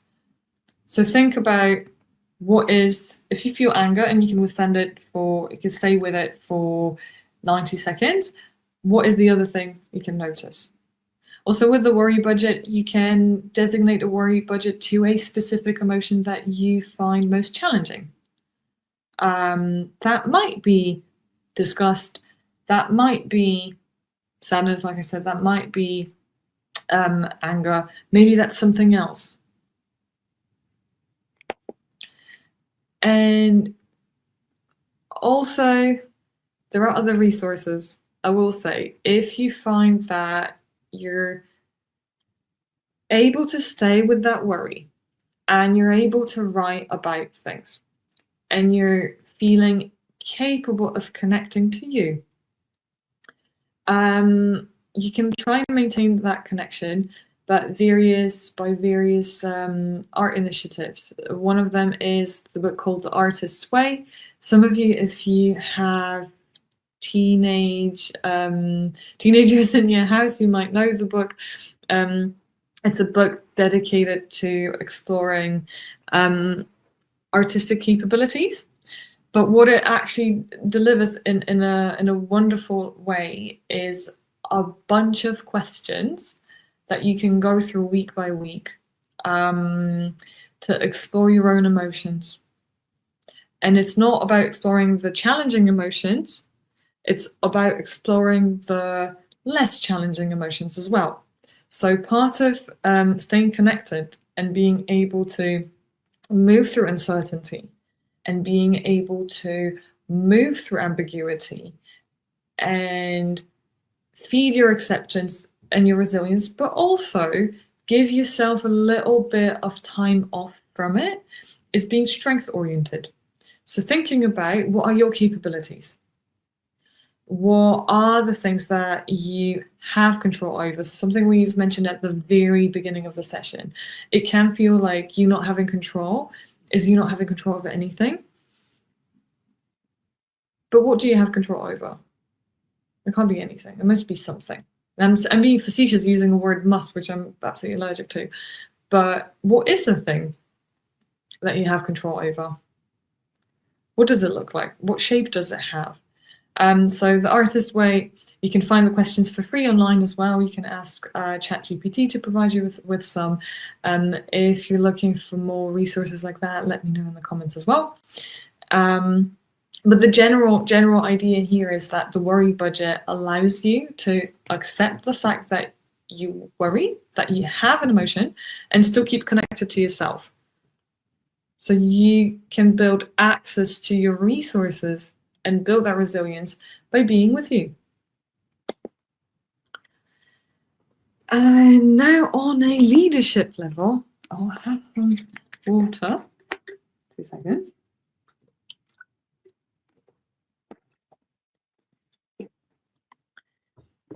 Now, on a leadership level, on a team level, on a teammate level, there will be different hierarchies you are most probably working in. Now, within those hierarchies, some of you will be leaders and some of you will be teammates. And what usually happens in these two archetypes is that a leader moves, even if they were a teammate before, they move towards becoming a poor communicator, and a teammate might struggle with being assertive. So for a teammate, you might struggle to express your needs, to set your boundaries is a big one, to carry emotions, and the physiological costs of carrying those might be high. And as a leader, you might react in a more aggressive and unconstructive way. So what you're thinking about might be your dignity and respect to protect both of these factors. And why am I mentioning this? Because as a teammate, you might want to be vigilant to that in yourself and others. As a leader, you might want to be double vigilant if your teammates feel able to express their needs. How do they express their needs? Are the needs expressed in a way where it tells you they trust you and there is that psychological safety? Or are they expressing their needs in a way where they try to manage how you might feel about that?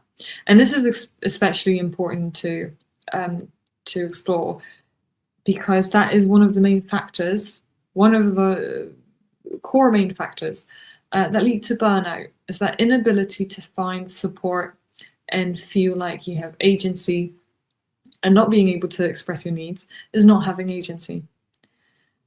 So notice, as a leader, where do your teammates seem like they can't explore uncertainty?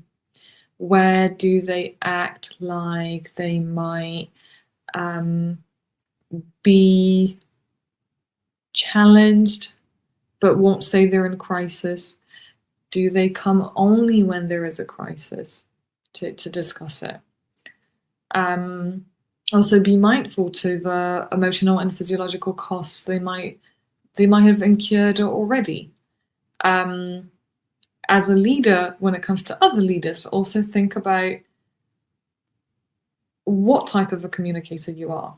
So there is this theory of the hidden market. So if let's say I have a company and I deal with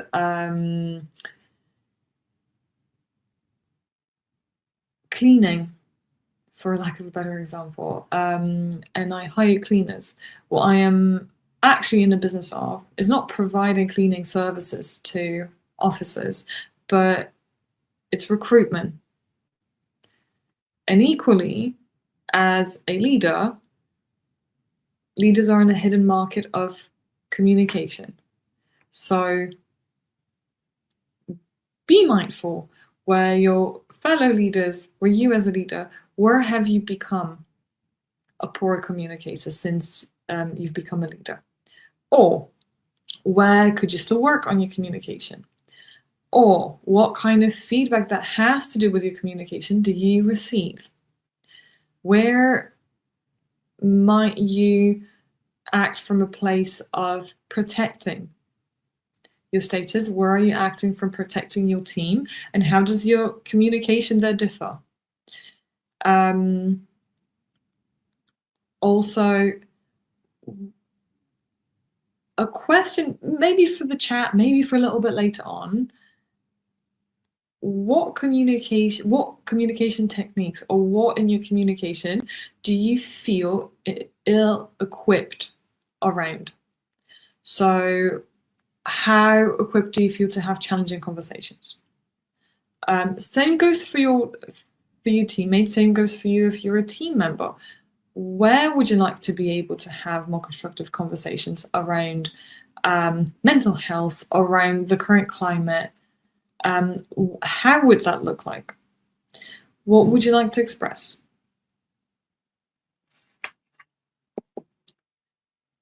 And now, one of the last things I will touch on today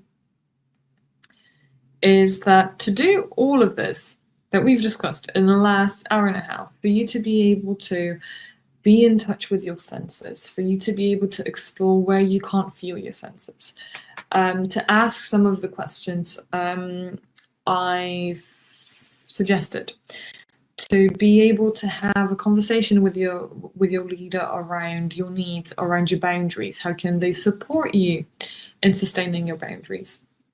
How you as leader can be better at communicating, meaning supportive and understanding of your team.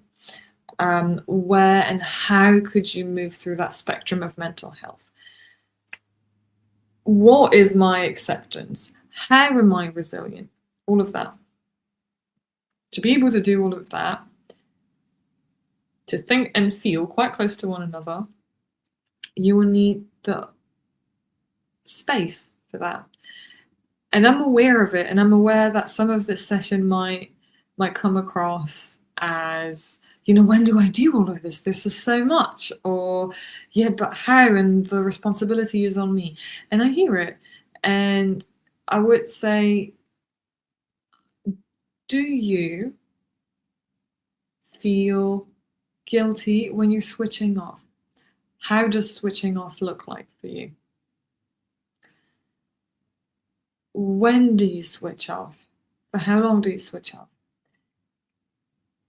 And also, it makes sense that you might struggle with creating that space, even if you understand that these are supportive things, that this might help, that these techniques and even this session allows you to develop. These are challenging things to do, because historically, we've never had this as a species.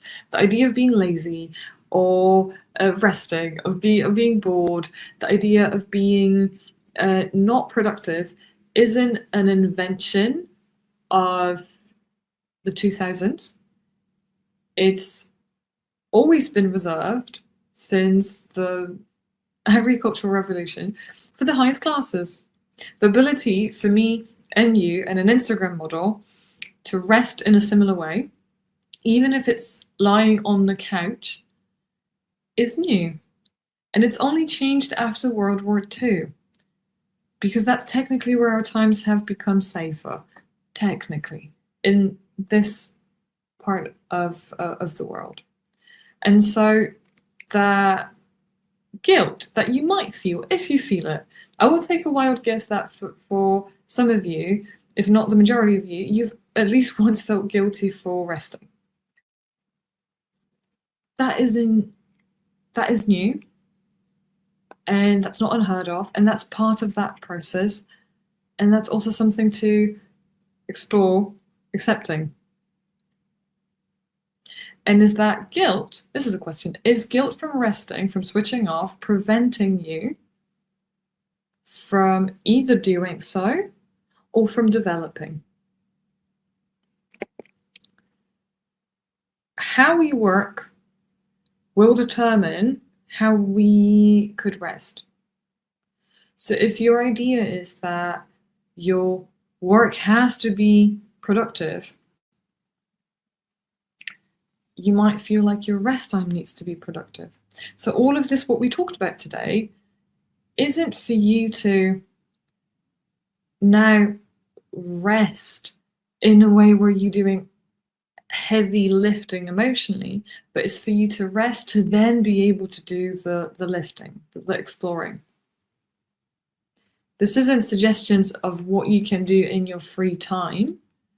This is, if you're looking for development, if you're looking to explore yourself, if you want to benefit from that, if you want to be able to give that to your team, if you want to see that reflected, it's something to do after you've had rest.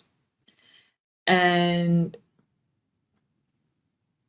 yes, 100 years ago, we didn't evaluate the ability to have free time because it wasn't available to us.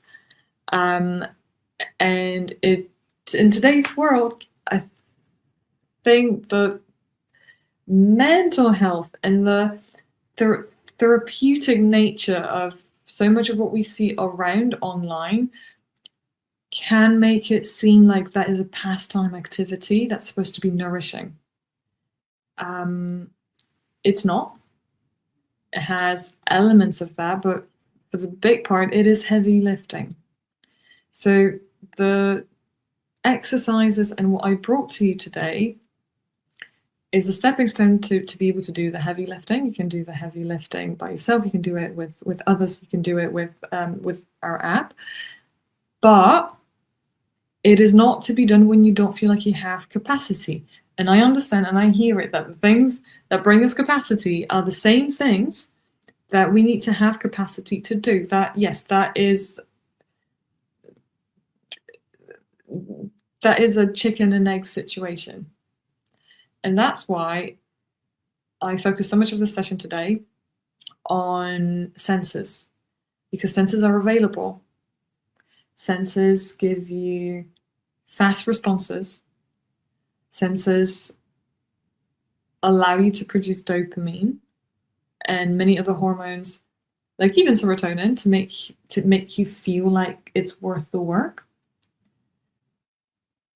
And equally, the very, very basics need to be satisfied. So if you find that at least one sense is something that you can work with and it helps you to connect and maybe get a better night's sleep, that's great.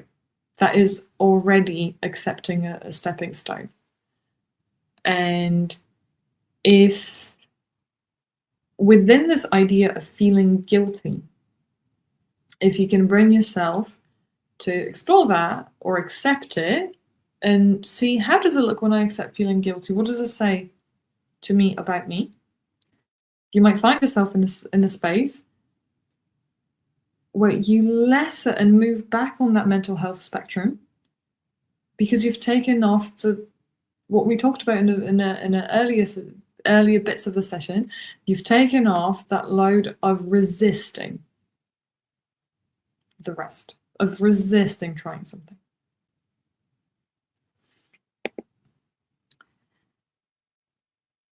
a very, very quick recap. I'd like to thank you all for coming to the session. I'd like to invite you to write down any of your questions. I will address them in a document that I will later then share. And if there is anything within the session that you would like to talk to us about or hear a little bit more on, and you'd like the references for that, let me know. I'm more than happy to share that as well. I hope it was a nourishing session, and I hope to hear your reflections as well. So if any of this brought maybe not a question but was helpful, let me know as well. If you found it opened something, it allowed you to be more curious, reach out as well, and we'll share that feedback if you want to. If you want to keep it anonymous, that's also fine. And good luck. Thank you.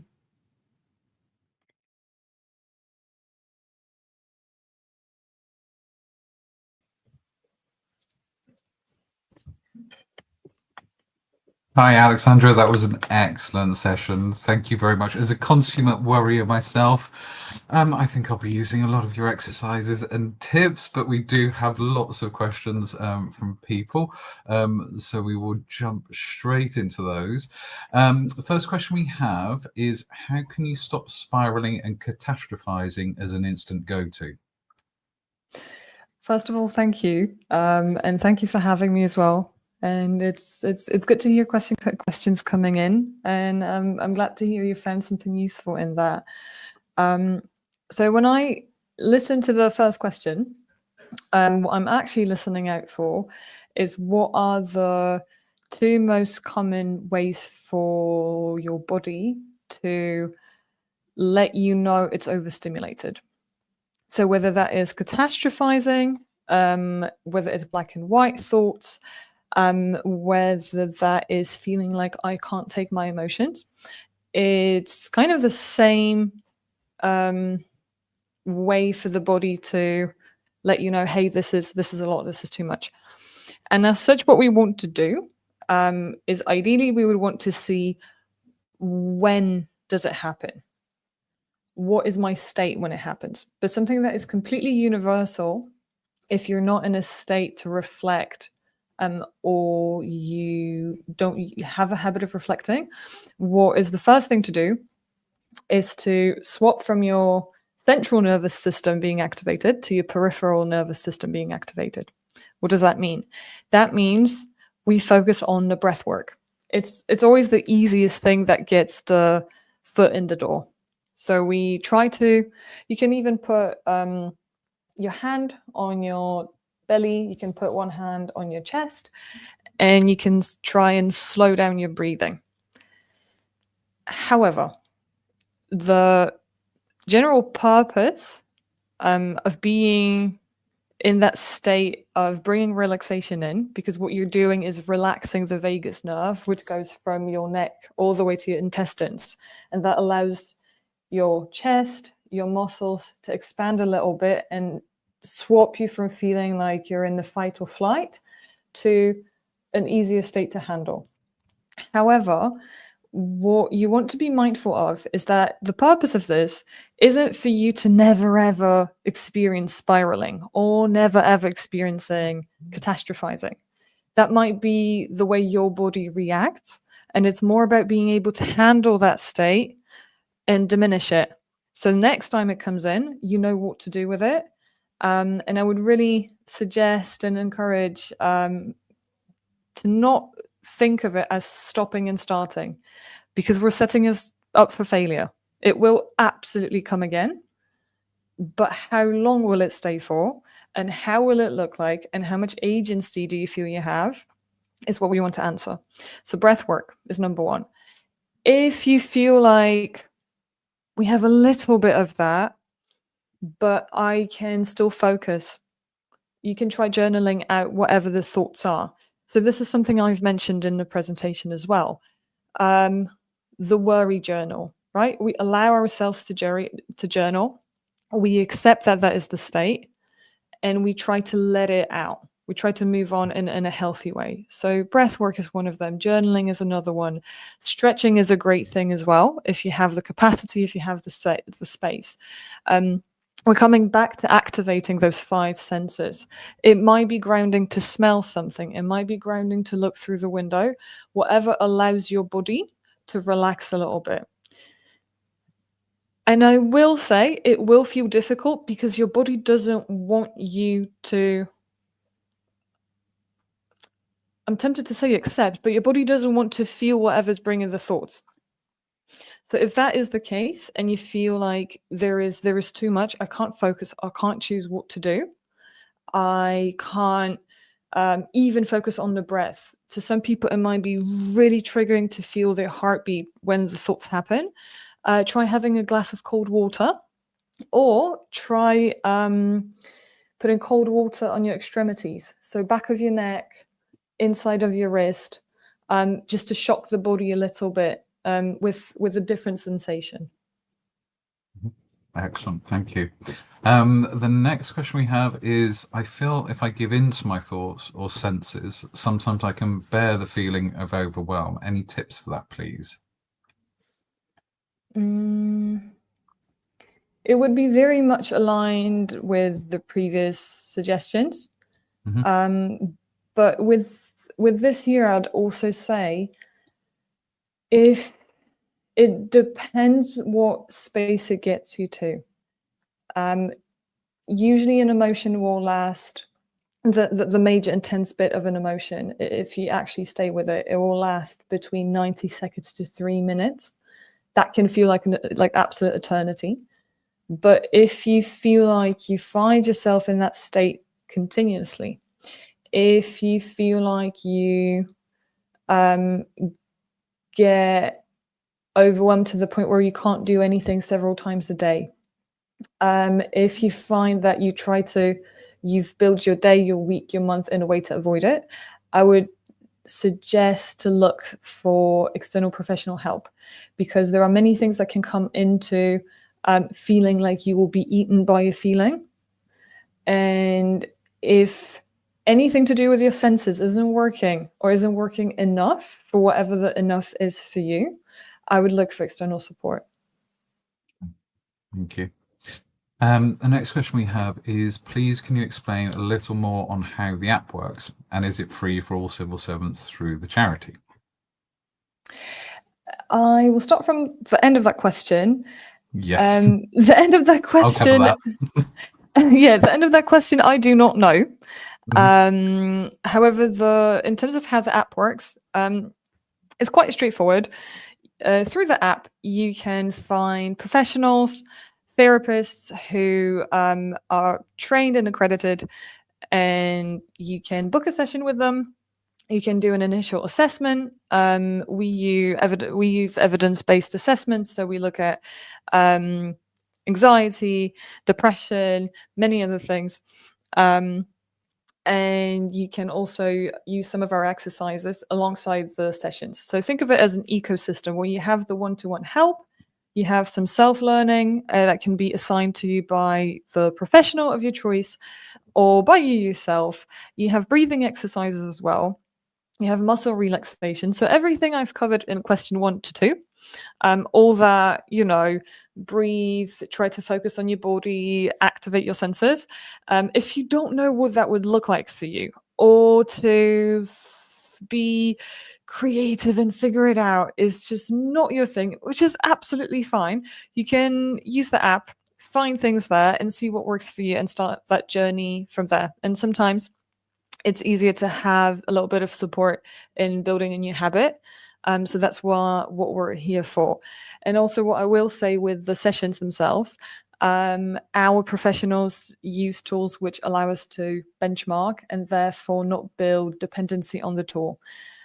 So it's not about you using the app and then not learning anything for yourself. It's more us providing you support so you can figure out what are the more specific answers to the general questions you might have.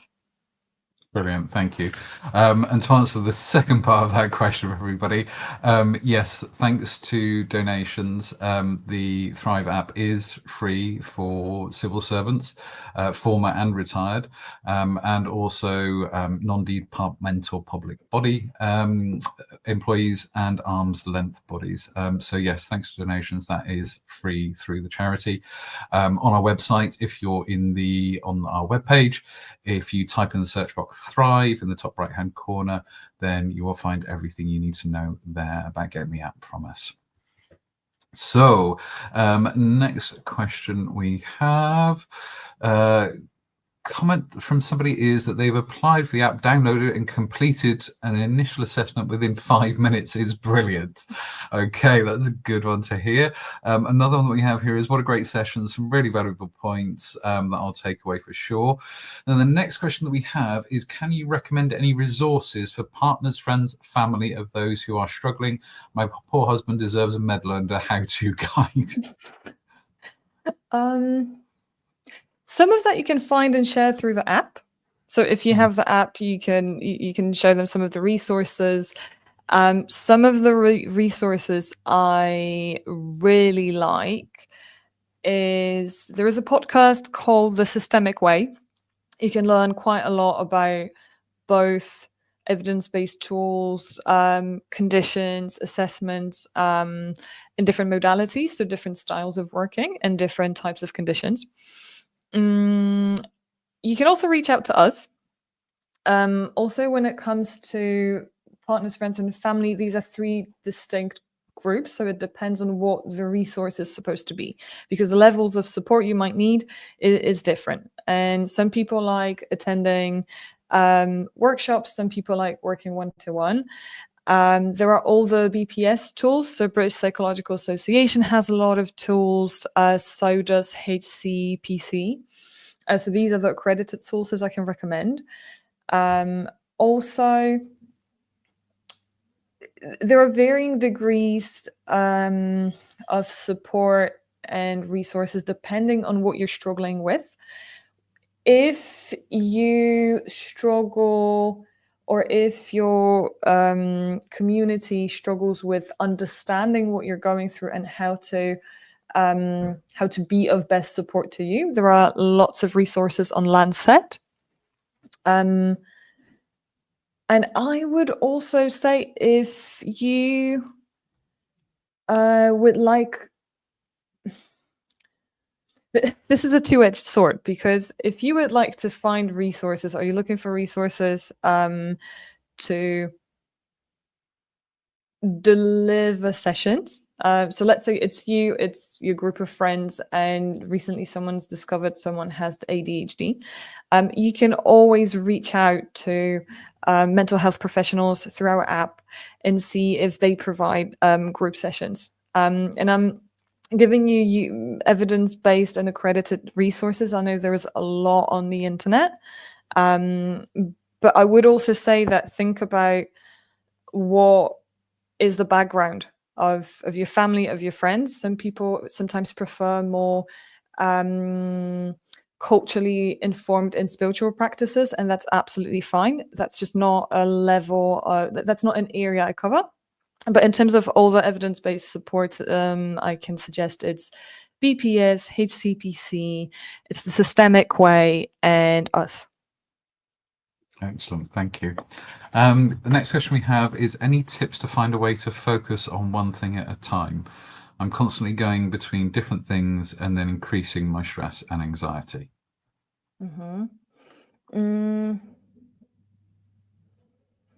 This will look differently depending on if you're neurotypical or atypical. What I would recommend for neurotypical individuals is try anchoring.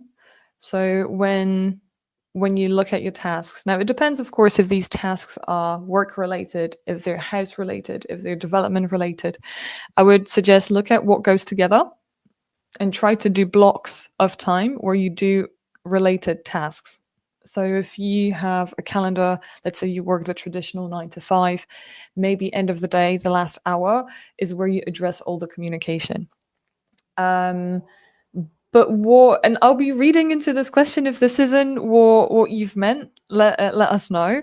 But I would say there is something in this question around being able to hold boundaries, both with yourself and with others. So if the idea is that you start a task and then someone wants something and it's just really quick and I can go and jump on it and actually, I would say go back to what's driving meaning in that task. What's the most meaningful thing to do? And try to go from there and cluster from there. When it comes to individuals who are neurodiverse, the simplest and the fastest thing to do, it's an Eisenhower's matrix. So you divide, let's say, a piece of paper into 4 quadrants and you organize things based on whether they're urgent and important, urgent but not important, not urgent, important but not urgent, important, not important but urgent. You know what I mean. Look at the importance and we do. Yes, look at what is the highest importance and most time pressured. Maybe something that everyone can look at is when you divide your tasks, what is your environment like? What's understimulating? What is overstimulating? Is it loud? When was the last time you moved? How was your week? We work in seasons. We're seasonal animals. So have you been working at home for the full week? Maybe it's time to change the space, change the pace. The environment is the easiest thing to control to some degree because you can leave it. But if it isn't, I would look at anchoring the tasks. Okay. Excellent. Thank you, Alexandra. We've got another question here. How to help someone who gets upset and overwhelmed to the point they have panic attacks? It depends it depends what you mean by help, and it depends on your capacity. Is the idea I want to help them not have panic attacks? Is the idea when they do have panic attacks, I would like to know how to bring them back to the window of tolerance?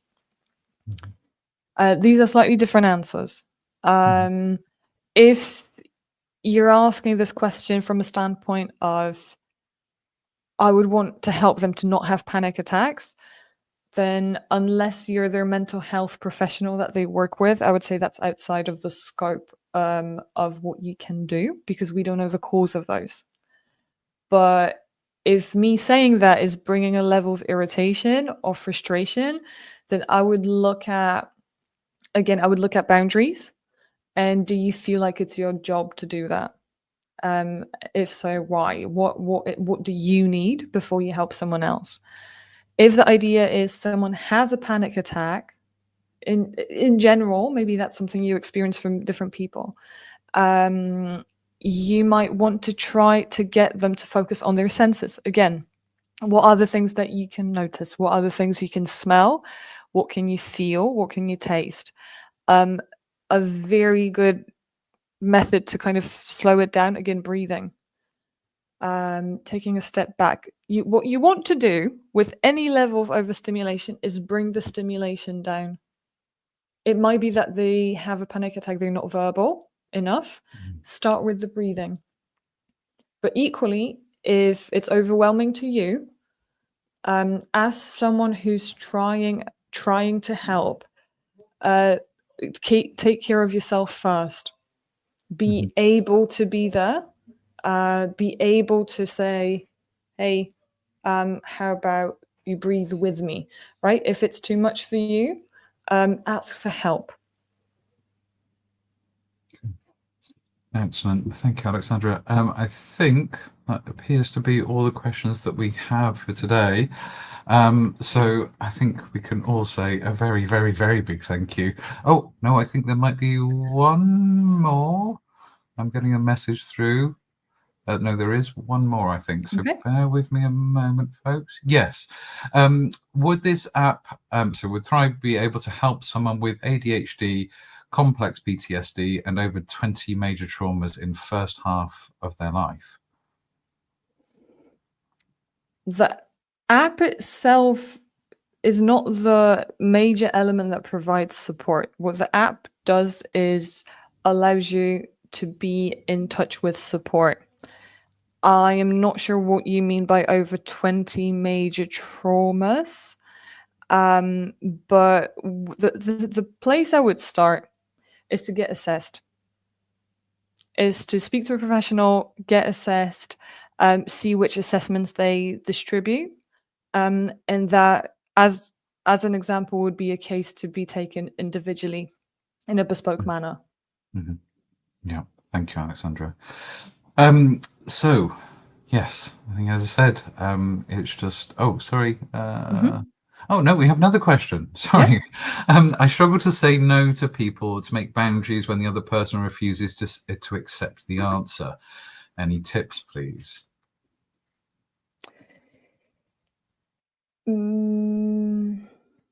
My tip would be to reach out to a professional. Why? Because this is a very complex case. We don't know what is we don't know what is the nature of the dynamic. So we don't know what type of request it is. What is the degree of how close you are to the person asking the overstepping? We also, from this question, I don't know what are the mechanisms which you've tried. What I can give you as a source is something called NVC. And we also run workshops in NVC. NVC is a type of nonviolent communication. So let's say we have 4 minutes, so I'll try to change this into a scenario. Let's say let's say you're coming at me with questions and with requests that I said no to, but you keep on pushing. What I can do is state that I've already mentioned I'm at capacity and I feel frustrated that I can't support you further, but at the same time I need to prioritize X, Y, Z. And now someone might have a difficulty hearing this. So the reason I'm saying it's a starting point, but you might want to reach out for further help is because we don't know the degree of power and the type of power play in that dynamic. It might be a completely different situation if you're speaking to someone who's senior, and the consequences of asserting a boundary might not be something you can take in a wider manner in your life. There might be different dynamics at play. I would suggest looking further into NVC. If you'd like more materials, if you'd like evidence-based materials, if you'd like to for someone to say, hey, these are the steps you can take to learn about NVC, reach out to me directly or to Thrive. I can provide that. But overall, this is a complex case that I would step away from giving you general advice on, apart from looking into communication styles. Okay, excellent. Thank you. I think we've got time to squeeze in one more. Can we have the info on stress and vision issues, please? Oh, I was hoping someone would ask this question. Okay. I will try to address as much as I can in 2 minutes. From the broader perspective, what happens is chronic stress leads to 2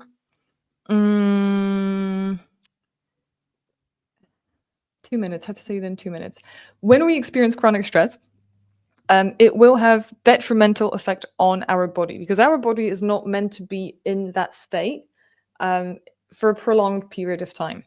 What it means is that as our brain structure changes under chronic stress, for example, our frontal lobe gets affected, our memory becomes poorer, our judgment becomes poorer, our vision will become poorer because the muscle tension that happens is affecting the eye and the I'm missing a word, not the iris, but the cornea. If this is all I can do in the time that we have, but if we can this run over a bit. Okay. So what happens in overtime is that the eye struggles to adjust.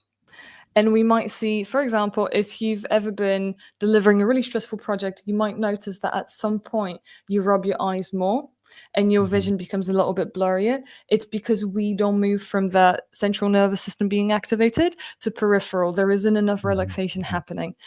There is far more in terms of the neurology of our brain, because our eyes are the direct way to our brain. They're directly connected. If you look in my eyes or your eyes, I can link straight to your brain. So there is far more into it in terms of the specifics of neurotransmitters and hormones and hormone imbalances.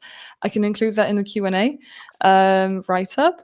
But overall, the general thing that I'd want you to remember is that there is too much stress on the eye. And equally, you might notice that when you've been in prolonged in instances of prolonged stress, your shoulders might be really tense, right? You might notice that your stomach is really tense, that you experience that tension in the body, in your muscles. It's the same for the eyes. Excellent. Brilliant. Thank you so much, Alexandra. I think that's all we have time for today. So, yeah, I think it's safe to say that there have been some excellent comments in the chat from the session. And, yeah, Alexandra, your session has been fascinating, really interesting for me personally, and by everybody else, by the sounds of it. So I think it just leaves me to say, folks, thank you very much for joining us today. Please do join us tomorrow. We've got an excellent session on lasting power of attorney by Office of the Public Guardian and several sessions for carers. So yes, thank you very much again for joining us today, everybody. I hope you enjoy the rest of your day, and please come back and join us sometime this week. Thank you, everybody. Bye-bye.